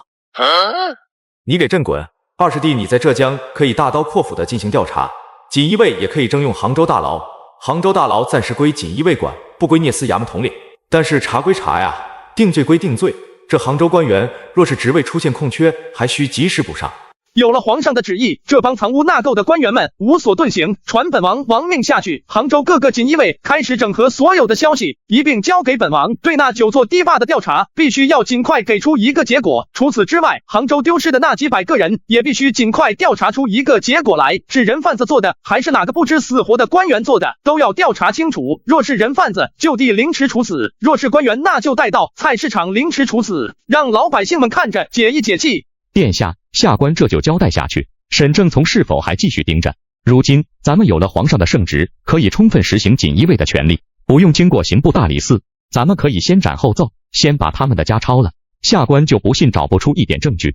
抄家这个方法不行，这几个全都是狐狸中的狐狸，他们之前一定把所有的证据全都藏了起来。就比如说盐税的账本，现在可以说是死无对证，见闻四宝不干好事。如今这4位是该死的都死了，那帮官员们也是吃准了这一点，认定朝廷死无对证，所以这才如此大胆。不过假账本他们准备好了，那真账本一定也在哪个地方藏着呢。人都是不患寡而患不均，若是没有真正的账本，到时候就分赃不均，只怕麻烦更多。先把注意力放在火药和那9座堤坝上，把秦泰叫过来，让他来见本王。明白。韩王殿下的意思是让我进城去钦差行辕找他。秦大人，大家心知肚明，那9座堤坝同时崩溃，这绝对不是巧合，很有可能是有人故意而为之，而能同时破坏这9座堤坝，而且能毁得那么彻底的，那就只有一个东西才能做到，火药。可当年火药失窃，虽说并非是自己有意而为之，但责任终究还在自己的身上。若是就这么承认了的话，只怕是那群畜生不会这么轻易放过自己的。曹大人，此事并非是秦某不愿意，若殿下真的想问什么的话，那能否请殿下来到我杭州卫所来问？老秦，你也当官当了多年，你觉得这可能吗？堂堂亲王殿下，又是锦衣卫指挥使，要问官员问题，还要人家亲自来，难道殿下的命令你不遵守吗？哼，想让我去钦差行辕受审，想都不要想，告诉韩王殿下，如果他真想问我的话，他可以自己前来，我是不会去的。姓秦的你给我听好，我家殿下是锦衣卫指挥使，按照朝廷律法，锦衣卫指挥使提审官员不用经过刑部和大理寺。秦大人话虽如此，可秦大人也不要忘了，在杭州城内还有秦大人的家眷，你就算不为你自己想想，也总得为你一家老小想想吧。锦衣卫抄家那是抄得很厉害的，你一家老小都在城里，你就不怕殿下会派锦衣卫抄了你的家？好啊，殿下想抄那就派人去抄吧，总之我是绝对不会进城的，我就在这，殿下要想问什么就来到这儿问。万万没想到，这世界居然还有不在乎自己的家眷、一家老小的狠人，这何止是狠人，简直就是一个畜生。好，姓秦的你够狠，那我们就走着瞧吧。你们好大的胆子！这位曹大人是韩王府的常侍，韩王殿下最亲近的幕僚，你们敢拦他，都给我滚开！本将军说话你们听不懂吗？赶快给我滚！老曹把事情的经过和朱松说了一遍，朱松听了之后也是很惊讶。没想到这个秦泰居然这么硬，不过那秦泰主动让我下令把他家抄他的家，把他的家眷抓起来，这倒是真让我有些不解。一种可能，也许在秦泰的家里藏着什么东西，而如果两相结合起来的话，那里面的士兵根本不听秦泰的命令，那也就是说他们是周通和吴谦的人。而如果卫所里到处都是周通和吴谦那两个王八蛋的人，那也就证明你去找秦泰，这事他们一定是知道了，而且不仅是知道了，恐怕一些细节他们也早就已经知晓了。也就是说，秦泰让我抄了他家的事，周通和吴谦也一定知道了。快！立马叫陈正和张铁柱二人带200名锦衣卫和本王的护卫去秦泰的家里，把他的家给本王抄了。你们真是好大的胆子，难道不知道我们是谁吗？我们是锦衣卫，锦衣卫抄家哪里轮得到你们这群小小的衙役阻拦？赶快给俺滚开，不然的话，大牢里面有你们的罪受。你说什么？你说秦泰给韩王府的长史曹清河传递消息了？是的，大人，那秦泰话里话外都好像给那姓曹的传递消息，而且我们要把那曹清河扣下来，他还不让。他不让抓你就不抓，你们是他的人还是我的人？你们可别忘了，你们是吃的谁的俸禄，吃的谁的粮？你们是吃的我周通的粮。我说老周，你就别骂他们了，咱们俩快想想办法把锦衣卫给挡回去。所有东西全在秦泰那个家里，咱们本来是想着以此来制约他，可万万没想到没把他拉下水，反而把我们拉下水了，得立即派人去阻止他们。阻止？他们哪能阻止得了锦衣卫？老吴，这件事情还得咱们俩牵头出面。这都什么时候了，你还担心这个干嘛？要是藏在秦泰家里面那些东西被找出来了，你我就不是被抓过去那么简单了。你我的9族都要不保了。你们真是好大的胆子，难道不知道我们是谁吗？我们是锦衣卫，锦衣卫抄家哪里轮得到你们这群小小的衙役阻拦？赶快给俺滚开，不然的话，大牢里面有你们的罪受。是谁这么大的官威呀？本官还以为是谁呢，原来是韩王殿下的人。本官记得你好像是韩王府的护卫，你可不是晋级卫的官员，你带着这些人是要来干嘛？你听好了，俺是韩王府护卫指挥同知，但是俺也兼着锦衣卫千户的差事，你们还是乖乖把路让开，俺们殿下亲自下的令，要抄了秦泰的家。哦，笑话，天大的笑话！本官可从来没听说过王府的护卫指挥同知还可以兼领着锦衣卫千户的差事，这个是我大明从未有过的事，本官不相信。二位大人可看清楚了，俺这块腰牌可是锦衣卫千户的腰牌，你们要是乖乖把路让开，俺既往不咎；你们要是还拦着修，怪俺不讲道理，把你们抓到大牢里面。哼，张同知，且不说你这锦衣卫的腰牌是真是假，只说从来就没有王府护卫兼领着锦衣卫差事的先例，谁知道你这腰牌是朝廷发给你的，还是你自己私下做的？你好大的狗胆！本官可是浙江按察使、朝廷正三品的官员，你居然敢拿剑射本官，本官要去告御状！周大人、吴大人两位真是好大的官威啊，连我锦衣卫也不放在眼里。不好，韩王这个时候怎么来了？二位大人说本王手下的千户们好大的官威，本王见二位大人才是好大的官威呀！见了本王也不下跪，也不行礼，怎么这是不认我朱家江山，还是不认我大明王朝啊？慢着，本王让你们起来了吗？殿下是皇亲国戚，朝廷亲王，我们做臣子的贵亲王无可厚非。可是殿下为何体罚下官？哼！吴大人，你这是看不起我这个王爷吗？难道你不应该受到体罚吗？按照大明律，无论多大的官员见到亲王都必须下跪行礼，你们这是在藐视我亲王，藐视朝廷吗？张铁柱、陈正听令，你们二人率领锦衣卫冲进秦府，若有敢阻拦者，立斩不赦。在下遵命。不好，住手！都给我住手！我看谁再敢动一下！你们是干什么吃的？一帮女的烧账目，你们都拦不下来！把秦府上下所有人全部押到杭州大牢里，本王要亲自审讯。查，一定要好好的查。我们浙江上下官员都支持韩王殿下。锦衣卫说抓谁那就抓谁，锦衣卫杀人放火糟蹋人家妻女，我们也管不着。来来来，大家都回衙门了。哼！周通和吴谦派你去通知守城官兵要干什么？是要谋害亲王，要造反不成？王爷，我全招还不行吗？周通他让我去把守城官兵给叫过来，他是想把锦衣卫全逼回去，他没想谋害你，更没想造反啊！你说的不是本王想要的答案啊！王爷，您的意思是让我说成周通调集杭州守城官兵是要谋杀亲王，是这个意思吗？这是本王的意思吗？本王什么时候是这个意思呀？老臣，你说本王是这个意思吗？殿下当然不是这个意思，我看他有点不明白。殿下让卑职把他带下去，好好审问一遍，一定能撬开他的嘴。对不起，不是王爷的意思，是他们的意思，他们就是要谋害亲王，他们想造反。哦，很好，以后谁再问起你，你就按照这个说。事成之后，本王会给你100两，你在杭州的仕途也会一帆风顺，平步青云。可你要是跟本王出尔反尔，本王会让你后悔来到这个世界上。锦衣卫一般查的都是大官，那些大官都挺不住，本王也不觉得你能挺得住。我明白了，王爷，我一定不会改口，的。官场这个东西就是看谁的人脉强，如今在这个朝中，应该没有人能比得过本王。好好干，以后你要是真的有能力，本王会提拔你。我明白，以后我就是王爷身边的一条狗。你让我干什么我就干什么。殿下，您就这么放心他？难道真的要提拔他？强盗随风倒的玩意儿，虽说他只是一个普通的衙役，本王是亲王，可是不念及救主的恩情，卖得这么干净，这100两算是本王的恩惠了。老曹那边怎么样？殿下，曹大人的那一边进行得很顺利，杭州大牢已经被我们彻底接管过来了。周通的府邸和吴谦的府邸，我们都已经派人去了，他的家眷，包括下人们都已经送到了大楼里。这二位大人现在跟咱们算是彻底撕破脸皮了，本来就想看看他接下来还有什么招数。范仲平这个人，你们觉得怎么样？殿下，范仲平这个人倒算得上是勤勉务实，上任以来干的也算不错，没什么太大的才能，不过倒也不会出太大的差错。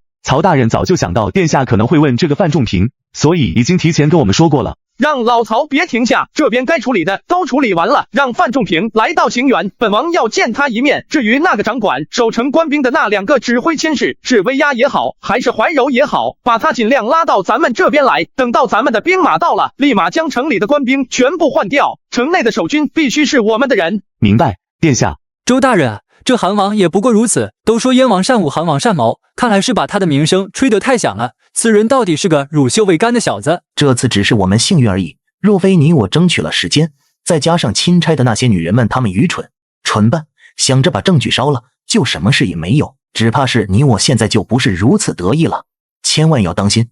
这次还好没彻底撕破脸皮，咱们还有反转的余地。这位殿下现在既没有人证又没了物证，他现在应该想着该与咱们讲和了，咱们也得拿出一点诚意来。今年的税从上到下再刮一遍，再苦一苦百姓，把盐税给补上，送走这位瘟神，咱们俩的日子还是一样好过。不过今天我想了很久，咱们和锦衣卫对峙了那么多，没见到守城官兵，难道是王涛被抓起来了？周大人不要乱想吧，那王涛就是个小角色而已。二位大人不好了，大事不好了！锦衣卫刚刚派人把二位的家籍抄了，二位的家眷还有府中上下的下人，全都被关到大牢里面了。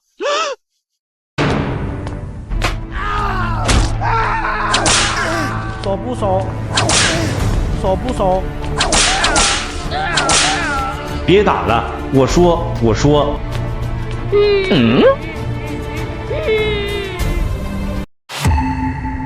二位大人不好了，大事不好了！锦衣卫刚刚派人把二位的家鸡抄了，二位的家眷还有府中上下的下人，全都被关到大牢里面了。什么？怎么回事？锦衣卫什么时候去的？怎么没有人告诉我们？你们他妈是干什么吃的？锦衣卫要抄家，你们就让他抄是吗？你他娘的也说得出口！锦衣卫谁敢拦啊？有本事你去啊！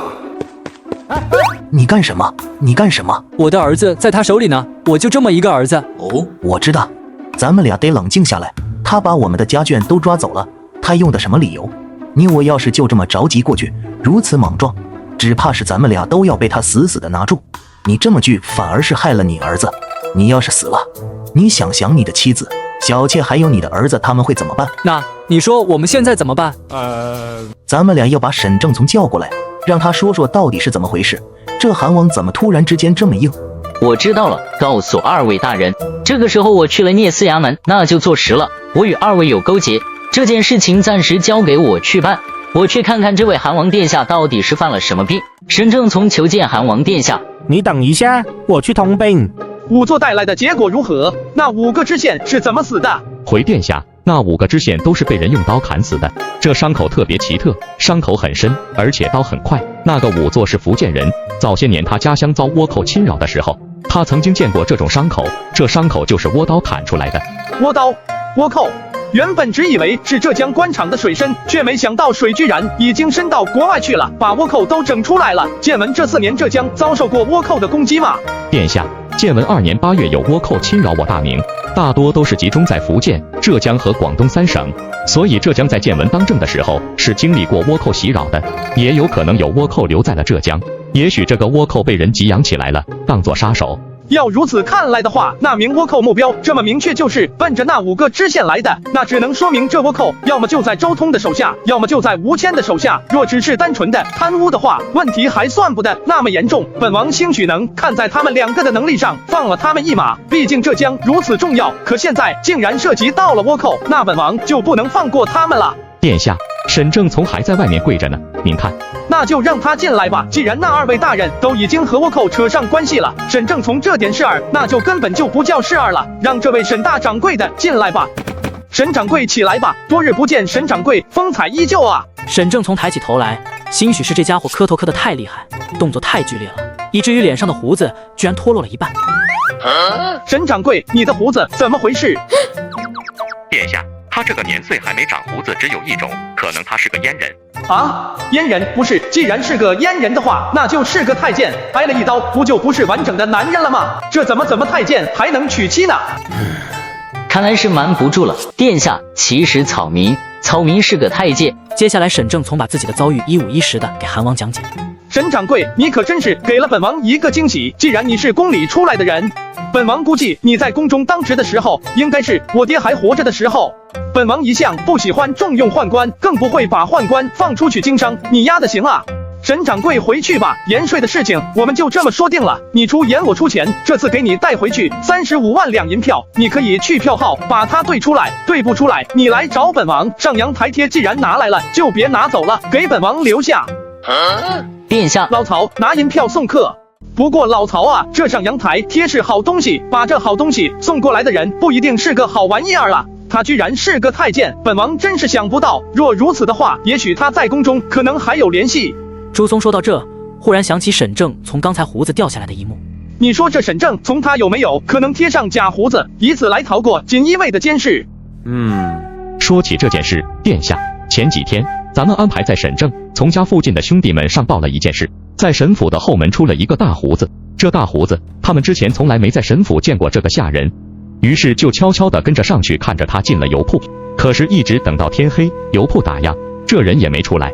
那大胡子出现之后的第2天，那5名知县就全都死了。难道这其中有什么关联？这天底下应该不会有这么巧合的事吧？这件事情怎么没早点报上来？殿下当时根本就没注意到这件事情可能会有蹊跷，我们也的确暗中查了那间油铺，没发现任何异常。油铺没出问题，那就是人出了问题。今天晚上就派人把油铺的掌柜和伙计全部抓起来，好好的审问一番，问出这个油铺和沈正从有什么关系，他们和沈正从又是什么关系。除此之外，那个倭人刀客，他既然敢留在大明，那一定做了乔装打扮，绝对不是一般倭人浪客的模样。扩大搜索范围，但一定要在暗地里搜索，千万不可拿到明面上来，绝对不能打草惊蛇。报殿下，曹大人，杭州知府范仲平到，让范大人进来吧。范大人知道本王今天叫你来为了什么？殿下，下官明白周通和吴谦二人所做种种不法事，下官都有耳闻。殿下如果需要的话，下官可以将已经掌握好的证据和耳闻他们二人的不法事，通通告知于殿下。这太好了！来，快跟本王说，吴谦和周通这两个王八蛋，他们都干了什么？范仲平将自己所知周通和吴谦所做的不法事给朱松和老曹说了一遍。很好，你把他们两个的事情说出来，但本王不加你的功劳。接下来朝廷很有可能会下一道调令，让你暂时接任浙江布政使。下官一定会竭尽全力，绝对不会给殿下丢脸的。慢着，这可不是本王推荐的，这是朝廷的意思，你要记清楚，你不是本王的门下，你只能效忠于我大明皇帝陛下。还有你要记住，你是暂领浙江布政使的职位，你是杭州知府，对浙江环境很是熟悉，除了布政使，按察使还缺一个空位，你要想办法找个合适的人，把按察使也补上来。这该来的人也来了，该说的话也说了，现在也正是时候了，咱们俩就去大牢里面见一见这两位大人的家眷。说不说？说不说？别打了，我说。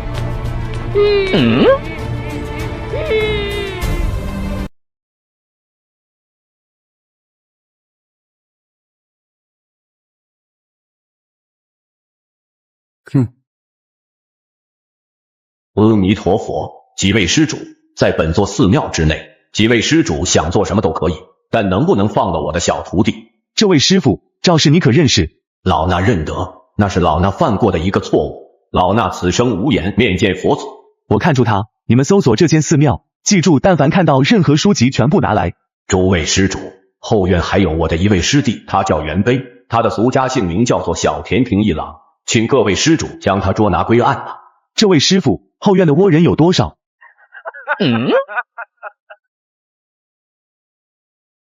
只有一个，出家人不打诳语，他的刀法很厉害。我的徒弟还小，请施主不要伤害我的徒弟。殿下也没说要把这个老和尚怎么着，可这老和尚是不是有点太懂事了，自己把自己给绑起来？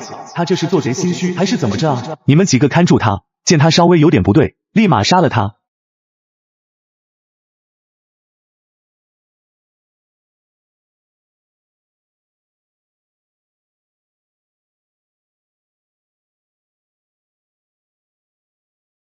高手，你也很厉害，我们单挑。如果我输了，我切腹自尽；如果你输了，我会要了你那一双拉弓的手。你没搞错吧？你是个犯人，而我是官差。你什么时候看见朝廷剿匪，还有和一个举起屠刀残杀妇女老幼的刽子手，还讲武德？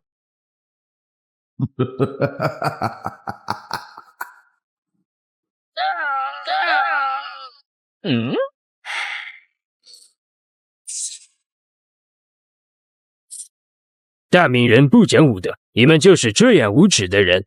一个举起屠刀残杀妇女老幼的刽子手，还讲武德？你们倭寇伤害百姓，丧尽天良，还指望着别人和你们讲武德？看看这下面全都是白骨，这些都是人的尸骸。佛堂之下居然是如此一般地狱景象，你这庙到底是个什么庙？你这个妖僧这个时候装的什么悲天悯人？说这些人都是怎么死的？阿弥陀佛，作孽作孽啊！这些人全都是死于沈正从的手上。你说什么？你说那几百名人都是被沈正从害死的？寺庙的地下居然隐藏着一座犹如小山一般的骷髅尸骸。怎么还有小孩子的哭声？本王不是说了不要伤害女人和孩子吗？殿下没对女人和小孩动手，那孩子是被这参教生吓苦了。那些女眷们说什么了吗？殿下，这些女眷有了开了口，但说了都是一些鸡毛蒜皮不痛不痒的话，有些干脆不说话。也许他们知道些什么，殿下干脆醒醒吧。这些女人都是嘴上念了狗皮膏药，不狠狠的收拾一顿，他们是不会开口了。吴大人的那个小妾生了孩子的那个吴谦就那么一个孩子，对这个孩子视若至宝，他的那名小妾在家中的地位自然水涨船高。这样吧，把那孩子从他母亲的身边带走，不要对孩子用刑。那孩子若是饿了，给他饭吃；渴了，给他水喝。然后把那女人带到一间干净的牢房里，本王要亲自去问。明白。你的孩子没事，不过你接下来要说的话对你的孩子至关重要，我希望你不要有所隐瞒。本王说的话，你明白了吗？你知不知道你们老爷都做了些什么事情？如果你知道的话，告诉我，然后签字画押。本王可以保证你们母子的安全，其他人都会被连坐，但本王可以保你。这女子只是个小妾，若非是她生下了孩子，只怕在吴府的地位还不如一个丫鬟。哼。前面7个老婆都没有一个生了孩子的，到了你这儿，你就给他生了一个大胖儿子，你倒是争气。不过你这儿子来的有些蹊跷啊。那女子听到这，明显表情不大对，身子也僵硬了一下。朱松就知道自己是找到了陈年老料，没准这吴谦视若珍宝的这个儿子不是他亲生的。我也不知道为什么其他的姐姐都没能生下孩子，可能是其他的姐姐早些年身体受寒了，所以不好生养吧。本王还是那句话，你老老实实的交代这孩子的来历，本王保你们母子平安。吴谦上下9族全都被斩尽杀绝，你也不会出任何事的，当然这也包括你儿子。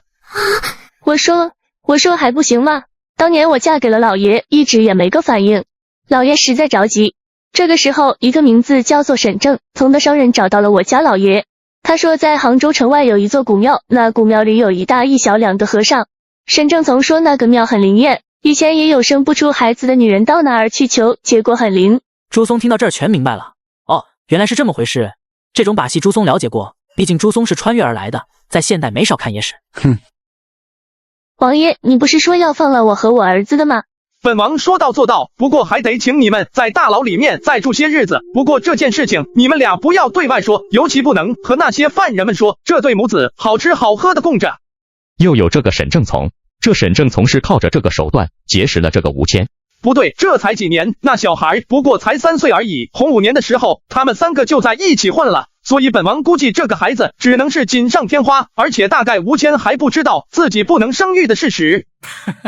那个庙也真是灵，那么多年都没怀上一个儿子，这去了一趟就怀上了。朱松听到这，看着老曹，显然老曹不知道那个庙的事实。嘿嘿，你还真以为是菩萨显灵啊？这世界上要真是正有神仙有菩萨，那世间哪来那么多的苦难啊？也不会有那么多的战乱，更不会有那么多的天灾，大家安居乐业。反正神仙和菩萨们慈悲，任何天灾战乱都被人家摆平了。那和尚庙里根本就没有什么菩萨显灵，那个孩子根本就不是吴谦的孩子，是庙里的那个和尚的种。什么？这简直是骇人听闻！在我老家还有那样的灵庙？难道这天底下的送子观音都是假的，都是庙里的和尚们？这样吧，马上派人围住神府，任何人不得进出。下官参见大人。孙大人不要如此客气，论其官职在下不过是王府长史而已。你我今天不以官职相称，咱们全当是交个朋友。来来来，快坐。曹大人深夜叫下官来此事有何事？哈哈哈，还能因为什么事？孙大人难道看不清现在杭州的局势吗？锦衣卫围住了聂司衙门，那周通和吴谦他们2人居然还发密信要给你，让你带着杭州的守城官兵来，他们这是要拉着你一起谋害亲王啊！下官保证以后一定不做违反大明律的事情了，若是再犯一次，就请殿下收拾了我。这就对了嘛，有你这句话，我家殿下也不算看错了人。不过你还是没答应我，等到朝廷兵马一到，你是否愿意主动把手上的官兵全部换成我们的人？下官愿赴汤蹈火，在所不辞。我来听谁奏，只一听秋水无聊，几弦鸣不可两杯斗，却和心。本王倒是不喜欢对人严刑拷打，不过对于倭寇，本王一向是认为不应该把你们当人看。你说你们不好好在自己那1亩3分地上待着，老是来我们家找我们的麻烦，你们是真该死啊！可惜了，这刀是好刀，只是不知道杀害了我多少大明百姓，还有将士们的性命。把这把刀熔掉，重新打一把绣春刀出来吧。2位锦衣卫大哥，我能不能见见殿下？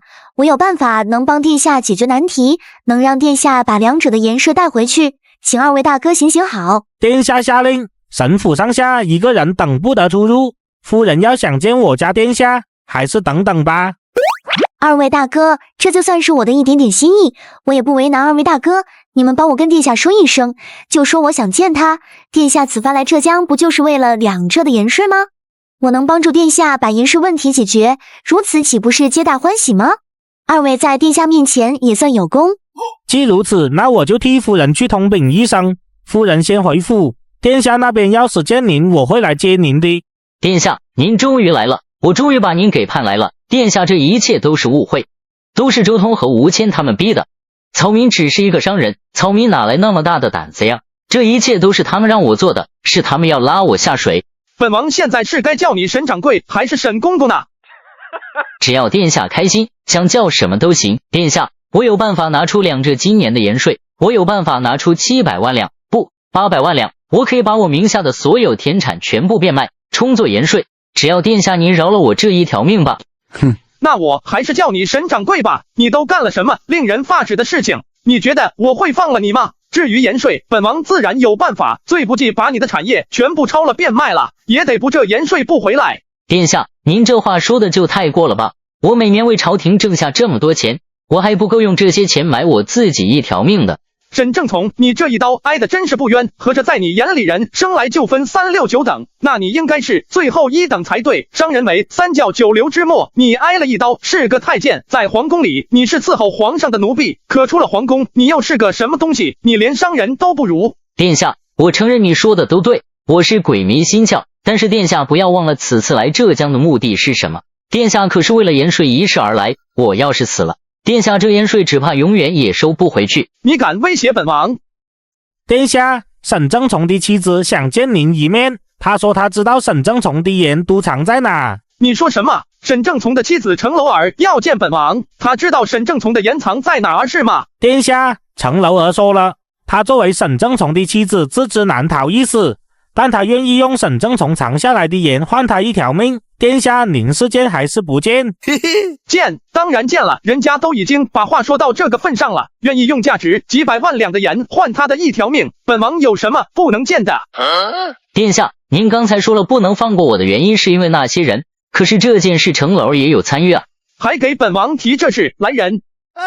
朱松，你只会说大话，只会假装悲天悯人，说的那些话有什么用？你和我们有什么不同？你还造反，你是个反贼，你不得好死。沈夫人，不如我们进去谈吧，雨夜外面寒气重，莫要伤了身子。沈夫人，我听说你知道沈正从藏下来的那些私盐在哪里？沈正从行事谨慎，他在杭州这么多年，每一年都会扣下一些私盐，慢慢的这些盐越来越多，足足顶得上2浙1年的量。贱妾自知身为沈正从的妻子，罪责难逃，但贱妾出身贫贱，在沈正从面前，实在是没什么能说得上话的地方。他逼我做我不愿意做的事情，这些都是贱妾情非得已。贱妾只求殿下能网开一面，放过贱妾以及贱妾的丫鬟玉儿一条生路，贱妾感激不尽。可是我已经叫人把沈府翻了个遍，也没找到这沈正从的私盐。殿下，就算是掘地3尺也找不到的，因为这些私盐本身就没藏在府里，被他藏在了水底下。杭州最大的水就是西湖。西湖？这怎么可能呢？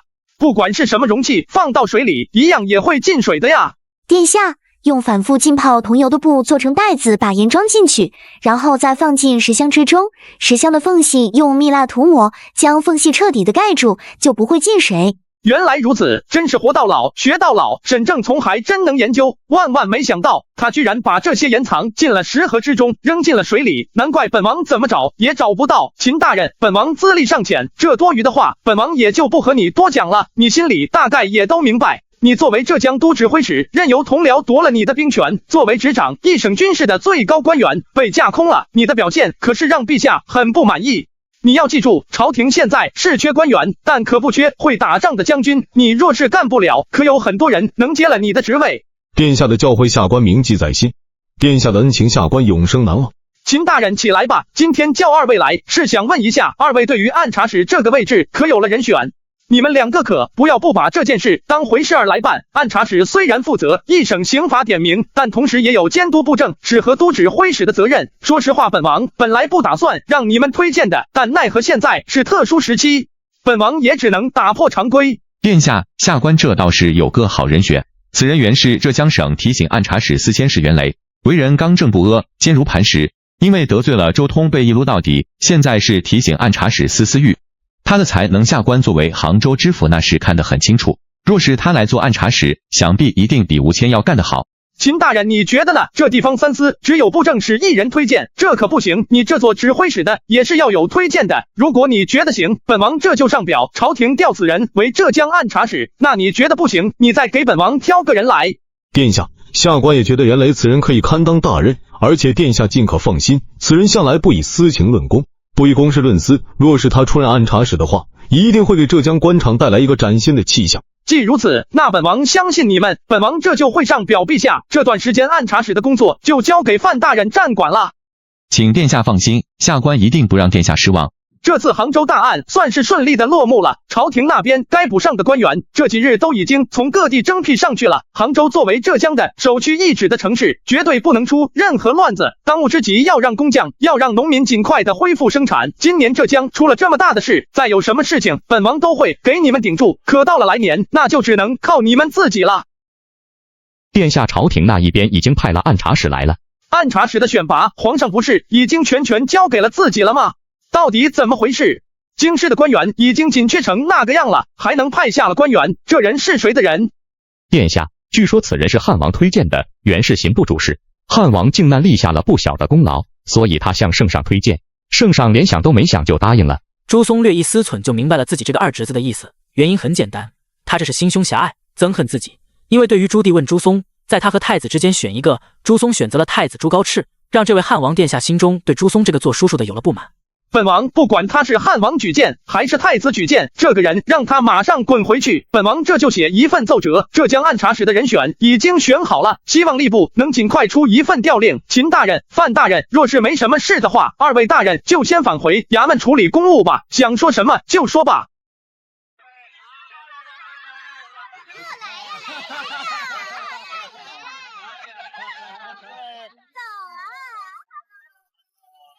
姐姐有些日子没见到你了，长得更漂亮了，出落得更大方了。你现在已经是自由身了，跟着姐姐离开这里。太好了，终于离开了。我还以为我要离开就只能等到一个男人来把我接走。其实说来也差不多，要是没有韩王殿下的话，恐怕我也不能这么轻松的把你接出来。你跟着我走吧，从今以后咱们跟着韩王殿下。姐姐，莫非你是要我嫁给他吗？你不愿意吗？韩王殿下如今才20几岁而已，虽然比你大了不少，但是总好过海棠。你可记得那个海棠？他后来被一个70几岁告老还乡的官员娶回了家，没过多久，那个官员就去世了。他这一辈子真是可怜，好不容易重见天日，却没想到只是掉进了另一个牢房之中。我们难道不能靠着自己的才艺而活吗？我们也可以到大街上去唱曲弹琴啊。以我长成这个样子，又是2个弱女子，我们在大街上抛头露面的话，用不着多久，我们就会被居心叵测之人给盯上。我是真的希望你能嫁给韩王殿下。再怎么说，韩王殿下是个好人，你就算是嫁到他身边，做一名小妾，你已经胜过这世间绝大多数的女子了。我不管，我就是不要嫁给他，我不要给人做小妾，我要嫁的男人他只能让我当正室。我是清白之身，我又长得这么好看，我唱曲儿又这么好听，为什么我要做别人的小妾？我不愿意。罢了，你不愿意嫁就不嫁吧。以后在人前，你和玉儿一样都是我的侍女。等以后你真正遇到如意郎君了，你再嫁过去也就是了。不过现在我要去一趟韩王那里。殿下，虽然这汉王殿下在这个时候推举官员上来，实在是有些过分，可毕竟他是皇上的亲儿子，又是最喜欢的那个。这新朝初立，朝廷的根基都未稳，若在这个时候和汉王殿下结下了仇怨，只怕以后我们会不好过呀。你不了解朱高煦这个人，靖难之前本王和他那是一对儿好叔侄，他整天叔叔的叫着亲热，可现在靖难结束之后，他就开始着急在我这个叔叔面前立，说白了，他是想和太子争一争皇位。下官受教。锦衣卫查出了一些事情，这城楼之前不是那沈正从的妻子吗？我们安插在各个衙门各个官员家里的钉子回信说，那些官员他们现在正商量着要怎么处理这个城楼。这有些人真是让本王觉得恶心，表面看着人模狗样的，背地里却老想着做这些不上台面的事。程楼儿这次算是立了功。殿下，程楼儿求见殿下。说曹操就到，让他进来吧。程姑娘，这锦儿姑娘和你。殿下，草民原来是烟雨楼的花魁，小锦儿是我当时在烟雨楼的小妹妹。这不是出了沈正从这件事，我已决心离开这个伤心地，所以临走之前，我便卖了这么多年我攒下来的所有钱财去烟雨楼，把它赎了出来。李敖、李二狗现在已经是开元的一名光荣的将官了，二人年纪也差不多少，可没想到自己这边还没纠结完呢，那边人家程楼儿就把人给接出来了，哎，真是一步错步步错。嘿嘿，原来如此，锦儿姑娘的曲儿唱的真是好听，本王流连忘返，什么时候还有机会能再听锦儿姑娘唱的曲儿呢？殿下，以后您想听，有的是机会听啊。殿下，其实草民我有个不情之请，杭州府我们是待不下去了，能不能在殿下离开的时候，让我们跟在你们后面？哦，既然这样，那是最好不过了。不知程姑娘日后有什么打算？殿下，程楼儿是草民以前在青楼时所用的名字，既然出了风尘之地，就不能再用这风尘之名。草民现在的名字叫做叶碧清。叶碧清，原来如此，甚好甚好，换一种活着的方式，首先换名字，这倒是不错。既如此，那以后本王可要改称呼，本王就叫你小青姑娘吧。殿下，我们暂时定下的计划就是跟着您的大船离开浙江，北上可能会在扬州歇下，然后继续向北。北方可不比江南，北方比江南冷得很，三位姑娘何必走得那么远，在南方找一个地方落脚，倒也不失为一种选择，总比去到北方苦寒之地要来的好接受一些。殿下非是我等不愿意继续留在南方，第一，我在江南的身份人尽皆知，以后若是想换个身份，只得走得更远。这第二，实在是草民有些囊中羞涩，北方的房屋停产相对便宜一些，所以我们就打算继续向北走，买些房屋停产，留下来生活。好吧，既然如此，本王也就不多说什么了。那等到了扬州之后，本王把你们送到那，就是我们分别的时候，日后若有缘，我们还可以再相见。殿下倒是不必急于说这些话。不过草民看殿下眉头紧锁，想来应该是为了江淮的盐税在发愁吧。小青姑娘，本王并不想和你谈这些事情，你以往的故事本王不想多听，也不想去追究，也还请你摆好自己的位置。殿下，草民不是这个意思，只是草民了解两淮的情况，毕竟草民之前是沈正从的妻子，他是杭州盐商，但其实本身是扬州人，在扬州那边的关系也很是密切，所以对于扬州草民还是多少了解一些的。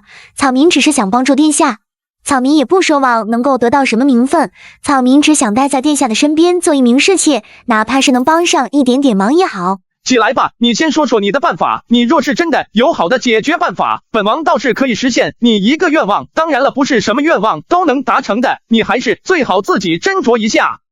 殿下，草民的办法是沈正从在扬州有一个远亲，两淮的盐税势必会以全部上交朝廷为借口推辞，而且根据草民所知，扬州情形倒没杭州情形这么复杂，大难也难在这两淮的盐税是交了，可交的不是永乐朝。草民若是猜得不错的话，皇上给殿下下的旨意是要把这两淮的盐税全部带回去，若殿下只带回了两浙的盐税，却带不回两淮的盐税，那此次的两浙功劳只怕是几乎没有了。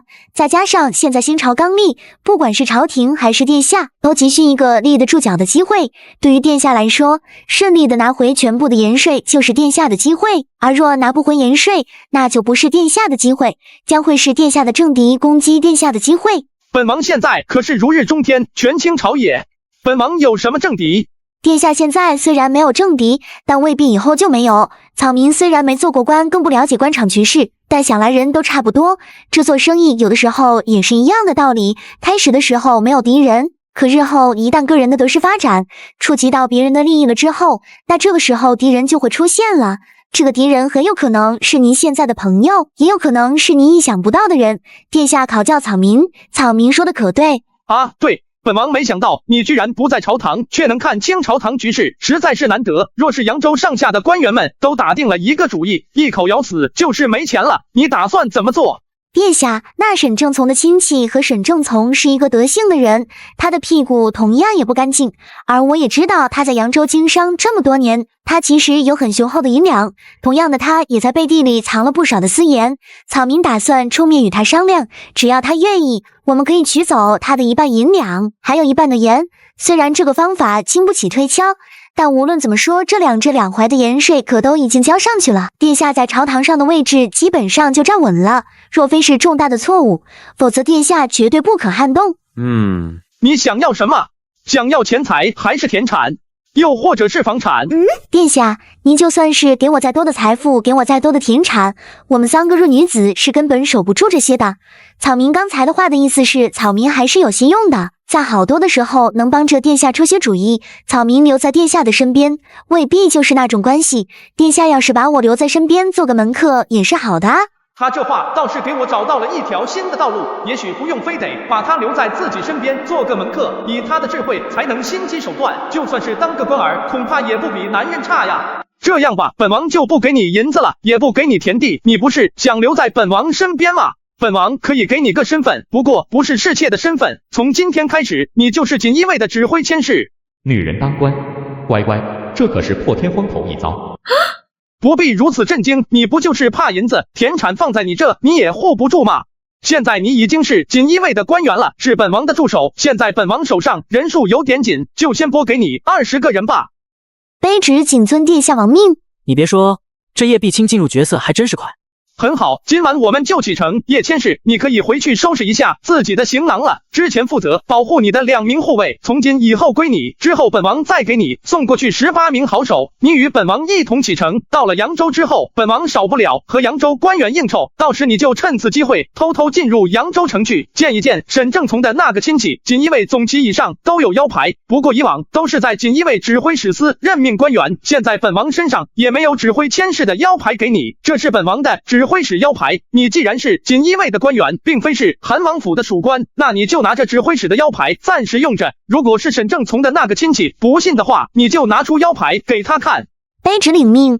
殿下真的要让他在锦衣卫里任官吗？为什么不呢？他聪明，而且是本王见过少有的几个聪明到这种程度的人。他就是生不逢时，也是生错了身子。他若是出生在三国时期，只怕当时的谋士又要多一个。这么聪明的人，这么聪明的脑子，若不为本王所用，岂不可惜？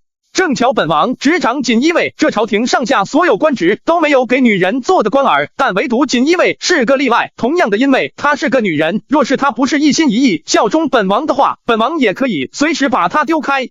与其让别人遇到他用他来对付本王，倒不如本王先把他拿在手里，是把好刀还是一把软刀，就看他接下来的表现了。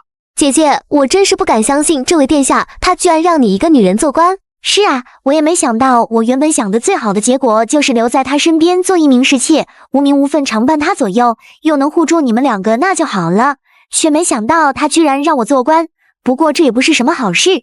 说明他心中对我还是没有好感。姐姐，莫非您真的动了情？说来我比他大了5、6岁不止，要是我没比他大这么多，要是当年我在青楼之时就能够遇见他这位亲王来杭州巡视，该有多好。他生得面如冠玉，十分俊朗，又执掌大权，这样的男子实在是叫女人爱不释手，欲罢不能。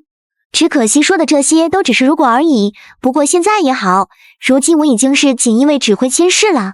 我刚才问了一直保卫我的2名护卫，他们说锦衣卫指挥佥事可是朝廷正4品的官。姐姐，我虽然没怎么出过烟雨楼，但是也听客人们说这当官好，可要是稍有不慎就会摔得粉身碎骨。姐姐，这真的是好事吗？傻丫头，世界上哪有十全十美的事等着我们？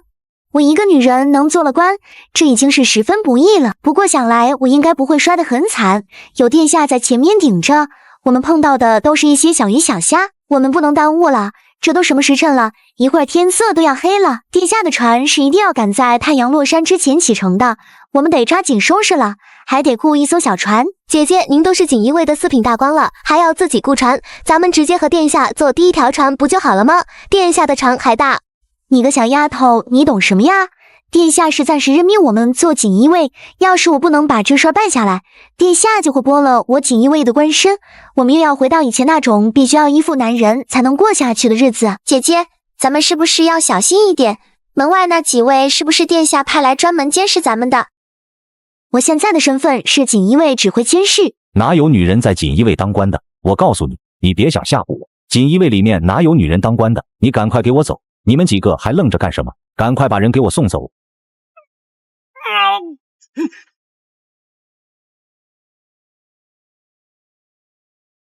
出发！朱松在码头和侥幸存活下来的浙江官员一一告别，那些犯了事却大难不死的对朱松心怀感激。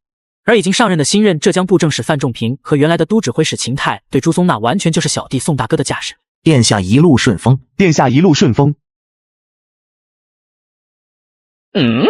这美男子是谁？不会是叶必经新找的男欢吧？真是的，自己在意这个干嘛呀？人家既然投靠着自己，成为了自己的属下，那人家的私人生活自己也就管不着，更不必去管。爹，发生什么事了？可是两浙的盐税出问题了。你二师叔出马，朕还是很放心的。两浙的盐税没有问题，盐通过海路贩运也没有问题。可是你二弟选的浙江按察使，你二师叔他居然把这人给撵回来了。不光撵回来了，还上书一道奏折，说他已经选好了浙江按察使的人选。什么意思？他这是不满朕的用人安排了是不是？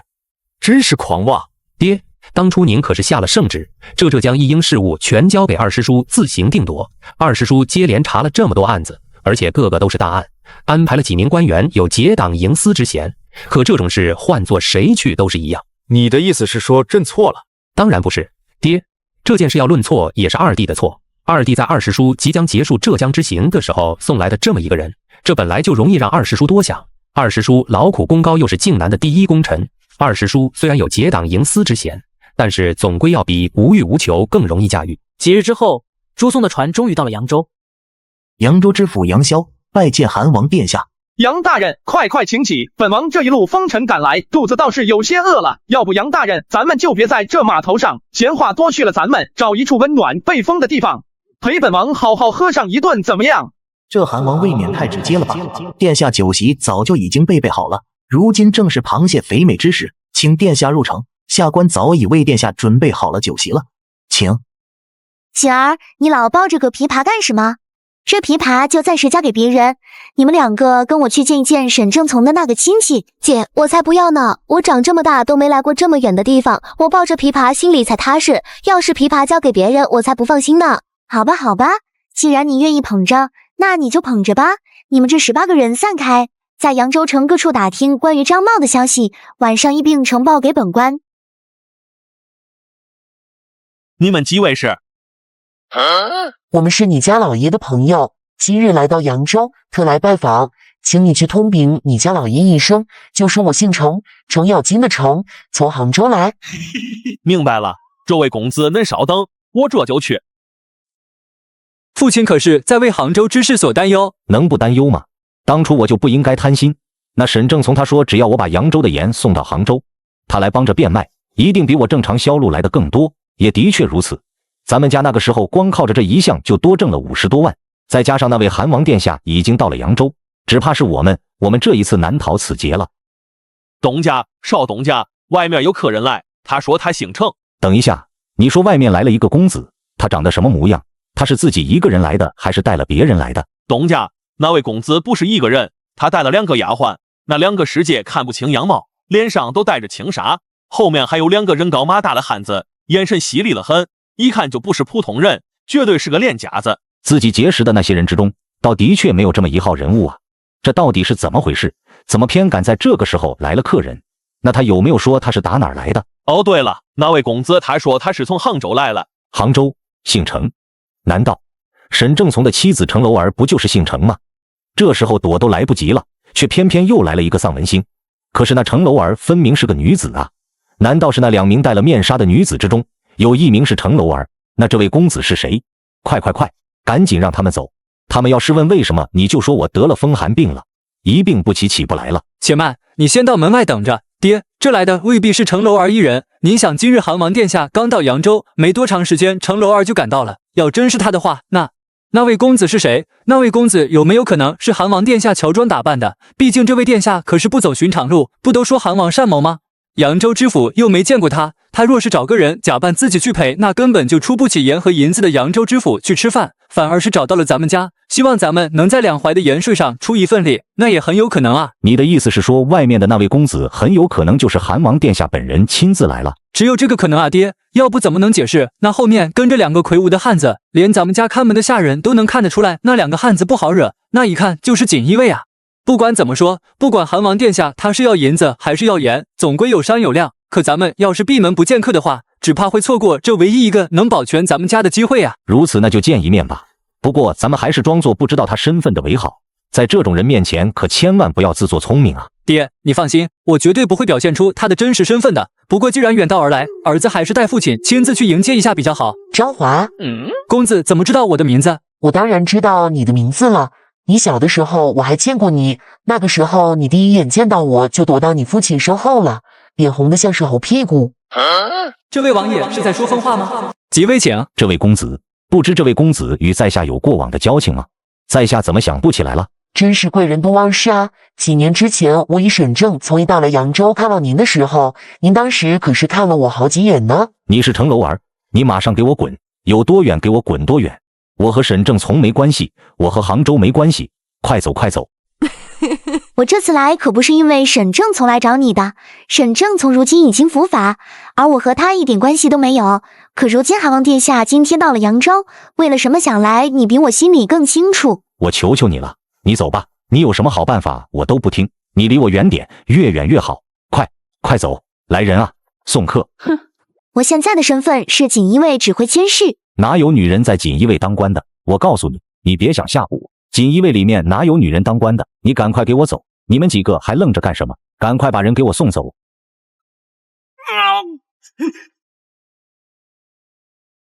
不知叶大人此番前来是有什么？只是这草民也知道殿下来扬州是为了什么。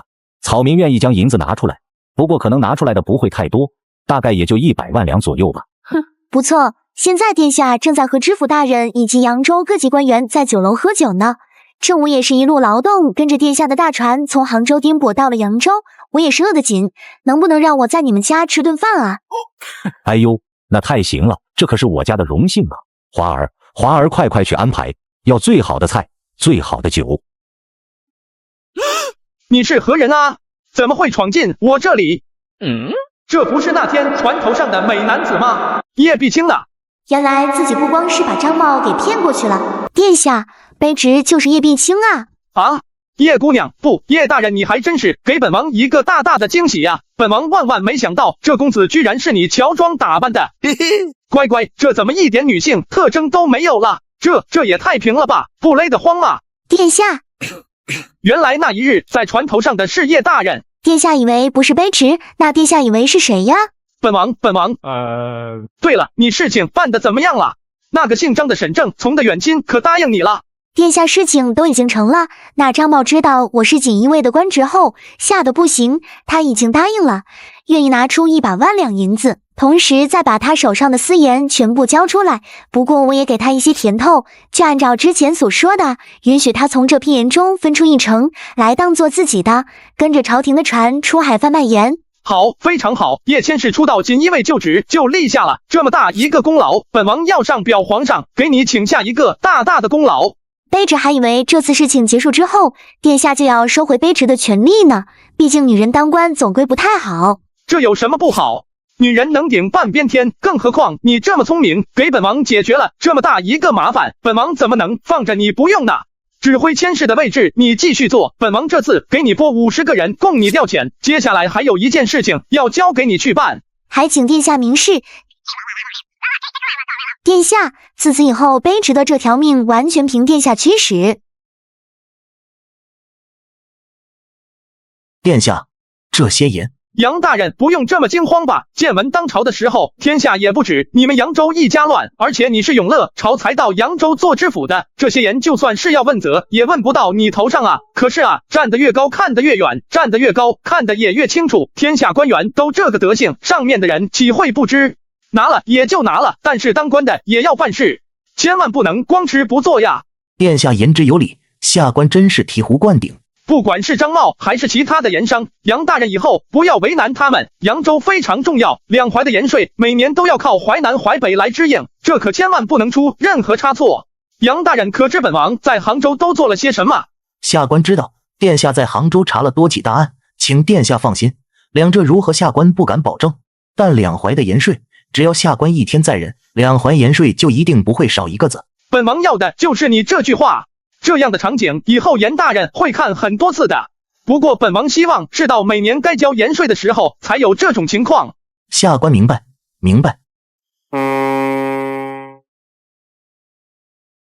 从今天开始，扬州府上下官员一定要收敛自身，勤俭奉公，别让朝廷和锦衣卫再抓到扬州府的任何一个把柄。咱们这一关算是过去了，以后再出事谁都保不了。大人放心，大人放心，我这就把大人的命令传达下去，让各级官员注意。殿下既然已经走了，那我们也该动起来了。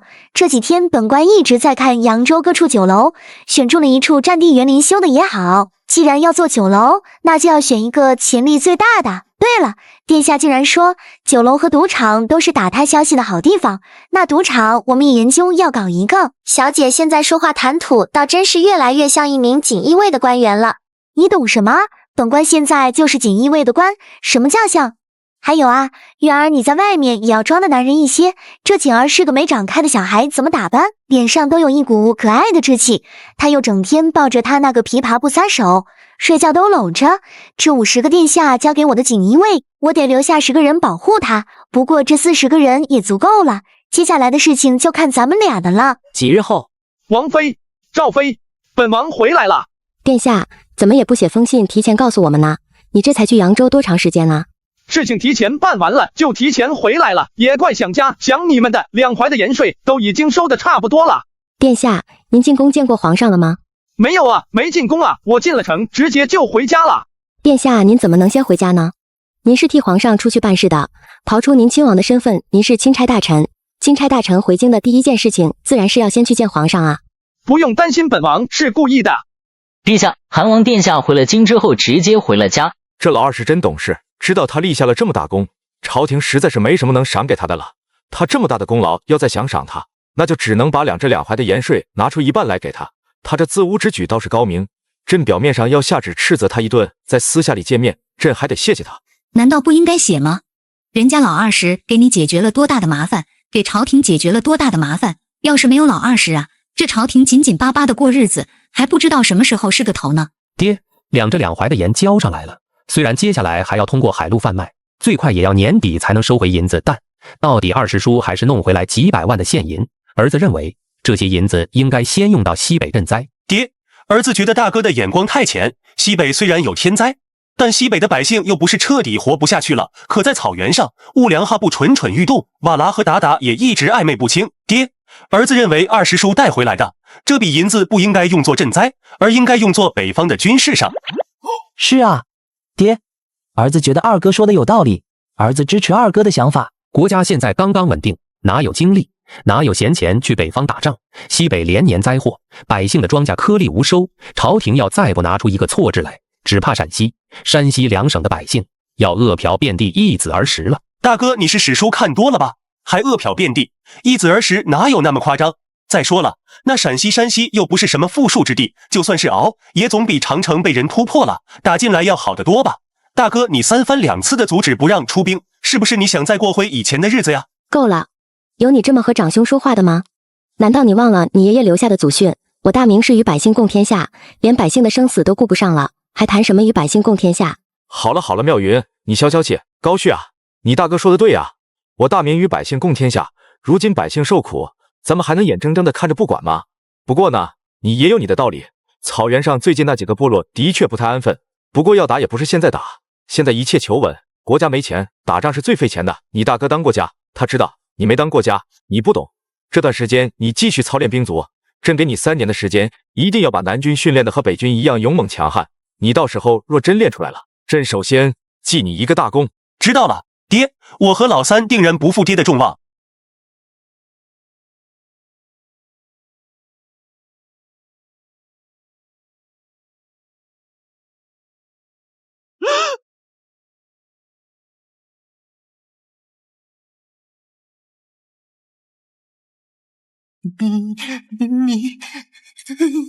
你到底是什么人？月光如练，洒在大地上。山东的某一座山上，一间破旧的茅草屋内，燕王旧部北平百户孙瑜和一个小女孩。若微吃点东西吧，咱们接下来还要继续北上，逃离大明朝，离开永乐皇帝的掌控，你才算是真正的安全。我们难道要一直逃命吗？能逃到哪儿去？难道一直逃到关外，逃到远人的地盘吗？就算是逃到关外，也不是不行。如果可以逃离朱棣的魔爪，我宁愿带你去狼居胥山。狼居胥山岂不是太远了？谁？你们是谁？锦衣卫，你们大晚上不睡觉的吗？别紧张，我们不是锦衣卫，更不是朱棣的鹰犬，我们和你们叶家与朱棣有深仇大恨。我们找到你们俩，是想邀请你们加入我们，我们一起努力推翻朱棣这个暴君，还天下一个朗朗乾坤。我们只是苦命的人，也不想去，也不想与朝廷作对。朱家的事，朱家自己解决，你们何苦为难一个孩子呢？这早就不是朱家的事，那个孩子的父母惨死在朱棣的手上，被朱棣剥皮宣草，他应该与朱家有着深仇大恨。孙大人，我也知道你当日攻入应天也有你的一份功劳，不过我不怪你，毕竟当时我们是各为其主，你现在弃暗投明还不算太晚。您是？在下父姓黄甫，名云和，靖难之前在下是兵部主事，孙大人与在下应是见过几面。原来是黄甫大人，失敬失敬。黄甫大人看在你我还见过几面的份上，卖孙某一个面子。我身后只是一个8岁的孩子，他能做些什么呢？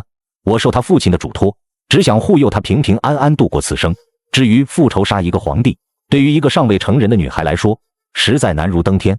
请各位不要为难孙瑜，你们不要逼我，真动起手来，你们未必能讨得到什么便宜。孙瑜，我们本来也不是为了你而来的，我们本来就是为了你身后的那个孩子而来。他身上背负着父母的血仇，别说她只是一个8岁的女孩，就算她6岁3岁，她也有义务替父母报仇。你是他的恩人，没了你他不会逃出京师那种魔窟，但你也不要忘了，这件事情你做不了主，你应该问一问那个孩子，他想不想替他的父母报仇。若是他不想的话，他甘愿做一个不孝女，我们也不会拦着。从此以后你我就当没见过我，祝你们早日走到狼居胥山。我愿意给我的父母报仇，只要有一点可能我都会去拼命，我一定要为我的父母报仇，就算我不能亲手手刃朱棣，哪怕用我的尸体为别人搭起一座桥梁，由别人来杀死朱棣，我也心甘情愿。若薇说得好，好，不愧是景大夫的女儿，你是我们救的这些靖内遗孤之中最好的。孙大人实不相瞒，在下是以建文旧部的身份来行动的，他们都是建文皇帝的旧部，我们成立了一个组织，名字叫做清正会，为的就是拯救天下所有的靖难遗孤。我们要用一切的力量效忠建文皇帝，向阉贼朱棣复仇。孙瑜，你只有一个人保护这个孩子，咱且不说你有没有能力逃脱得了锦衣卫的追踪，只说这关外你们要怎么去。如今已是朱棣的天下，你们又是靖难遗孤，没等你们到关呢，就被抓起来了。我求求你了，爹，你就让我跟他们走吧。孙瑜愣了，这是孙若薇跟了自己这么长时间以来，他第一次叫自己爹。孩子，我答应了你的父母，要让你平安地过完这一生。你知不知道这是一条怎样艰辛、怎样惨烈的一条道路？爹，我当然知道。可是，如果我不能给父母报仇，那我来这个世上还有什么意义？我就这样稀里糊涂的过一辈子，有什么意义？我要给父母报仇，我要给我妹妹报仇，我们一家人的性命都压在我一个人的肩上，我必须给他们报仇，必须。皇甫大人，我能不能跟着他一起加入你们这个什么清正会？孙瑜虽然没什么大用，但好歹手上还有些功夫，既然是要报仇，总要有人教导武艺才行。如此自然是好，我们行政会也十分欢迎孙大人的加入，以后也许你们父女有机会能够亲眼见一见建文皇帝。皇甫大人，今日是过年，见不见皇上对我们俩来说现在是无所谓，能不能给我们寻个住处？咱们怎么躲避锦衣卫的追杀？住处自然不必担心，山脚下的那一座县城全都是我们的人，我们就暂时躲在那把年过了再说。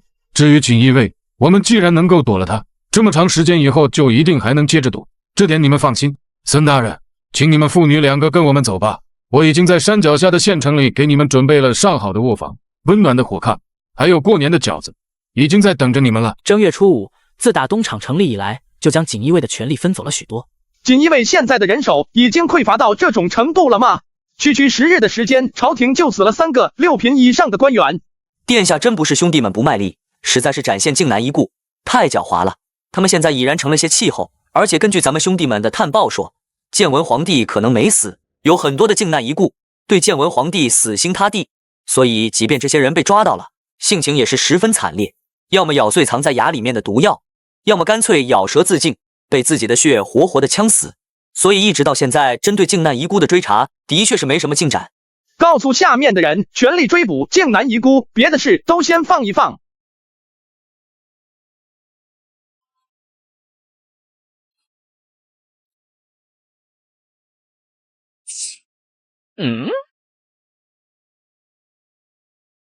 有刺客！太子爷遇刺的事情立马在整个京师传开，这消息传到朱松的耳朵里，朱松还以为自己听错了。什么？娘的！钱通到底是怎么办事的？不是叫他搞一些假刺客，刺杀一些无关紧要的官员，吓唬吓唬他们，吸引一下注意力也就算了，这怎么还和太子杠上了？你娘的是要害死本王！本王让你去弄些假动静吓唬吓唬朝内的那帮大人们，你倒好，居然敢去刺杀太子，你是要本王的命不成？殿下冤枉啊！您就是给我几十个胆子，我也不敢去刺杀太子殿下呀。咱们的人还没等动手呢，这天都还没黑呢。什么？你确定你没找人去刺杀太子？殿下，这怎么可能呢？您什么意思我还不明白吗？就是弄些声响吸引掉别人的注意力，别让那些人一直盯着咱们锦衣卫不放。我怎么可能去派人刺杀太子？这几乎是谋反啊！殿下应该不是钱大人所为，钱大人不会做出这么出格的事。也许是咱们一语成谶，靖难遗孤真的来了。钱大人委屈你了，本王刚刚也是心里着急，别往心里去。没事，殿下误会说开了就好。不过殿下的劲真大，我还是有些功夫在身上的，却没想到被殿下一把给拽了起来。下官佩服殿下。眼下锦衣卫已经抓到幕后主使，只不过现在有点小麻烦，这个幕后主使是东厂的人先抓到了。东厂？他们有这个权利吗？本王还想着他们这新官上任3把火，什么时候放？没想到终于来了，还是在这个节骨眼上，这是要抢锦衣卫的功劳。去看看，本王倒要看看是谁这么大的胆子，敢当本王的路。这位公公追查靖难遗孤是我锦衣卫的差事，东厂的人阻拦我们不太好吧？谁说我们这是阻拦你？我们这分明是先你们一步找到了犯人，这些犯人是在京师法案，自然也归我们东厂管。你们锦衣卫连京师都看顾不好，还差点刺杀了太子殿下，你们有什么用吗？刘公公谨言慎行啊！东厂的职责是监察京师文武百官和锦衣卫，并没有追捕犯人这一条。这犯人归我们锦衣卫，刘公公如此只怕不合乎规矩吧？规矩那都是由厉害的人定的，厉害的人犯了规矩照样没事。你们这些弱鸡犯了规矩就是死路一条，这人你们带不走，我们东厂管了这事儿。再敢挡着我们的路，我就把你们一个一个都杀了。汉王殿下道。参见王爷。东厂果然不一般，见到朝廷亲王居然不跪。牛福听了这话，心里面虽然不想跪，因为韩王本来就是他们的监察对象，可却又没办法。卑职东厂二当头牛福见过殿下。你是二当头牛福是吧？为韩王殿下的话，卑职正是东厂二当头牛福。难道殿下之前曾在宫里见过卑职？哎呦，那卑职和殿下还真是有缘。本王没见过你，更没听说过你的名字。本王就是觉得你这个人挺有意思，当了东厂的官儿，见到朝廷亲王，居然第一时间不下跪。殿下堂堂人物，难道还要在这些细枝末节上较真吗？卑职虽然身份低微，但卑职有责任和权力监管锦衣卫。刚才卑职并不是没有跪，卑职只是一时没反应过来而已，还请殿下恕罪啊。牛公公说的有道理呀。朱松走得近了，牛福更能感受到朱松身上的那股出生以来就带有的皇族子弟位高权重的压迫感。牛公公说的对呀，说来本王也有个问题想问一问牛公公，锦衣卫查案的权利，这是太祖高皇帝赋予的，你们东厂不让我们锦衣卫抓人查案，难道你们东厂和这些靖难遗孤背地里有什么见不得人的勾当不成？殿下这话说的就过分了，京师也是我们东厂监管的重地，按理来说刺杀太子这种大事发生，我们东厂总也不能坐视不管，这人是我们先抓到的，怎么着也得先跟我们去东厂看一看才是。谁说的？什么？本王问你谁说的？这个。本王再问你一遍，这话是谁说的？难道是陛下说的？陛下创建东厂的时候，明言说过东厂的有查案的权利，或者说东厂查案的权利在锦衣卫之上，还是你们厂督厉元奎说的？你要是说这话是他说的，本王马上就去找他问个清楚明白，又或者是你牛福自己想想的，你最好告诉本王，不然的话，本王今天还会打你。东厂没这个权利。再说一遍，大点声，本王听不见。东厂没这个权利。回去告诉你们那个什么狗屁厂督，告诉你们东厂上下的所有人，本王坐镇锦衣卫的一天，就轮不到东厂作威作福。锦衣卫的人若犯了法，徇私舞弊，你们自可去查。同样的，锦衣卫也会自行调查，如果查出来的结果和东厂相悖，本王一定摘了你们的脑袋。牛福心里是又气又恼，可是却又不敢当着朱松的面表现出来。这不应该锦衣卫怕咱们的吗？可现在一切都他妈反过来了。怎么着？牛公公心里不服？本王刚才打你那一巴掌还不够，牛公公这是铁了心要跟本王作对到底。不敢。韩王，咱家跟你没完。牛公公您就别说了，这话要是让韩王听进去，不定又来找您什么麻烦呢。迟早有一天一定要亲手扳倒韩王。殿下，今天可真是给咱们锦衣卫出了一口恶气。可是这东厂毕竟是皇上下旨创建的，东厂是有监察咱们锦衣卫权力的，这要是传到皇上的耳朵里，恐怕不太好吧？这你就不懂了，皇上巴不得锦衣卫和东厂掐起来呢。这东厂今天来拦截锦衣卫，不让锦衣卫查案，这是要把罪名死死的扣在锦衣卫的脑袋上。规矩是他们先坏的，既然敢坏规矩，就得承担后果。本王要是今天再不拿出点手段，恐怕以后东厂还不得跑到锦衣卫门口拉屎来。告诉下面的兄弟们，在外行事一定要小心，尽量不要让那些东厂的番子们抓住了把柄。殿下放心，殿下，人已经收拾完了，他把他知道的全都交代出来了，您看。钱大人辛苦了。你谁呀？我不是已经招了吗？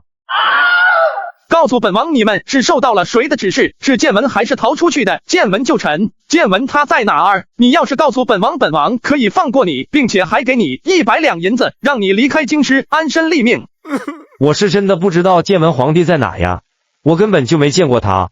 我以前不过是刑部郎中的儿子，我爹是死在了朝廷的清算，我这是一时脑子糊涂，找了几个同样和我一样精密的人，组织了刺杀，却没想直接刺杀了太子。这是最后一次机会，你供出建文皇帝的藏身之地，本王给你500两银子，并且本王还会洗掉你的罪名，让你的后代可以考取功名。本王知道建文藏在水边，而且是大水边，可是大水边有湖、有江还有海，大明幅员辽阔，光海域就有东海、北海、南海，他在哪儿？我是真的不知道啊，求求你们放过我吧。先把他暂时压下去，明日上报给皇上，看皇上如何定夺。好吃好喝的养着，此人大概是要被拉到菜市口问斩。下官明白。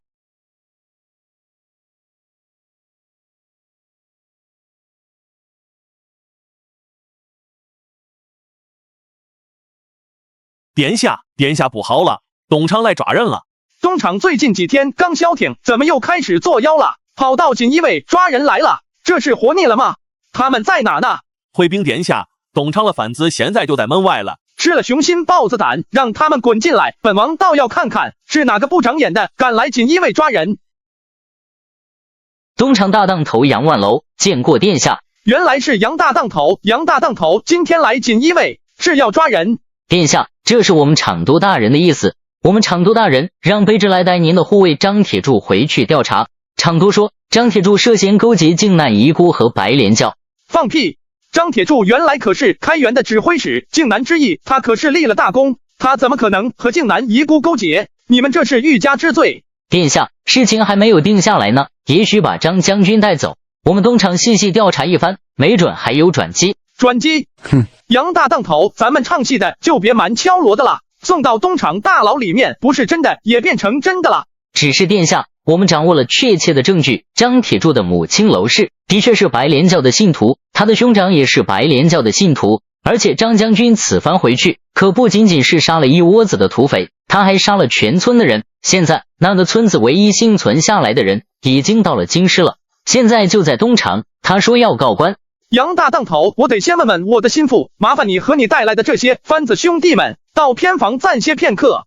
殿下，东厂欺人太甚，咱们可不能让他们把人带走，不然的话，咱们锦衣卫以后出去没法见人了。张铁柱呢？让他滚过来！殿下，发生什么事了？东厂来人了，说你勾结白莲教，有这回事吗？没有啊，殿下，您知道俺老张平常只管喝酒吃肉，什么时候信过什么教啊？信那玩意规矩那么多，又不让喝酒，又不让吃肉，俺从来不信那个。不过俺娘倒是信过弥勒教，我兄长说是什么佛教的分支，俺们那一村子都信那个东西，他们都已经封了魔了。完了，难道杨万楼说的都是真的？结果你杀了你们整个村子的人？殿下，这怎么可能呢？除了分到我的银子的人，剩下的都是好人啊！我怎么可能把全村的人都杀了？你说的是真的？你只杀了你的仇人，剩下的无辜的人你没杀是吧？那是自然啊，殿下，俺又不是畜生，那些老乡没招俺怎么可能把人都杀了？而且您要是不信的话，您可以问问老臣啊。你觉得我行事鲁莽，可是老臣的话，殿下应该信啊。那看来有人是要坑你，然后削弱本王。你今天哪都不能去，就算是天王老子来了也不行。马上叫咱们的兄弟出来站好，然后去隔壁厢房把杨大当头请来。这是传说燕王善武，韩王善谋的韩王殿下，当今天下名将。殿下，您问完了。杨大当头，本王问完了。张将军果然威武不凡，人如其名。就是你要把俺抓走。张将军，不是抓，是请你回去配合一下调查。杨大当头，张铁柱，今天你怕是带不回去，就凭这只言片语，想要本王交出人来，怕是不成。这是我们锦衣卫也得调查。好，殿下，那下官就不打扰殿下了。不过殿下，您还得帮小的一个忙，您帮了小的，小的这辈子都感激您。什么忙？殿下，您照着下官的脸来一拳，狠狠的一拳，下官回去也好有一个交代。您说是不？好啊，没问题。不过你得帮本王带个话，告诉你们厂督，就说要是想来抓人，让他自己来。本王的贴身侍卫还不够他一个东厂厂督亲自出马的。明白，殿下，您就放心吧，下官一定把话给您带到。那您看看，您打我哪块比较合适？下官觉得还是打眼睛吧，眼睛有淤血不好恢复，这样我们厂督也能一眼看到。好，那你可忍着点。殿下厉害，小的好说歹说也算得上是一个习武之人，小的还这么见过几个没练过武，力气却像您这么大的人，小的佩服佩服啊。对了，殿下，要是今天的事情别人问起来，您就说您是看小的不顺眼，把小的打出去的。本王都懂。你也不容易，上面的话不能不听，回去吧，让你们厂督亲自来，正好本王还没见过你们厂督大人。小的都懂，小的这就先告辞了。殿下，这人不简单啊，这人虽然看似圆滑，其实是个笑面虎，这样的人要是盯上谁了，不咬下一块肉，他是绝对不会善罢甘休的。此人的确不简单，东厂看来也有很多人才嘛。看来这个厉元奎只是一个先锋罢了，日后东厂必定是此人做厂督，他有可能是我们真正的宿敌。不过眼下此人应该可以利用，厉元奎想用这种办法断了本王的臂膀。好啊，那就别怕自己引火烧身了。哎呦喂，杨大当头，你这是怎么了？怎么捂着脸回来的呀？怎么回事啊？督公啊，这可了不得了，卑职奉了您的命令去锦衣卫抓捕嫌犯，可是没想到韩王殿下他竟然如此的粗鲁，二话不说上去就给小的一拳，打完了还说小的带不走他的人，他说让您亲自去。杨大当头，你没和他说，这是理所应当的事情。东厂监察的就是他的锦衣卫，东厂有权调查锦衣卫的任何人，包括他。说的好听，你敢去当着人家的面这么说吗？韩王那个脾气一上来，两脚把你踹出去。厂督啊，小的一进锦衣卫那个院里，就看到锦衣卫全都站好了等着小的呢。小的虽然也有点武艺，但是您也知道，小的那点本事，锦衣卫里面可是有不少的高手。小的要是说错了话，那他们不是得生吞活剥了小的？没用的东西，你这样怎么做好大当头？厂督，要不说我就能做到大当头，皇上早就把小的看透了。您不一样，您是厂督，皇上挑您做厂督，肯定是看中了您的能力。您要是去，一定能把这件事办好，杀杀锦衣卫和韩王的威风，也好让下面的人服气啊。韩王欺人太甚，仗着自己是亲王无法无天，本都进宫，本都要进宫。老二是这几天带领你们内阁几位做得不错，朕很满意。朕觉得以你们的学问，朕想封你们为大学士，到底是内阁的官员，你们几位朕都很满意。谢皇上抬爱。韩王，这个内阁首辅，你们几位内阁官员觉得怎么样？好，韩王殿下才思敏捷，经常能想到我们想不到的方向，很多时候换个角度，问题就迎刃而解了。这么说，你们对他还是很肯定的？肯定，韩王殿下的确才高八斗，只是若他不是锦衣卫指挥使，那就更好了。你们啊，你们这些文官，他不就是兼领了锦衣卫吗？有什么呀？你们要是不做什么亏心事，他们当然不会找那你们的麻烦。再说了，现在负责监察京师百官的不是锦衣卫，是东厂。朕设立东厂，一是为了牵制锦衣卫，第二也是为了他能够抽出身来帮帮朕。你们是不错，但是有的时候事情你们做的不方便，他不一样，他鬼主意多。皇上，李厂督来了，让他进来。奴婢李元奎参见皇上。起来吧，你突然进宫来，是有事吧？皇上，还真有事。您不是一直让锦衣卫查靖南遗孤吗？锦衣卫一直没个头绪，这是我们东厂查明白了一点。继续说。是我们的人在山东查到负责山东的锦衣卫千户柳彪，他查到了白莲教的踪迹，但是却故意按下不报。我们的人起了疑心，开始在山东彻查，结果查出来的结果和韩王殿下身边的那个护卫张铁柱有关。那个护卫靖南之役的时候，皇上打到济南，那个护卫曾经带着110个人悄悄地脱离，去了山东魏县，在那他杀了当地的知县，还杀了他们全村的人。白莲教和靖南遗孤有什么关系？皇上，靖南的时候，白莲教曾在民间散布谣言，说真龙遭逐，妖龙篡位。奴婢认为白莲教也许是趁此机会，为了达到他们东山再起的目的，故意散播这种谣言。而建文说是自焚在太庙，但是建文未必死了，也许是白莲教接走了他也说不定。既然如此，你为什么不去派人把张铁柱抓起来，好好问一问？不管怎么样，要真不是他做的，就给人家清白；如果是他做的，就逼他说出实情，再明正典刑。皇上，奴婢派人去了，可是韩王殿下不放人啊。要是事事都要朕来亲自出马，朕组建你们这个东厂有什么用呢？八字还没一撇的事情来找朕给你做主，要是你们调查有误呢，朕的面子往哪搁？皇上，奴婢明白了，奴婢不会再犯这样的错误了。滚出去！厂督陛下怎么说？马上安排人让那个老太婆去通政司，让她告状，告那个张铁柱的状。明白。我说你急什么？本督话还没说完呢。通政司一定不敢派人去锦衣卫要人，你这样让咱们手底下的番子去乔装成老百姓，到处散播谣言，就说那个张铁柱杀人如麻，你就逼着通政司让他们抓紧派人把人抓回来。要是不敢抓，就让他和咱们东厂联合办案，怎么着也要把这个张铁柱给我抓起来。厂督，咱们把人抓起来之后是要用刑吗？废话，那是必须的。咱们东厂的刑罚可比锦衣卫的还狠，不管你是多硬的汉子，进了咱们东厂的大牢，也得变成一个听话的葫芦，一个说什么就听什么的软蛋。明白，厂督您就瞧好吧。老百姓告官不应该是要去宫门口的登文谷，反而是来到通政使司来，这是什么路数，什么章程？牛公公啊，你们东厂这是什么章程啊？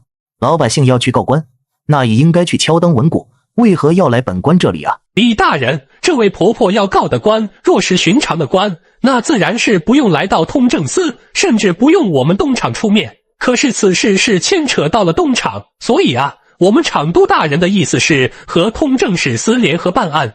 你们东厂要办案，和我们通政使的关系也不大啊。你们负责的是监察百官，本官也是官，你们就是监察本官的，这要本官和你们在一起怎么办啊？李大人，您这话说的就有失偏颇了。虽然咱们东厂负责监察禁中百官，可是咱们说来都是皇上的臣子啊，朝廷出了事情，自然是要咱们齐心协力，一同为皇上分忧，不是吗？你看现在就有一桩烦心事，就是这件事，您先看看案宗啊。这怎么可能呢？韩王殿下的护卫在靖难之役之时去屠杀了一个村子，还杀了一个知县，而且还和白莲教和靖南遗孤案中有所勾结。千真万确，您看人证都在这了。李大人，这件事可不是一件小事啊，李大人得和我们东厂一起查查韩王殿下身边这个护卫呀。这件事情和我们通政使司有什么关系？你们东厂爱怎么查怎么查，如今又不是当年的空业案，怎么着也得是空业案那个级别的案子，才需要通政使司帮忙吧？不然刑部、大理寺、督察院都在呢，怎么轮也轮不到我通政使司来办案吧？要是牛公公实在是想找一个搭伙的，还是另谋他处吧。李大人，您可真是好大的胆子，您居然敢说这靖难遗孤的事情是小事情，难道靖难遗孤的事情还比不上当年的空业案？文字游戏，牛公公还是别在本官面前显远了，本官可是文官，文官讲究文字游戏，可是比你们这些在皇宫里面当差的公公玩的好多了。牛公公还是别以己之短攻敌之长了，要是没什么事情的话，本官就告辞了。好啊，通政使真是好大的官威，你给咱家等着。大人，您得给我做主啊，我这可都是按照你们的意思说的，你们不能不管我啊。你们村子里的事情，你要是敢说出去一个字，你大儿子、儿媳妇和孙子就都得给你陪葬。咱们的人都安排下去了吗？二当头，都安排下去了。咱们的人开始在茶楼、赌场还有青楼不断的说张铁柱屠村的事情，现在已经有不少的百姓开始口口相传了，估计用不了多长时间，这件事情整个京师都会知道。很好，带着这个老太婆子去皇宫门口敲灯闻鼓。这件事情咱们就是要把它闹大，看看韩王怎么应对。是何人敲鼓？你把状子给我，我去呈报给皇上，明天或者后天你就能得到回复了。张兄弟，你来看一看，这个老妇人你认识不认识？俺想起来了，这人的确是俺们村子的，没名字，姓徐。这个人坏得很，爱占小便宜，村里面的人没几个待见他的。现在就看山东那边的消息了。东厂要是为了陷害你，真的杀了一个村子的人，那也有点太有伤天和了。这件事情要是爆出来，恐怕皇上那边都不好下台。殿下，这正是好机会啊！只要水落石出，朝堂里的群臣们再那么一闹，东厂关门的日子也就不远了。等到东厂关了门，咱们锦衣卫头顶上也就没人了，用不了受那些烟杂货的气。那岂不是打了皇上的脸？这可不行，到时候即便是朕出了事情，也不能让皇上那边下不来台。皇上难受，那是咱们做臣子的不是。这样吧，请叶大人过来。叶大人智计百出，阴谋诡计，叶大人最擅长了。看看叶大人准备怎么见招拆招。殿下，这的确像是太监能干出来的事情。他们这么做其实就是为了斩掉殿下的一条臂膀。张大哥是殿下的贴身护卫，又是殿下的心腹。除掉张大哥，一来可以在皇上面前露脸，让皇上知道东厂有在做事；二来东厂是要给天下人看，锦衣卫又如何？还不是斗不过东厂，倒是一箭双雕。不过要想拆招，也不是一件难事。叶大人，你快说说怎么拆招？殿下，负责山东的是哪一位千户？叶大人，负责山东的千户是柳彪，此人是锦衣卫里面的老人了，16岁就入了锦衣卫，今年36了，一直负责山东一带。那此人可信吗？绝对可信。殿下，若是这位柳千户可信，那就说明柳千户身边出了东厂的奸细。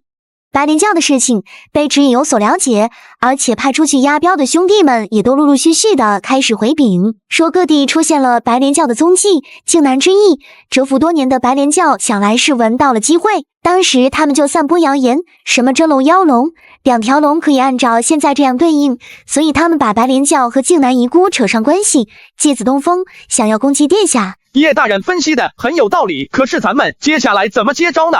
殿下，如果东厂真的杀了全村的人，那也应该留下一些证据，比如人是什么时候死的，通过检查尸体是可以推测出来的。如果时间不吻合，那就说明不是张大哥杀的。但是东厂做事不会如此，他们必然会想办法毁掉一切蛛丝马迹。他们可能会放火烧了村子，但是放火烧村子这么大的事情，邻村一定会知道。再加上如果他们是今年或者是最近的时间开始屠村的，那想必村子里应该不会长出来新的植物。如果按照当年靖难之役的时间来算，起码已经过去4年了，村子早就应该有所变化了。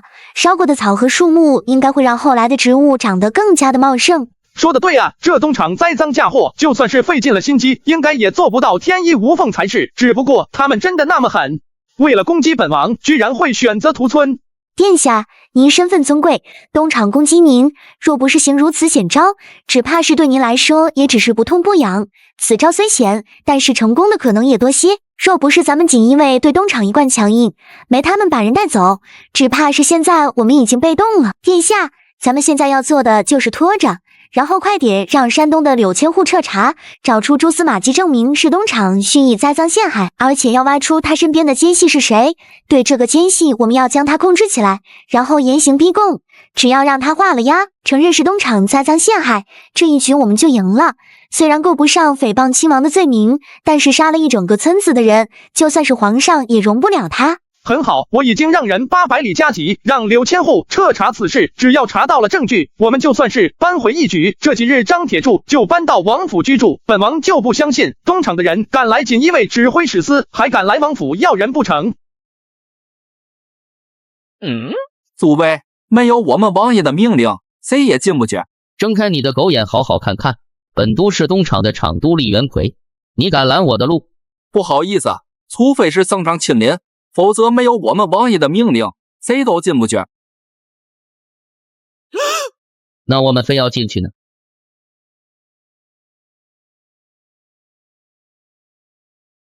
小鼻涕，那个暗宗是怎么回事？皇上，那份暗宗是今天早上邓文谷的古官送过来的，说是昨天有一个老妇人敲邓文谷。又是东厂和锦衣卫的事情。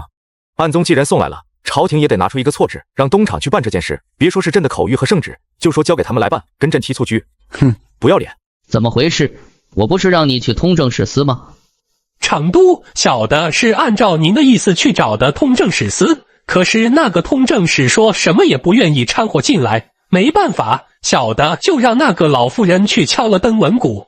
厂督大人，这个您放心，都已经安排好了。现在京师里已经开始有人谈论这件事了。很好，韩王殿下不是让本都亲自去吗？你准备一下，一会跟随本都亲自去锦衣卫要人。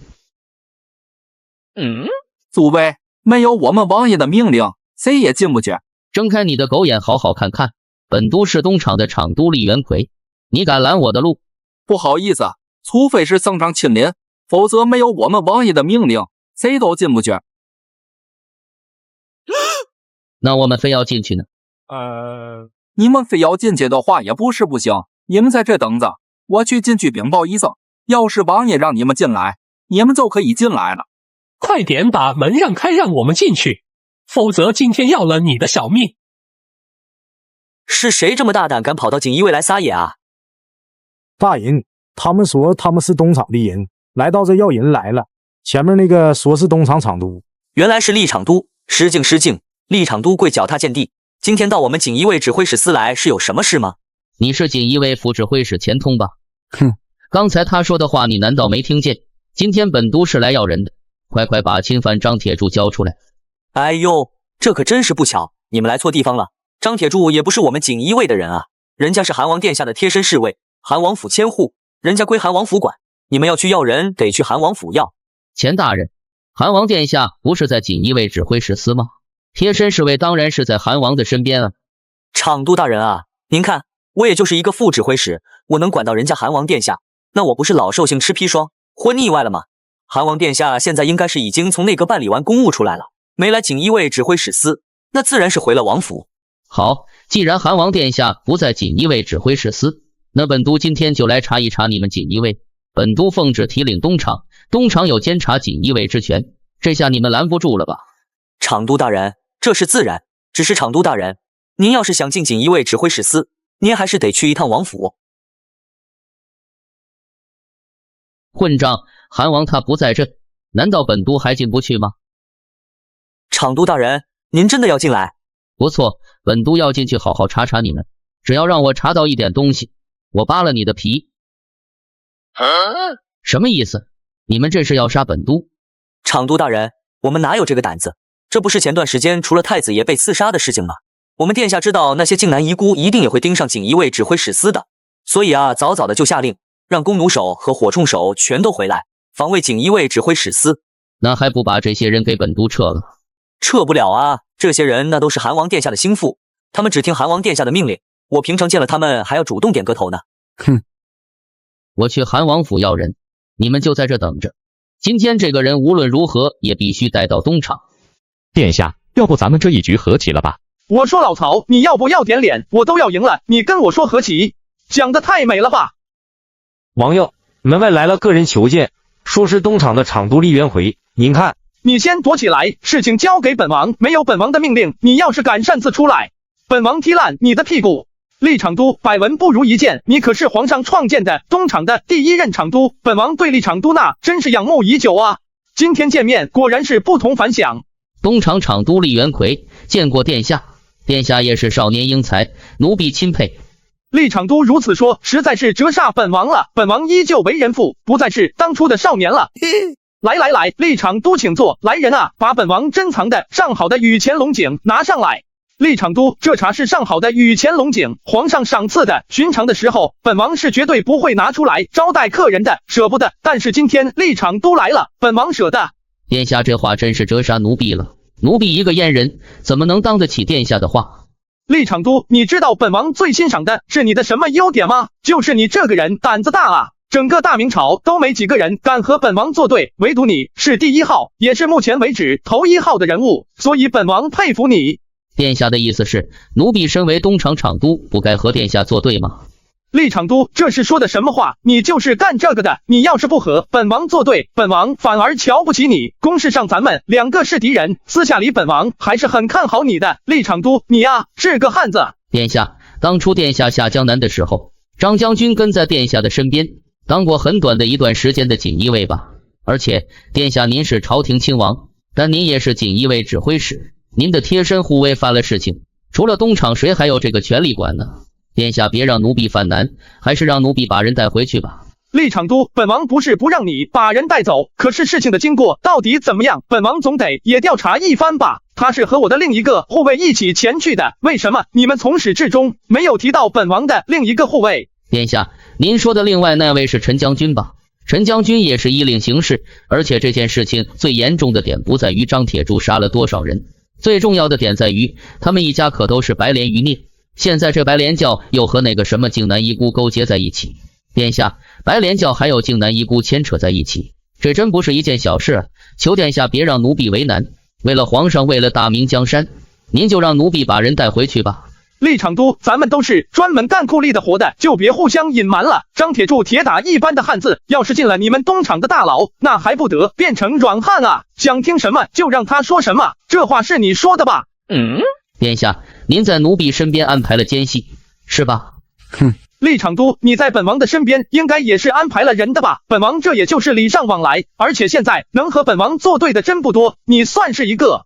殿下，不管怎么说，人家状纸已经递到皇上那去了，昨天还去敲了登文鼓，要是这件事情一直压着，只怕皇上那边也不好交代啊。这件事谁压着了？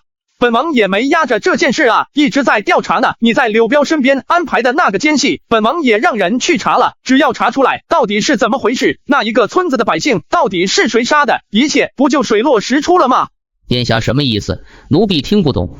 厂督大人是真的听不懂，还是装着听不懂？斗争嘛，一向是讲究有来有往的。你们出招，本王拆招公平的很，不能说因为你们没有预料到事情的发展，就逼着让人按照你们的规矩来，那也太没意思了。这玩意就像是下棋一样，有来有往才有意思。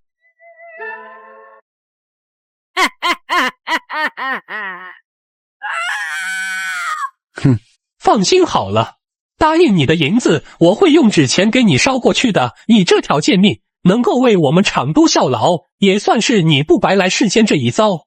至于的儿子孙子们，我也会让他们随你去的，用不了多长时间，他们就会和你在黄泉路上结伴的。这玩意就像是下棋一样，有来有往才有意思。别动，厉厂督，你的官帽在你身后呢。厉厂督，虽然本王是不会武功，但是本王的王府里面也是有不少的高手的。厉厂督，咱们俩的距离不过3尺，3尺距离对你这样的武林高手来说，要控制住本王眨眼之间就能做到。但是你也可以试试，是你更快，还是本王手底下的剑手更快？殿下，那名剑手应该就是陈正吧？不错。本王麾下的第一神剑手，寻常的剑手能够拉开30的弓，就算得上是难得了。他能拉开50的弓，全天底下最厉害的剑手，本王想必就是他了。本王一直听说厉厂督可是宫里数1数2的高手，如何？厉公公要是想和他比试比试，本王可以让他现身。殿下，好手段啊！嘿嘿。厉厂督，大家彼此。厉厂督一介武林高手，要对本王这么一个不会武功的人下手。厉厂督，你说到底是咱们俩谁更不讲江湖道义？厉元奎背对的哑口无言。的确，要说无耻，可能还是自己更无耻一点。如果今天实在带不回去，自己就只能回去想其他的办法，怎么也得找个替死鬼。对呀，找个替死鬼多好啊，让他替自己去死，只要他死了，自己就把所有的罪责都推到他的身上。杨万楼这个家伙一直和自己不对付。殿下，奴婢就不多叨扰了，奴婢告辞了。今天的茶奴婢喝得很好，奴婢记下了。奴婢记得殿下爱酒，奴婢的老家有些好酒，到时候为殿下送来几坛酒。怎么好端端的这个人就走了？他怎么走了？厂督大人，人已经押回去了。押什么押？本督去了差点回不来。韩王府高手如云，本督是花了大力气裁出来的，没看到官帽都被人给摘了。你看你出的这个馊主意，杀了整个村子的人，风险这么大，你拍着胸脯说一定能成，结果现在可好，最关键的人没在咱们的手里。韩王现在已经派人去山东了，必须得想别的办法了。本都想了想，不如就把这些事情全部嫁祸到杨万楼和他的那个小跟班的身上，他们两个死了，这件事情才能过去。他们两个不死，死的就是咱们两个。原来如此，还是厂督有办法，咱们要怎么做呢？怎么做？先找到他们，确定他们在，然后串通咱们东厂里所有咱们的人，到时候一口咬死，就是他们做的，就说咱们找到了证据。除此之外，那个老妇人那里也得去做个准备，你去杀了他，务必要把事情做得干净利落一点。厂督大人，您就放心吧，小的一定把事情办得圆圆满满。督公，您叫我杨大当头，进来。督公，我还是不进去了，免得我进去沾上什么不该沾上的东西。杨大当头，什么意思？你的意思是本都要害你？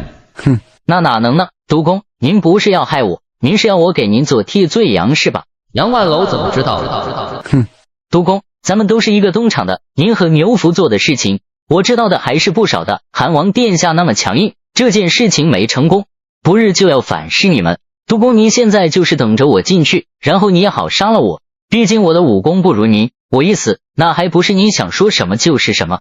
而且这个大当头也还算是够分量，只要我一死，就足以平息这件事情。当然了，我死只是勉强足够，还得加上咱们三当头王春的人头才够分量。王春是我的人，我早就已经派他离开京师去做别的事情了。您就放心吧，您想把事情推到我们两个的头上，这件事您就别想了。他身后肯定跟着忠于杨万楼的人，还是不能对杨万楼下手，否则前功尽弃。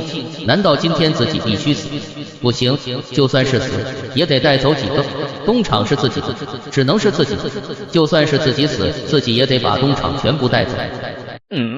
督公，这件事情您做的不错，只是栽赃嫁祸不该用在卑职的身上，您应该用在别人的身上。而且卑职向您保证，您要是用到了这个人的身上，这件事情一准就过去。你什么意思？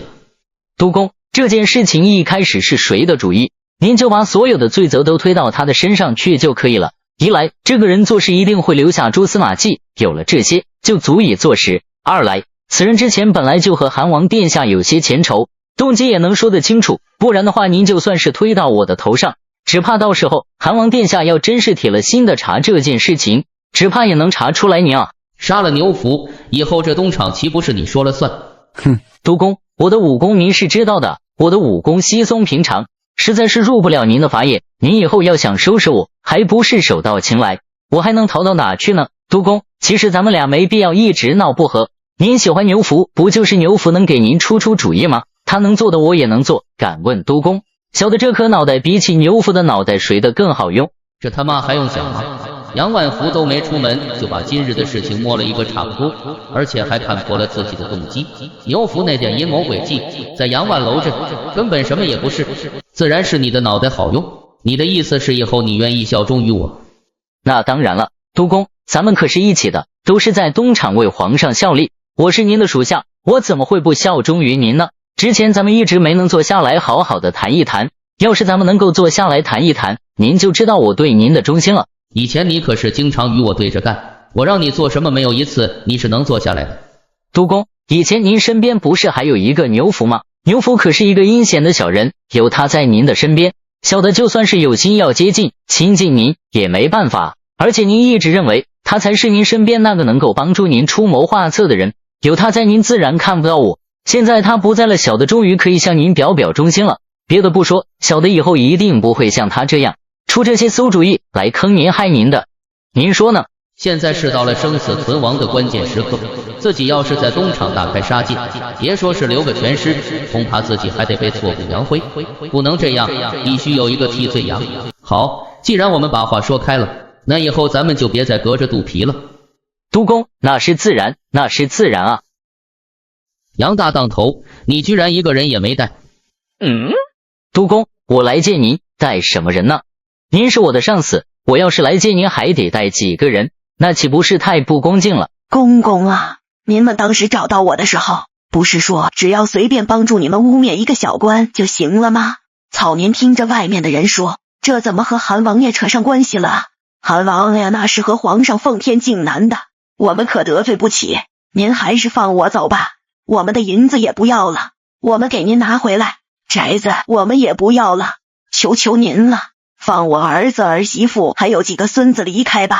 哼，婆婆，您这是说的什么话？外面那些风言风语都是我让人去说的，他们说的那些话都是帮你的。再说了，咱们不是去和韩王爷斗，咱们是要把他身边的护卫给料理了。婆婆不用担心，你的儿子儿媳妇还有孙子们在济南过得可好了。那要是和韩王爷没什么太大的关系，那就行。那我还要等多长时间啊？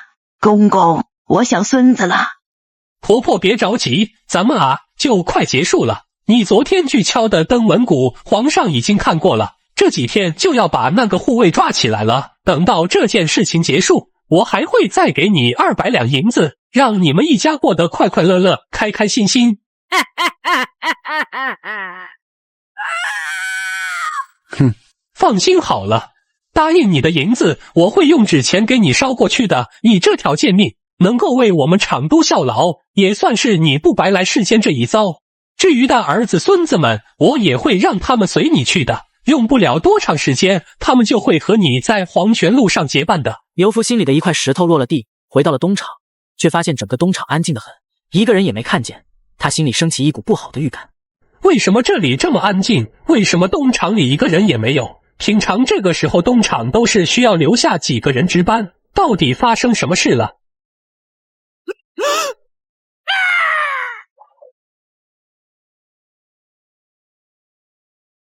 厉元奎，你个老太监，没儿没女的东西，我今天和你拼了！小牛啊，你也该差不多了，答应你的事情我一定会办到的，你母亲不会有事的，放心吧孩子。厂都大人，您还没走啊？我还以为您回府了，我正要去您府上向您复命呢。小牛啊，过来，本都有话和你说。牛夫全身滋滋的冒着冷汗，也不知是恐惧还是兴奋，身体开始轻微的颤抖。厂都，您要说什么就在那说吧。过来。哼，小子，本都让你过来，你没听见吗？厂都，你为什么要这么做？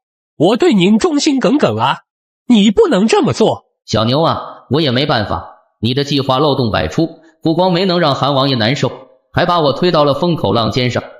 厂都，您为什么不去找杨万楼和王春？他们2个死了，咱们就安全啦。小牛啊，那些事情都不是他们做的，迟早有暴露的一天，可是那些事情都是你做的，你死了，就永远也不会有暴露的那一天，这样我就安全了。你放心，你的老娘我会替你照顾好的，不会让你老娘没人养老的。我和你拼了！小牛啊，本都在人前用的最多的就是剑，他们都以为本都的辟水剑法是最擅长的，但其实本都最擅长的却是鹰爪功，很少有人能够看到我的鹰爪功。今天本都就让你一饱眼福，也不枉你跟着我一场，下了地府你也好和别人吹嘘吹嘘。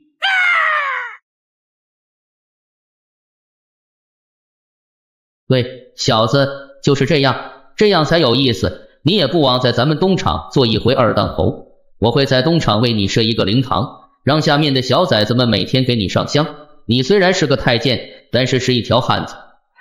厉元奎，你个老太监，没儿没女的东西，我今天和你拼了！小牛啊，你也该差不多了，答应你的事情我一定会办到的，你母亲不会有事的，放心吧孩子。山东邹城，柳彪看着殿下给自己的书信。那一天关于白莲教的事情，只有自己和高雄那个家伙知道，这已经很明显了，就是高雄那个家伙投靠了东厂。你小子就算是要换一个山头，也不知道换一个好点的山头，去什么东厂，听一群太监管来管去，就那么好？混蛋啊混蛋！来人！前户大人，高百户呢？高百户这几日都没来，说是高病在家。几日了？2日的时间了。能让他主要负责抓捕靖南一股，所以高百户每天来没来，大家都会特别的关注一下。马上安排人去高雄的家里，把他给我带回来。大人，高百户的家里不见踪迹。马上动用全省的锦衣卫，给我抓到这个高雄。记住，尽量活捉，殿下要见他。就快进入江苏境内了，只要进了江苏，自己就算是成功了一半了。到时候往东厂一带，就算是韩王爷也不能不顾皇上的圣旨，随意杀掉东厂的番子吧。老高，你也有今天啊！原来是你啊，刘勇。刘勇和高雄是有仇的，当年要不是高雄从中作梗，刘勇是很有可能坐上千户的位置的。输给柳彪，刘勇没什么不服气的，可是他就是生气这个高雄从中作梗毁了他的好事。老高，我可是想死你了！你不知道我日日夜夜都期盼着你能有这么一天，今天可真是老天爷开了眼，终于让你小子阴沟里面翻了船。好啊好啊，真好啊！老刘，能不能放我离开？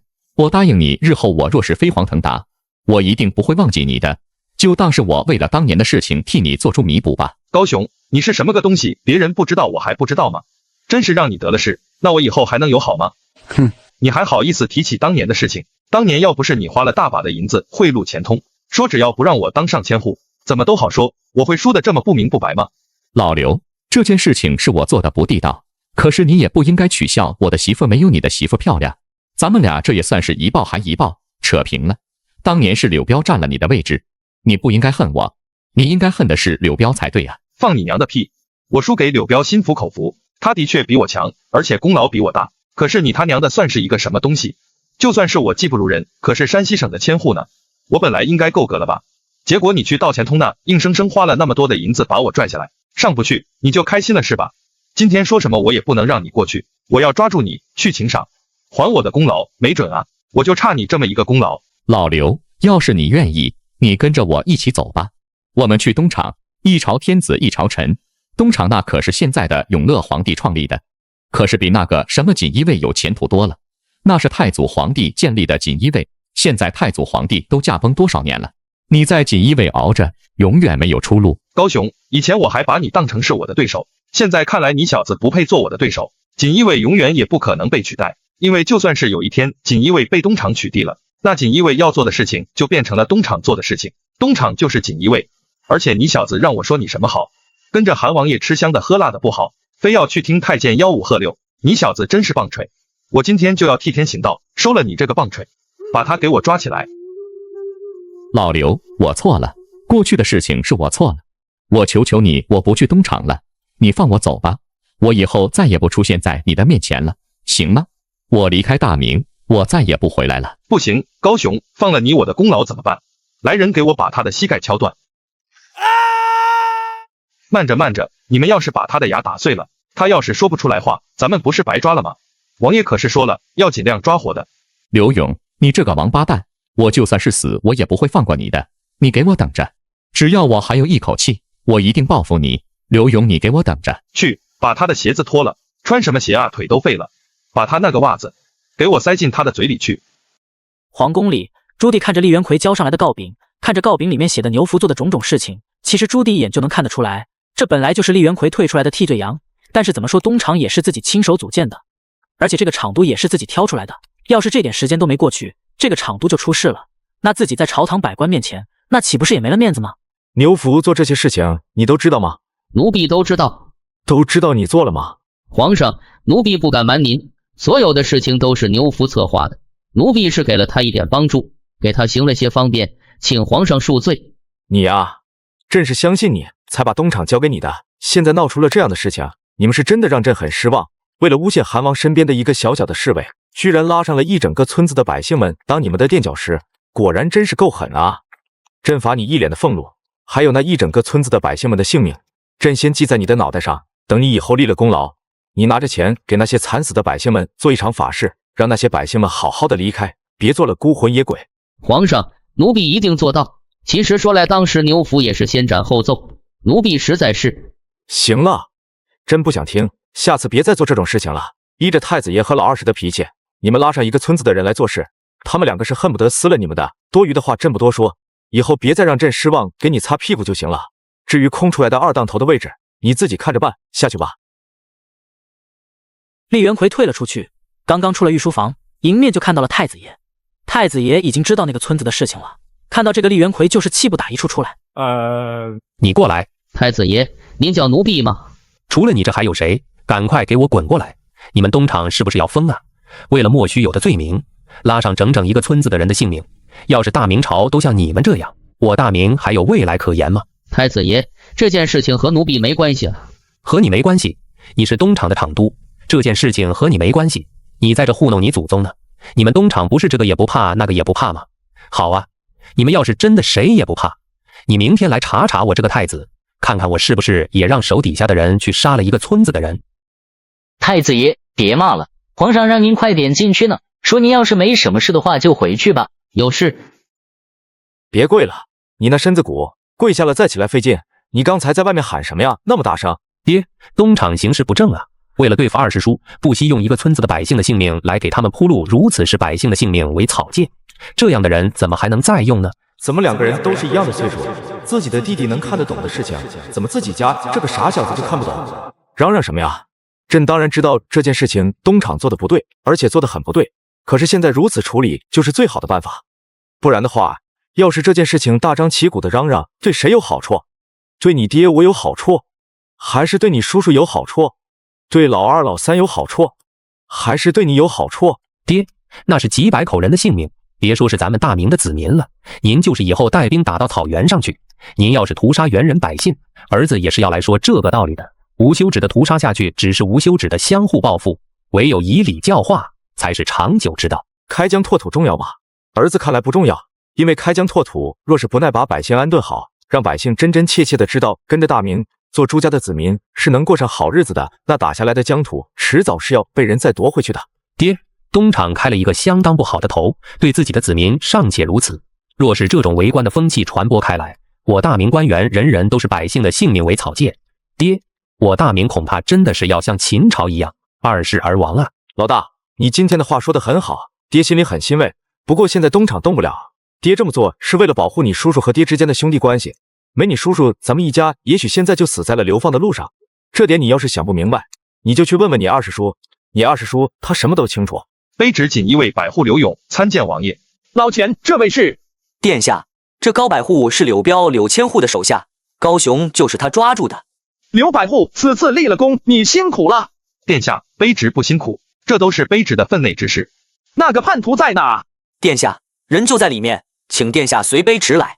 自打本王上任以来，锦衣卫们的俸禄比起之前涨了不止一点，现在锦衣卫发展的如日中天，本王真是很好奇，为什么你要背叛本王？为什么你背叛了本王，还投奔了本王的死对头？殿下，王爷，卑职知错了，求求殿下放过卑职吧。本王再问你的话，你为什么要背叛本王？你说出个理由来，只要你的理由足够充分，本王可以考虑放你一马。但是如果你的答案让本王不是很满意的话，本王是不会买账的。殿下，我是觉得以我的能力升任千户完全可以，可是我一直升不上去，再有15年，我都已经60了。殿下，我是一时糊涂，我是被东厂的人蒙骗了，请殿下再给我一次机会吧。他以前是有功劳，但是没有奖赏吗？殿下，高雄此人做个百户还行，他以前立过功劳。他一开始入锦衣卫的时候就是小旗，后来胜任的总旗，再后来胜任的百户，到现在为止他已经做了百户差不多10年了。但是锦衣卫对于他完全不存在有功不赏的情况，他的过错倒是犯过不少。要不是看在他之前的功劳还有柳千户的求情，他早就该被降职了。钱通，你这个王八蛋，当初你收了我那么多的银子，你却只办成了一件事，你还好意思说钱通？我做鬼都不会放过你的。怎么回事？殿下，刘勇的事情是卑职的不对，当年他的确有能力做得了千户的位置，可是高雄他完全没有这个能力啊。我是收了银子，可是……行了，不用再说了，丢人不丢人啊？啊，你原来堂堂的一个锦衣卫指挥使，收受百户的贿赂，你真是出息了啊！这件事情就这么算了，你跟着本王，钱财开路也让你不少挣银子了，以后不可再私下收受贿赂，再让本王知道，本王一定收拾你。还有什么不满？还有，你就是因为这个背叛的本王，本王还以为是什么了不得原因。东厂那边给你什么职位？当头。嘿嘿，当头？你是真敢吹啊！就你还当头，顶多给你一个领班，你们自己处理吧。皇上，不好了！太医院传人来说，皇后娘娘得了疟疾了。什么？朕的皇后怎么了？前几日不是还好好的吗？怎么得了疟疾了？快带朕去！带朕去！现在的疟疾可不是什么小病，起初像是打摆子，但是真正厉害的都在后面。就算是后世，疟疾也不算是小病。历史上徐皇后永乐5年就已经去世了，今年才是永乐元年，可是朱松穿越过来已经引发了蝴蝶效应，大明的航行方向依然发生了改变，未来究竟如何，朱松不知道。但是皇后娘娘这次能不能挺过去，主要还是得看自己。你过来。韩王爷，您叫奴婢。不错，就是叫你。你去后宫找到小鼻涕公公，让他和皇上说，就说本王有办法治好皇后娘娘的病。这个时候去触皇上的眉头，这不等于找死呢吗？韩王爷，您要了小的吧？皇上和娘娘一向恩爱，奴婢这个时候过去，那不是送死去了吗？小子，你现在不去才算是害死了皇后娘娘。本王可跟你说，皇后娘娘真出了什么事情，本王立马摘了你的脑袋，还不快去！等一会，不让你白去。这10两银子你拿着。韩王爷，这个是给奴婢的。当然了，怎么还不接着？难道嫌少？奴婢明白了，奴婢这就去。皇后病了有几日了？回皇上的话，皇后娘娘病了差不多4日了。皇后娘娘一直不让我们告诉您。皇后要是出了什么事情，你们这几个贴身侍候的一起陪葬。皇后病了几日了，一直在吃你们的药，为什么一点好转都没有？今天还昏倒了。朕养你们这些太医到底有什么用？陛下，皇后娘娘的病陈等一直都是按照药方来治疗的，但是不管是那种药方，多好的药都治不好皇后娘娘的疟疾。陛下，我们真的是尽力了。放屁！你们就是无用，无用！治不好朕的皇后，朕一样要摘了你们的脑袋。赶去再给找药方。醒了醒了，皇后娘娘醒了。妙云，你怎么样了？好点了没有？你要吓死朕了。你呀，急什么急？我有感觉，这次我应该是挺不过去了。我要是死了，你不要为难这些工人们，让他们各自离宫，不愿意离开的，就让他们继续留在宫里当差。还有这些太医们，他们尽心尽力了。我知道，只是我这病好不了了，天意难违。什么天意难违？你现在才多大的年纪？才41岁，咱们的好日子才开始，朕不让你走。陛下，人总是有一死的。我看着现在你当了皇帝，天下太平，我的眼睛也能闭上了，孩子们都很好，老二婶也很好。陛下，就让臣妾走吧。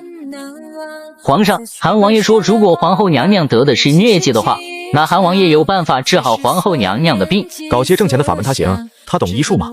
在这给朕添麻烦，朕踢烂他的屁股，让他滚，滚得越远越好。慢着，这小子鬼主意多，但是他向来不做没有把握的事情，你去把他带进来。这别人的银子真不是那么容易拿的，刚才这一下都感觉自己的脑袋快掉了。韩王爷，您别笑了，整个皇宫上下，也就是您现在敢笑，一会您去了坤宁宫，您可千万别笑了，要不就算是神仙也救不了您。公公啊，快带路吧，皇后娘娘一定没事，放心吧。朱松到了坤宁宫，看着诸多皇子们跪在地上，皇子们看着他也是一脸的疑惑。好端端的二师叔来干什么？朱松没管他们，直接进了宫殿。朱棣见到朱松来了，急忙起身，快步走过来。你说你有办法治好皇后，什么办法？青蒿素，青蒿素可以治好疟疾。韩王殿下，青蒿治不了疟疾，周后方里记载用青蒿治疗疟疾，也是时灵时不灵，千百年来无数的郎中大夫们都试过了。普通的青蒿当然治不了疟疾，葛洪在《肘后方》里写的青蒿并不是普通的青蒿，而是黄花蒿，因为二者长得很相像，所以很多人都分不清。这也就是你刚才说的时灵时不灵，因为真正要用的不是青蒿，是黄花蒿。你说这个方子时灵时不灵，那你用过韩王说的黄花蒿了没有？陛下，这黄花蒿和青蒿都长得一样，太医院里的存药臣也说不上是青蒿还是黄花蒿。韩王殿下，黄花蒿长什么样子？要分辨青蒿和黄花蒿很简单，用手搓叶子，没有味道的就是青蒿，有臭味的就是黄花蒿。这是本王当年在开元水土不服得了疟疾，这是一个老奶奶给的本王的方子。你说的可是真的？你真的得过疟疾，还治好过？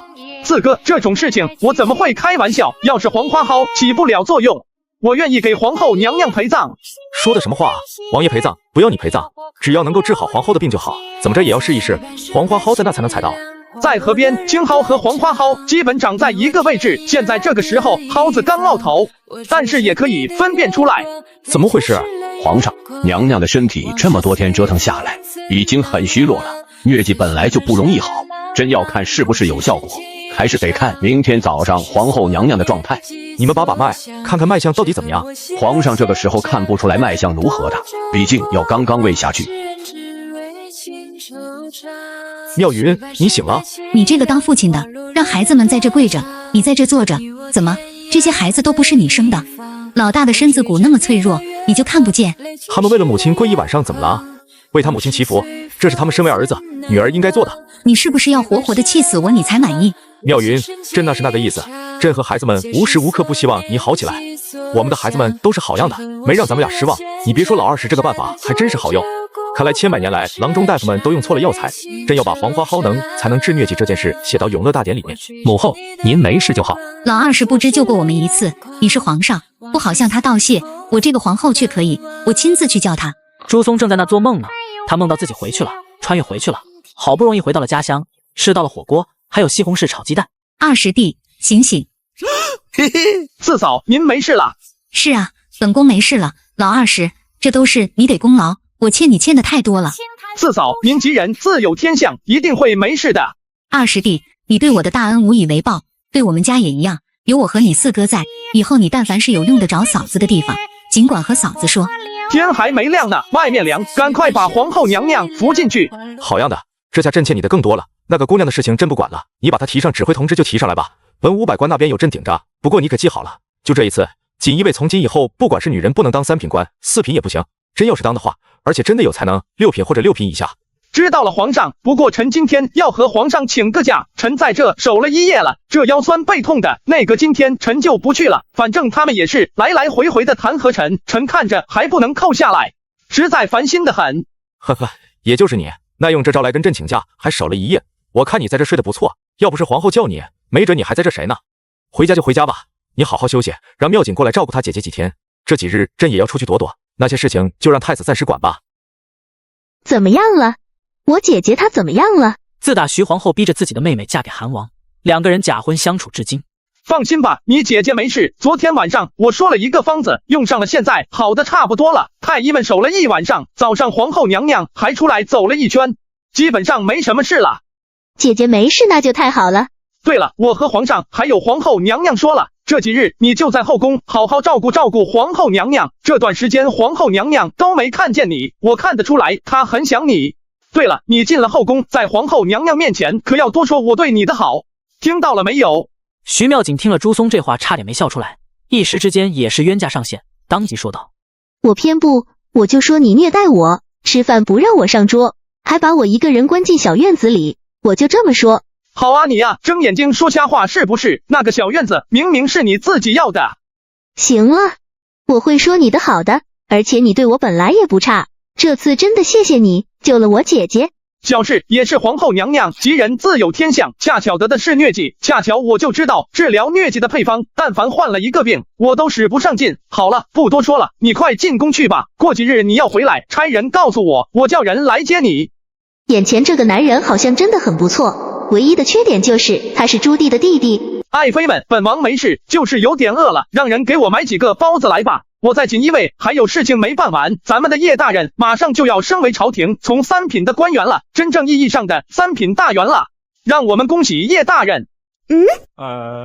叶大人，你先随我去锦衣卫，我把你的官位提上来，你们2个先回去，我待会就回家。对了，你们2个出来了，咱们的孩子呢？谁看呢？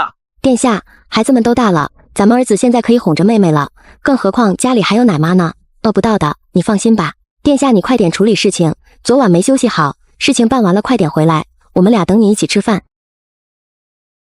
本王之前曾和钱通说过要提你官职，本王当时是有些担忧的，但是钱通却说没问题，结果这件事情传到了皇上的耳朵里，皇上当即暴怒，为难了我好一阵，现在是没啥事了，可是本王老是觉得钱通是故意让本王这么办的，你怎么看？陛下，钱大人应该也是没想到皇上会为难殿下，因为皇上为难您对他根本就没好处。虽然他现在不是锦衣卫的指挥使了，是2把手，可是日子却比之前好的太多了，银子挣到了。最主要的是上面多了一个东厂，他很聪明，知道现在锦衣卫不怕东厂，那是因为您在，要是您不在，东厂一定骑到咱们脖子上拉屎，他就算是锦衣卫的扛把子，可是到时候也是个孙子。说的不错，这小子不会这么蠢，难道是本王多想了？殿下，有些小心是没错的，不过这次一卑职看来应该只是一个误会。咱们娘也太偏心眼了，咱们兄弟3个都在那跪了1宿，娘却只能看到大哥在那跪着，你说咱们2个是不是娘抱来的？不是亲生的根本不心疼啊。要说抱来的，我倒是像抱来的，娘可不止一次说过，你长得和咱爹年轻的时候一模一样。不过你说的也对，娘确实有点偏心眼，老大也真是厉害，本来是个瘸子，关键时候他还不瘸了，这咱娘一出来，他蹭的一下就过去了。那个献殷勤，大嫂也是，昨天晚上伺候咱娘，可算是露了个脸，怪不得看不到咱们俩呢。老三，你终于是开窍了，在这个家里，只有二哥最疼你。我是不敢和你们两个比，一共就一个爹，一个娘，一个喜欢老大，一个喜欢你，我是谁也不喜欢。你可拉倒吧，老爷子还不喜欢你。你是咱们家儿子里面最小的，老爷子喜欢你喜欢的好几次，要给你长俸禄，都被咱娘拦了下来，说二师叔劳苦功高，他长了俸禄不要紧，说你还是个孩子，你要是也长了俸禄，那岂不是二师叔的俸禄等于没长吗？这事我知道，不过我不埋怨二师叔，两个人一起造的反，二师叔要再多也不过分。姨娘，你们这也是在外面守了一宿，可不是昨天晚上在外面跪了一宿吗？你们爹也真是的，就舍得让你们在外面一直这么跪着。行了，你们快回家休息去吧，我去看看你们娘亲。你们娘亲怎么样了？我听你们二师叔说你娘得了疟疾，是你二师叔治好的，是这么回事吗？是啊，姨娘，二师叔说什么蒿子能治疟疾，说不是青蒿，是黄花蒿。我娘吃下之后过了一宿，第二天早上都能站起来了，只不过早上见了点风，现在又睡着了。太医说没什么大事，基本上是好了。你们两个也注意一下，在皇宫中说话是要小心一点的。姨娘，我们知道了，下次绝对不乱说了，请姨娘放心。姨娘，您还不知道我们俩吗？我们俩就是俩碎嘴子，我们俩就是过嘴瘾，我俩哪敢对我爹还有我大哥不敬了，就是害。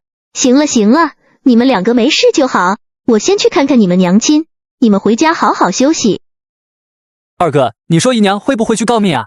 毕竟姨娘现在嫁给了二师叔，又变成了咱们的婶婶，二师叔又支持太子不支持你，要是他去告密的话，老爷子一定会为难咱们俩的。不会，姨娘不是那种能被二师叔操控的人。再说了，虽然二师叔支持老大，我也没觉得二师叔会用这么下三滥的手段。等着吧，日子还长呢。边关有几个和我关系不错的将领，最近和我互通的书信，他们说边关一直不太平，瓦剌一直琢磨着来大明边境掳掠。老爷子到时候只要出征就得用到咱们俩现在是没什么话语权，手里没什么筹码，就算说了，老爷子也不会听。等到时候咱们哥俩上边关跟老爷子打仗去，回来不就有话语权了吗？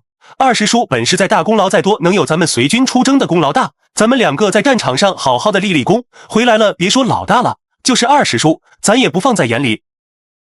张岩，你也一夜没睡了吧？你也回去吧，这交给我。三姨娘，您什么时候来的？刚刚到，你们昨天晚上在这守了一夜了，白天我来照顾皇后娘娘吧。姨娘，我没事的。听话，再这样我就要生气了。廖姐，你怎么来了？你得了这么严重的病，我怎么能不来呢？你也真是的，有病为什么不早点和皇上说，非要一直拖到昏过去了？接下来这几日我就在你身边照顾你了。殿下，您终于来了，咱们的人抓到了靖难遗孤，是新上任的柳彪柳大人抓到的。好，这个柳彪果然没让本王失望，现在人已经到了。中午就到了，钱大人已经派人通知过了。我想这殿下应该还在休息，就推迟了一会。殿下，咱们现在去吗？当然了，靖难遗孤一直是本王心里的一根结，本王得亲自去看看，而且新上任的指挥监视本王也应该瞅瞅。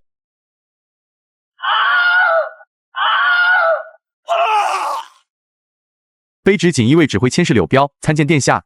朱松笑呵呵地看着柳彪，这柳彪生的虽然体型不像张铁柱那样那么大，但是光看此人的样子就知道，此人一定是极其精明强干的人。这种人干锦衣卫那真是再合适不过了。柳大人，快起来吧，本王恭喜你升官，也恭喜你抓到了靖难遗孤。殿下，这是卑职分内之事。人在那，这几个靖难遗孤是建文的那一位旧臣。殿下，其中最大的一个是建文的户部侍郎乌弘毅的侄子乌达，还有一个是吏部郎中董卿的女儿董氏春文。此二人是夫妻，是柳大人在济南附近抓到的。当时他们是想去莱州府登船逃去高黎。他们有孩子吗？殿下，他们是靖难之役之后一起逃难成的亲，这些年来颠沛流离，二人现在还无子嗣。没孩子不好办，不过既然他们两个都成亲了，那就说明他们两个对彼此还是很在乎的。你们拷打他们了？没有，咱们还是头一次抓到来头这么大的靖难遗孤，现在关在锦衣卫指挥使司的大牢里，都没去诏狱。很好，有的时候并不是拷打才是最好的审讯方法。带本王去看看这对苦命的夫妻。钱通和柳彪带着朱松来到了锦衣卫后面的大牢里，这里的大牢主要是关押罪行不是很严重的犯人，或者说是短时间内需要控制的犯人。诏狱里要是牢房不够了，也会安排到这来。进了锦衣卫的大牢，朱松第一眼就看到了2间相邻的牢房里坐着一男一女，他们的手穿过牢房的空隙，和对方的手紧紧地握在一起。乌达，是你吧？正是在下，韩王爷要杀要剐，悉听尊便就是了。吴公子有气魄啊！本王相信你是不怕死的，但是本王可不知道你隔壁这个牢房里的令夫人怕不怕死。韩贼，我与我夫君早就已经发了毒誓，今生若是落到了你们的手里，就算是死，我们也不会顺从燕贼和你的。你要是想杀，就痛快一点。吴夫人好气魄，果然是巾帼不让须眉。可是二位什么时候听说过锦衣卫取人性命会给人一个痛快的？本王其实很愿意给二位一个将功折罪的机会，你们二位只要说出你们知道的有关其他靖南遗孤的一切事情，本王一定会放你们一马。不仅如此，还会给你们一些银子。你们不是想去高黎吗？有100两银子，你们在高黎会生活的很好的。哼，韩王爷有什么本事就使出来吧。你们2个别在这给脸不要脸了，真要是把锦衣卫那套家伙事拿上来，你们还没等被拷打呢，就先吓死了。我们殿下宅心仁厚，给了你们将功补过的机会，你们要还是不珍惜的话，那可就要受苦了。宅心仁厚，好一个宅心仁厚！宅心仁厚的人会造反，会杀了那么多的人。我呸！大胆！吴公子，本王的确算不得宅心仁厚，但是本王自认为也不算是什么坏人。你们这些人只是我们朱家斗争的牺牲品，你们恨我们正常，本王也不会要求你们放下对我们的仇恨。但是你们被人追知道跑，被人杀知道反抗，就算是反抗不了也要痛痛快快的骂上几句。可是本王当初可是被第一个削藩的，锦衣卫天天看着本王把刀架在本王的脖子上的时候，本王当时也是害怕极了，同时心里也恨极了建文。本王可是他的叔叔啊，本是同根生，相煎何太急。难道一个不知所云的罪名扣下来，做臣子的就得心甘情愿的去领死？二位此时此刻恰如彼时彼刻啊，所以本王还是可以理解你们的，这才愿意给你们一个机会。哼，见闻皇上要你们死，那是因为你们这些藩王做了许多的不法事，你们视皇上为无物，所以见闻皇上才要削藩。你们反抗，这就不是为臣之道，你们这是反贼叛逆。好一个君要臣死臣不得不死啊！那你们这些人为什么要恨当今皇上？因为朱棣根本就不是皇帝，他是窃国之贼。就算是坐上了皇位又能怎么样？后世的史官会清楚地记载下来，你们是怎么样抢夺皇位的，你们是怎么屠杀大明的忠臣良将的，你们将会被后世子孙戳破脊梁骨，你们将永世承担骂名。是吗？我好害怕啊！活着的时候本王都不怕，死了还怕承担一点骂名。你不服当今皇上，是因为当今皇上不是正统，是吧？那建文也不是正统啊，庶出庶子，要不是皇长孙离世，那里由得他做太孙？就算是再退1万步，当年我大哥死了，兄中弟即也该让我二哥继承皇位，二哥死了改由三哥，三哥死了这下总应该由4哥来做皇帝了吧？要是这么算，那当今皇上如何算不得正统啊？你这是歪理邪说。是不是歪理邪说你自己心里明白，唐太宗上位也不是很光彩，可是唐太宗如何？后世史官谁说他是昏君？当然了，现在才是永乐元年，现在皇上是否贤明还看不出来。不过别的不说，只说带兵打仗，当今皇上就比建文强的太多了。本王其实想了很久，就算是辽东加上北平，也才多少地多少人啊！建文当年可是手握大半个大明江山，不论是土地、人力还是财力，都比我们要强的太多了。这都能输，本王真是想不到他这个皇帝是怎么当的。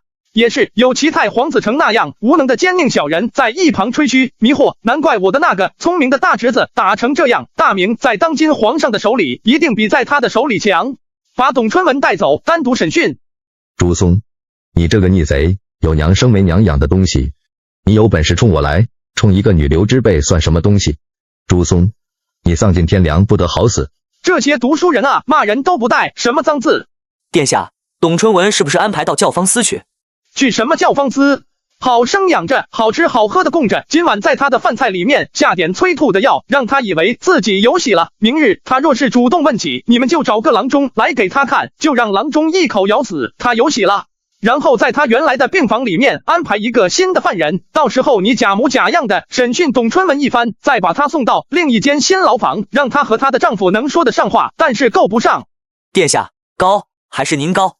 这就是本王说的，有的时候严刑拷打未必是最好的办法。不过这两个人不要伤害本王，之后的确是想把他们两个放走。与其让那些靖南遗孤一直跑，咱们一直追，还不如让他们过来投案自首，这样咱们也省心省力一点。殿下，还是您厉害。朱松离开锦衣卫，来到了鸡鸣寺。朱棣真的在鸡鸣寺一待就是好几天，那些官员们的奏折全都交给了太子，倒是苦了太子爷，又是反对海关司的奏折，又是弹劾韩王的奏折，那弄的是漫天飞。甚至于内阁今天朱松也没去，全都交给了那些大臣们去管，反正他们每天都要弹劾自己一遍，弹劾吧，自己还省得演戏了。嚯，大师，你这是什么门道啊？我还是头一次看到和尚会走锁。阿弥陀佛，多日不见，韩王殿下神采奕奕，精神越发的好了，老衲在这恭喜了。你这锁走的真不错，你这一手估计都能镇住轻功高手了。哈哈哈，殿下，老衲这也是修行，利用走锁来强逼着自身参悟佛法，是旁门左道而已。但是旁门左道也是道，老衲这看似是在走锁，其实老衲是在参悟佛法。厉害厉害，你们修佛的修道的都不容易，想尽各种办法修今生修来世，和你们一比，我就是俗人，还是当个俗人舒服一点。哈哈哈，殿下这话说笑了，殿下心怀百姓，视众心的粮食，为了天下百姓的肚子着想，殿下这是行的菩萨道。大师，那你说我的来世会更好吗？殿下要问前世，还是要看今生？殿下修的本就不是来世，何必去想去问呢？别听他在这扯了，你要是问这个老和尚佛，这个老和尚能从现在给你扯到明天早上去。皇帝陛下，韩王殿下今天都在，老衲去亲自给二位泡壶老衲自己晒的茉莉花茶。老和尚，朕一个人在这，你不拿出来给朕喝，等老20来你才拿出来，信不信朕把你的花茶都拿走？陛下，这茶之前没到时候呢，现在刚刚好，刚刚好。皇上，行了，别跪了，这又不是皇宫，咱们兄弟两个轻松一点，说吧，你找到这来，一定是有事吧？皇上，前几日锦衣卫抓到了2个靖南遗孤，一个是原来户部侍郎的侄子，还有一个是吏部主事的女儿，2人已经成了亲。臣从他们的嘴里问出了有关靖南遗孤的事情。陛下可曾听说过清正会？从来没听说过，这个石妖清正会和靖南遗孤有什么关系？陛下，从目前掌握的情况来看，很大一部分靖南遗孤人间蒸发，就是和这个清正会有很大的关系。这个清正会一直在帮助靖南遗孤逃离朝廷的追捕，而且这个清正会在至正年间就存在了，当时也算得上是反元的义士，只不过他们的组成大部分都是江湖门派中人。现在这个清正会卷土重来，和靖南遗孤勾结在一起，看来他们是认为建文是正统，所以他们要帮助建文夺回天下。既然已经查清楚了，那就把这个清正会找出来一网打尽。不过由此看来，这个清正会背地里还是和建文有关系，不然的话，没有建文他们凭什么靠几个靖南遗孤就敢和朝廷作对？臣也是这么想的。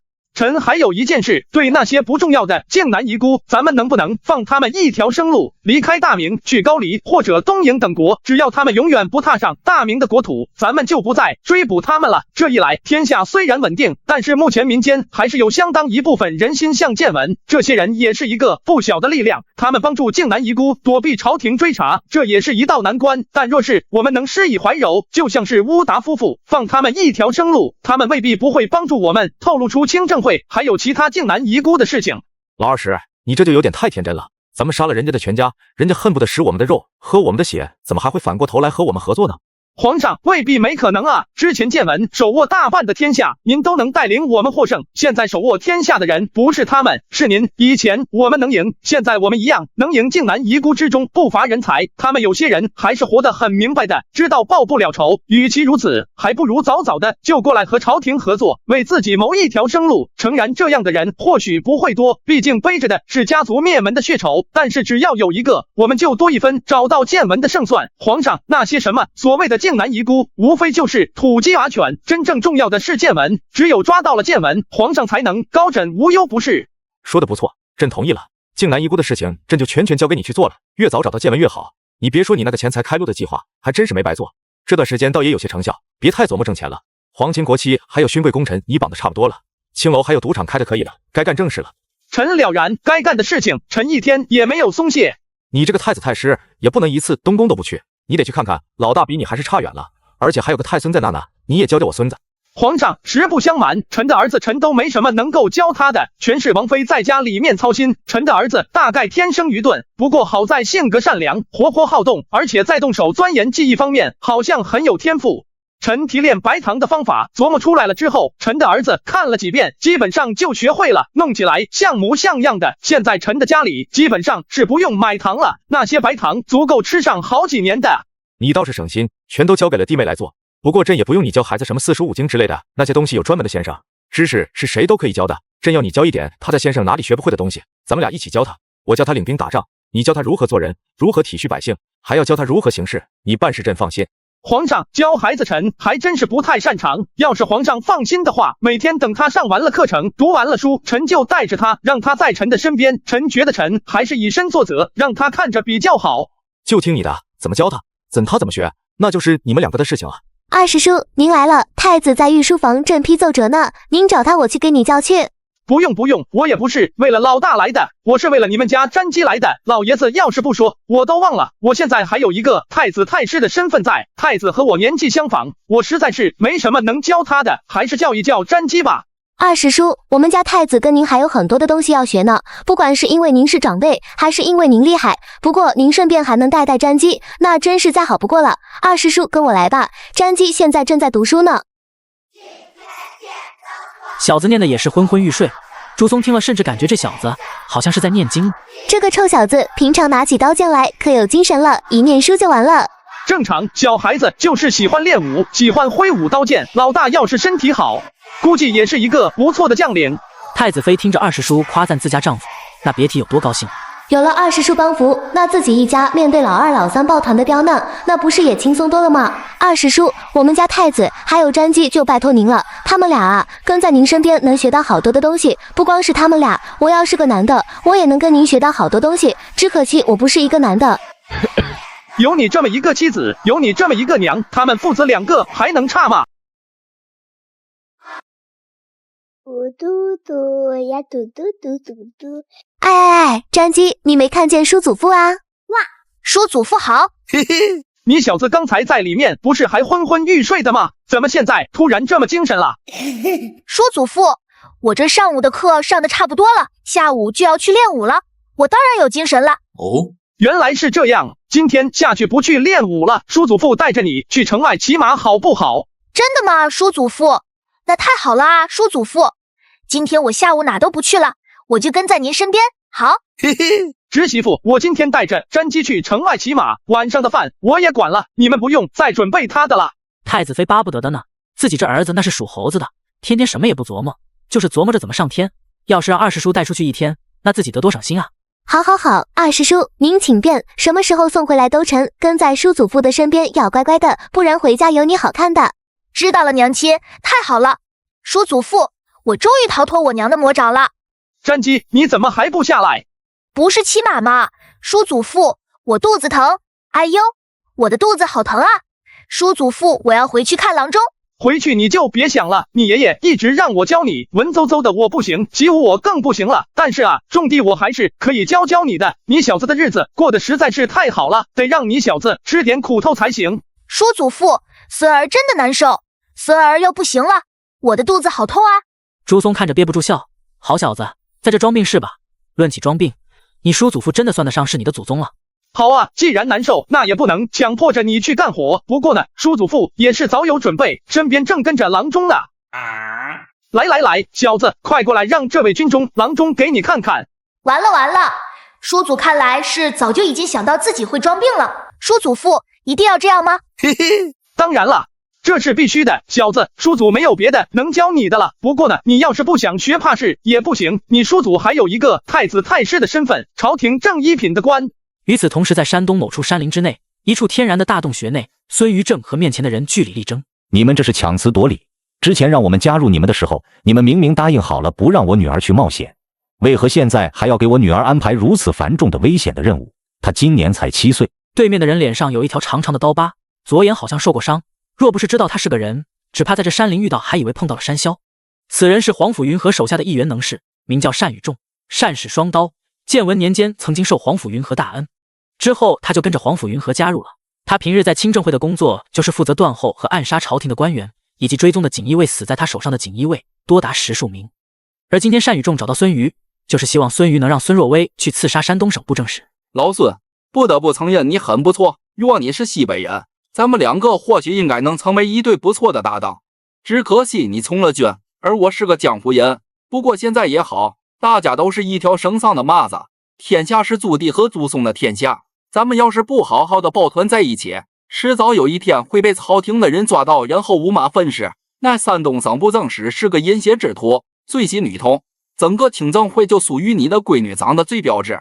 那个老色狼一定会看上你闺女，让你闺女潜入到他身边，也是为了给我们清政会谋大大的方便。而且将来有一天，你的闺女杀了他，咱们立马控制住整个在山东，咱们以齐鲁大地为根基，南下可以俯瞰应天城，阻断朱棣北上之路，北上还可以控制住大片的地区。到时候皇甫大人恭请建文皇帝登高一呼，天下岂不是万千回应？到时候你的女儿可就立下了不世之功，你也可以位列三公啊。那山东布政使已经是半百之人，我女儿如今才7岁，你们让我女儿去伺候一个土埋半截的老头子，我绝不答应。老孙，谁说让你闺女现在就去陪那个老不死的了？过几年咱们好好培养几年，等她到了10岁就可以去了。老孙啊，老孙，你可别忘了，你原来是吃朱棣那碗饭的，我们清政会接纳你，已经是对你格外开恩了。你若不答应，别说是朝廷要追杀你们，我们听证会也是绝对不会容纳你们的。朝廷和听证会两头堵，你们是上天不行，入地无能，只有死路一条。与其这般死了，还不如豁出去，让你女儿好好拼一拼搏一搏，等以后你们父女俩的荣华富贵，这不就来了吗？我们来到清政会，是徐斌徐大人邀请我们来的。我和你不熟，我孙瑜这辈子只有这么一个女儿，我就算是豁出了命，也要护她周全。你们若胆敢再打我女儿的主意，我一定和你们拼命。老孙，你这是敬酒不吃吃罚酒啊！既如此，我也想见识见识你的本事。慢！二人看向徐斌，单宇仲虽然看不上孙瑜的剑法，可是对于徐斌这个白脸娘娘腔，他却是在意的很，因为他曾见过徐斌的剑，快得很。比起自己的刀来，虽然算不上有过之而无不及，但也差得不多。若不是皇甫云和大人一再要求自己不得与徐斌决斗切磋，否则单宇仲早就按耐不住，要和徐斌动刀动剑了。徐斌，你怎么来了？丹大哥，这2人都是我介绍进清政会的，按理来说我应该算是他们的堂主。清政会有规矩，每个堂主手下的人不归其他堂主管。丹大哥不好好管理自己手下的人，却跑来向我手底下的人安排任务，这恐怕有些不妥吧？没什么不妥的，整个清政会就属你身后的丫头长得最标准。咱们要取下山东，咱们的智囊们可是想了一条相当好的计策，找一个容貌标致的女童，培养几年，然后送到那布政使的身边。到时候在布政使的身边，我们就有了一个耳目，关键时刻他也可以向布政使行刺。出这个馊主意的人应该立即将他腰斩。这是个什么办法？且不说那布政使今年年过半百，还能在布政使的位置上待几年，只说刺杀布政使的事情，难道仅凭他一个孩子就能完成？更何况偌大一个山东省，就算是杀了一个布政使，还有按察使、指挥使在，山东也不会混乱的。更何况布政使的身边保护何其之多，他一个孩子就算是能刺探一些消息，怎么传出来？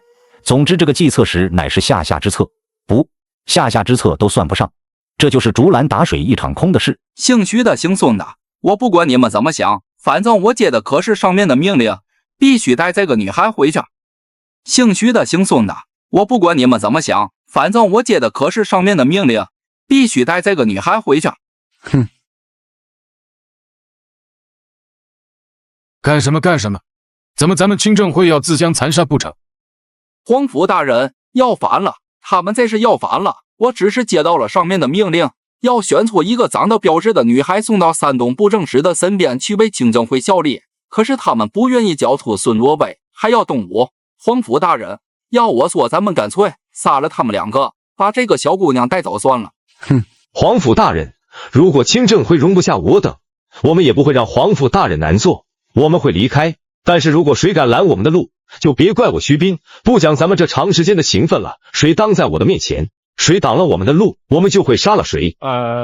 徐老弟，你放心，就算是用人也不会用孙若薇的。景清大夫的为人我还是相当佩服的，不光我佩服，就连建文皇帝也对景清大夫印象深刻，更何况这孩子还是徐老弟要保护的。我们清正会不会做这样的事情？这个命令是谁下的？这个主意是范文宗范秀才出的，也是他下的令。他说你就去做，我还以为别说了。这个祭祀不行，那个不正是喜欢女童，也只是喜欢女童唱曲，他喜欢的是女童的嗓音。你们这些家伙，人家喜欢什么都没搞明白呢，就开始出上主意了。孙大哥、徐老弟都是误会，这件事情就这么过去了。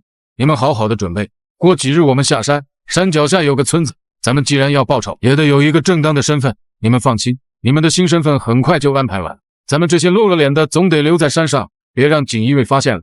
对了，要是还想报仇的话，可以偶尔训练一下，女孩子嘛，练练弓箭就好。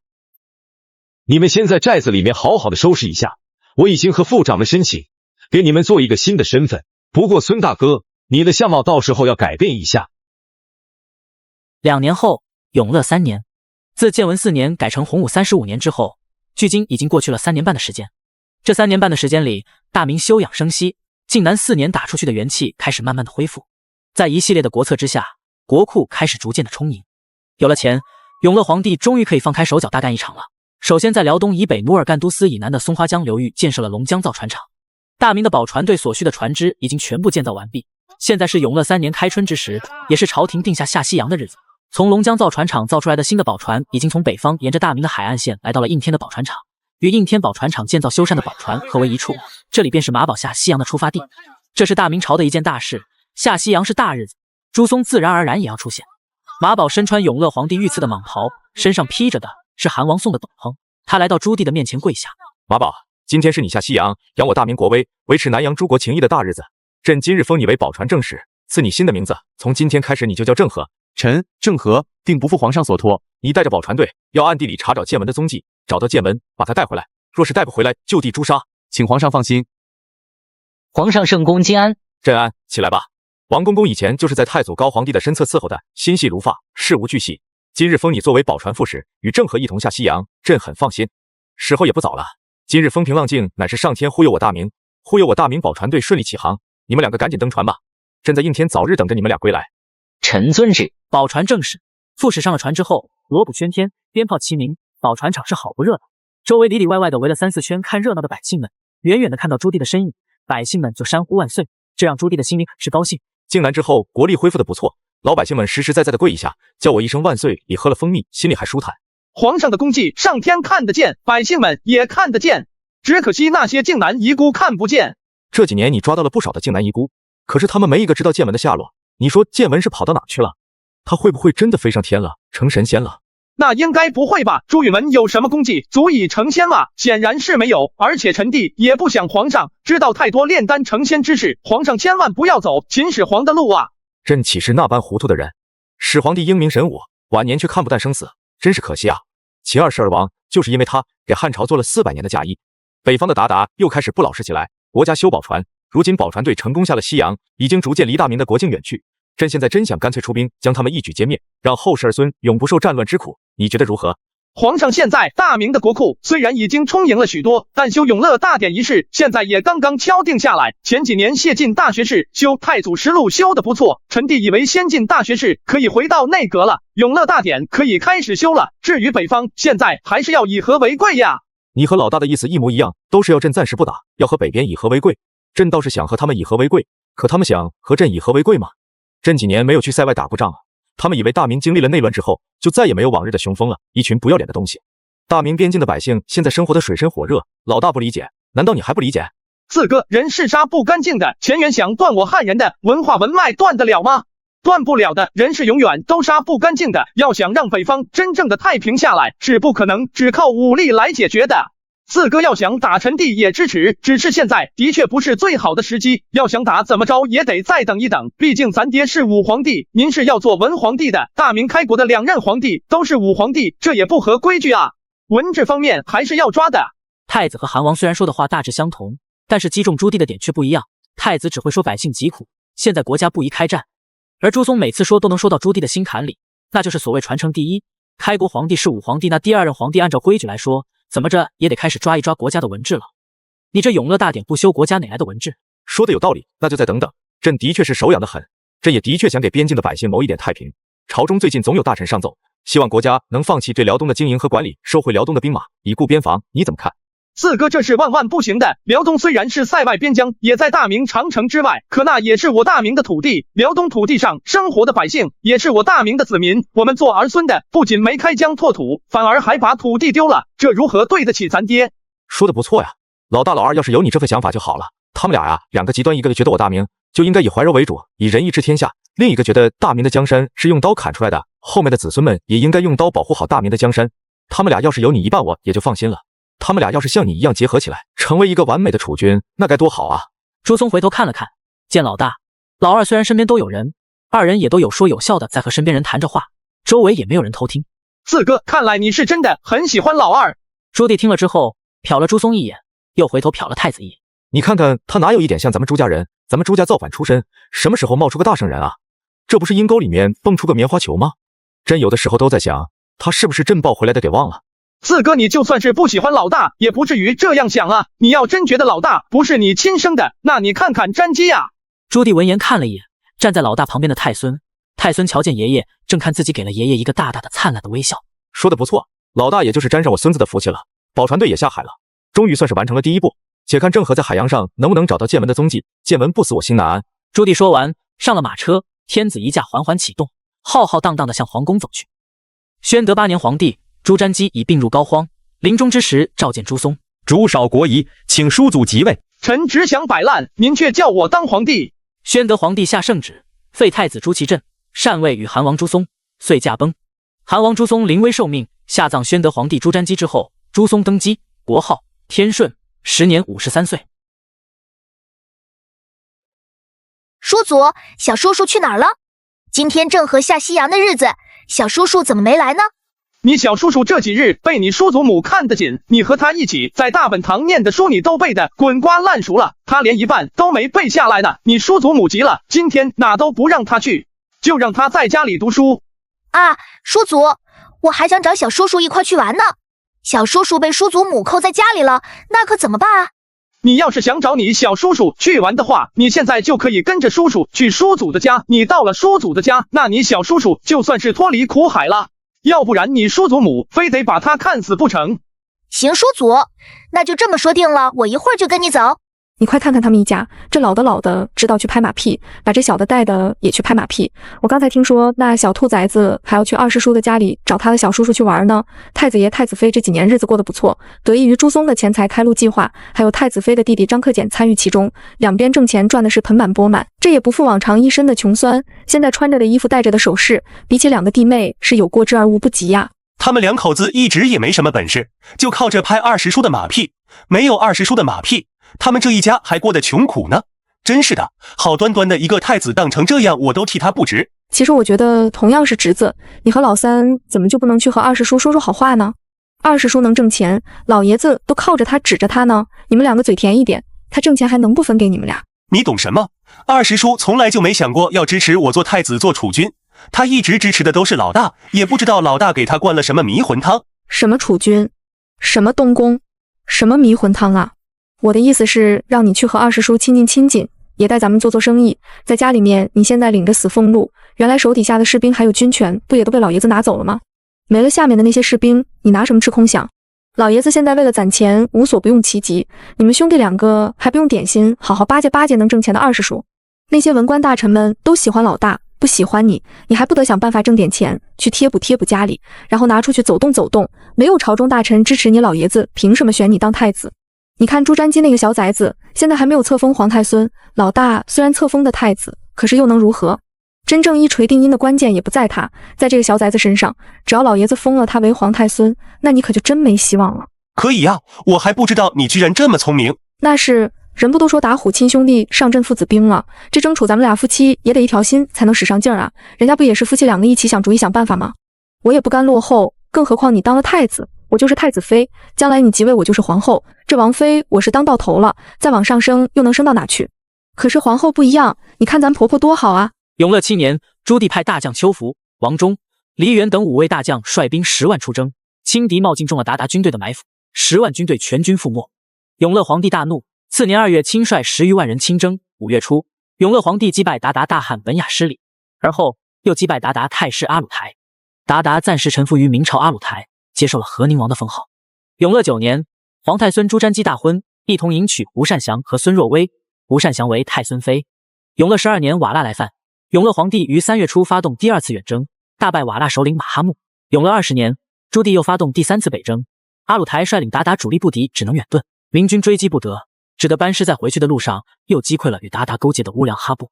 永乐21年，阿鲁台再度骚扰大明边境，时年已64岁的永乐大帝又一次跨上了战马，向北进兵，先后收服草原诸多部落阿鲁台，无奈只能再次远遁。永乐22年7月18日，明太宗朱棣逝世于榆木川，终年65岁。朱棣驾崩，汉王和赵王趁机想要夺得皇位，然远在京师的朱松已率先将病入膏肓的太子朱高炽扶上了皇位。然而洪熙皇帝早已积劳成疾，命不久矣，仅仅只做了1年不到就驾崩了。洪熙皇帝驾崩之后，被落藩的汉王和赵王又再一次开始造起了反。匆忙登基的朱瞻基下旨令朱松亲率朝廷10万大军平叛。洪熙元年10月15日，朱松率领朝廷10万大军平叛二王之乱。11月10日得胜还朝，二王被囚禁于京师，天下终于太平了下来。宣德3年，皇帝朱瞻基废胡皇后，另立孙若薇为皇后。宣德5年，太子朱祁镇出生。宣德8年，皇帝朱瞻基已病入膏肓，临终之时召见朱松，主少国仪，请叔祖即位。臣只想摆烂，您却叫我当皇帝。宣德皇帝下圣旨，废太子朱祁镇，禅位与韩王朱松，遂驾崩。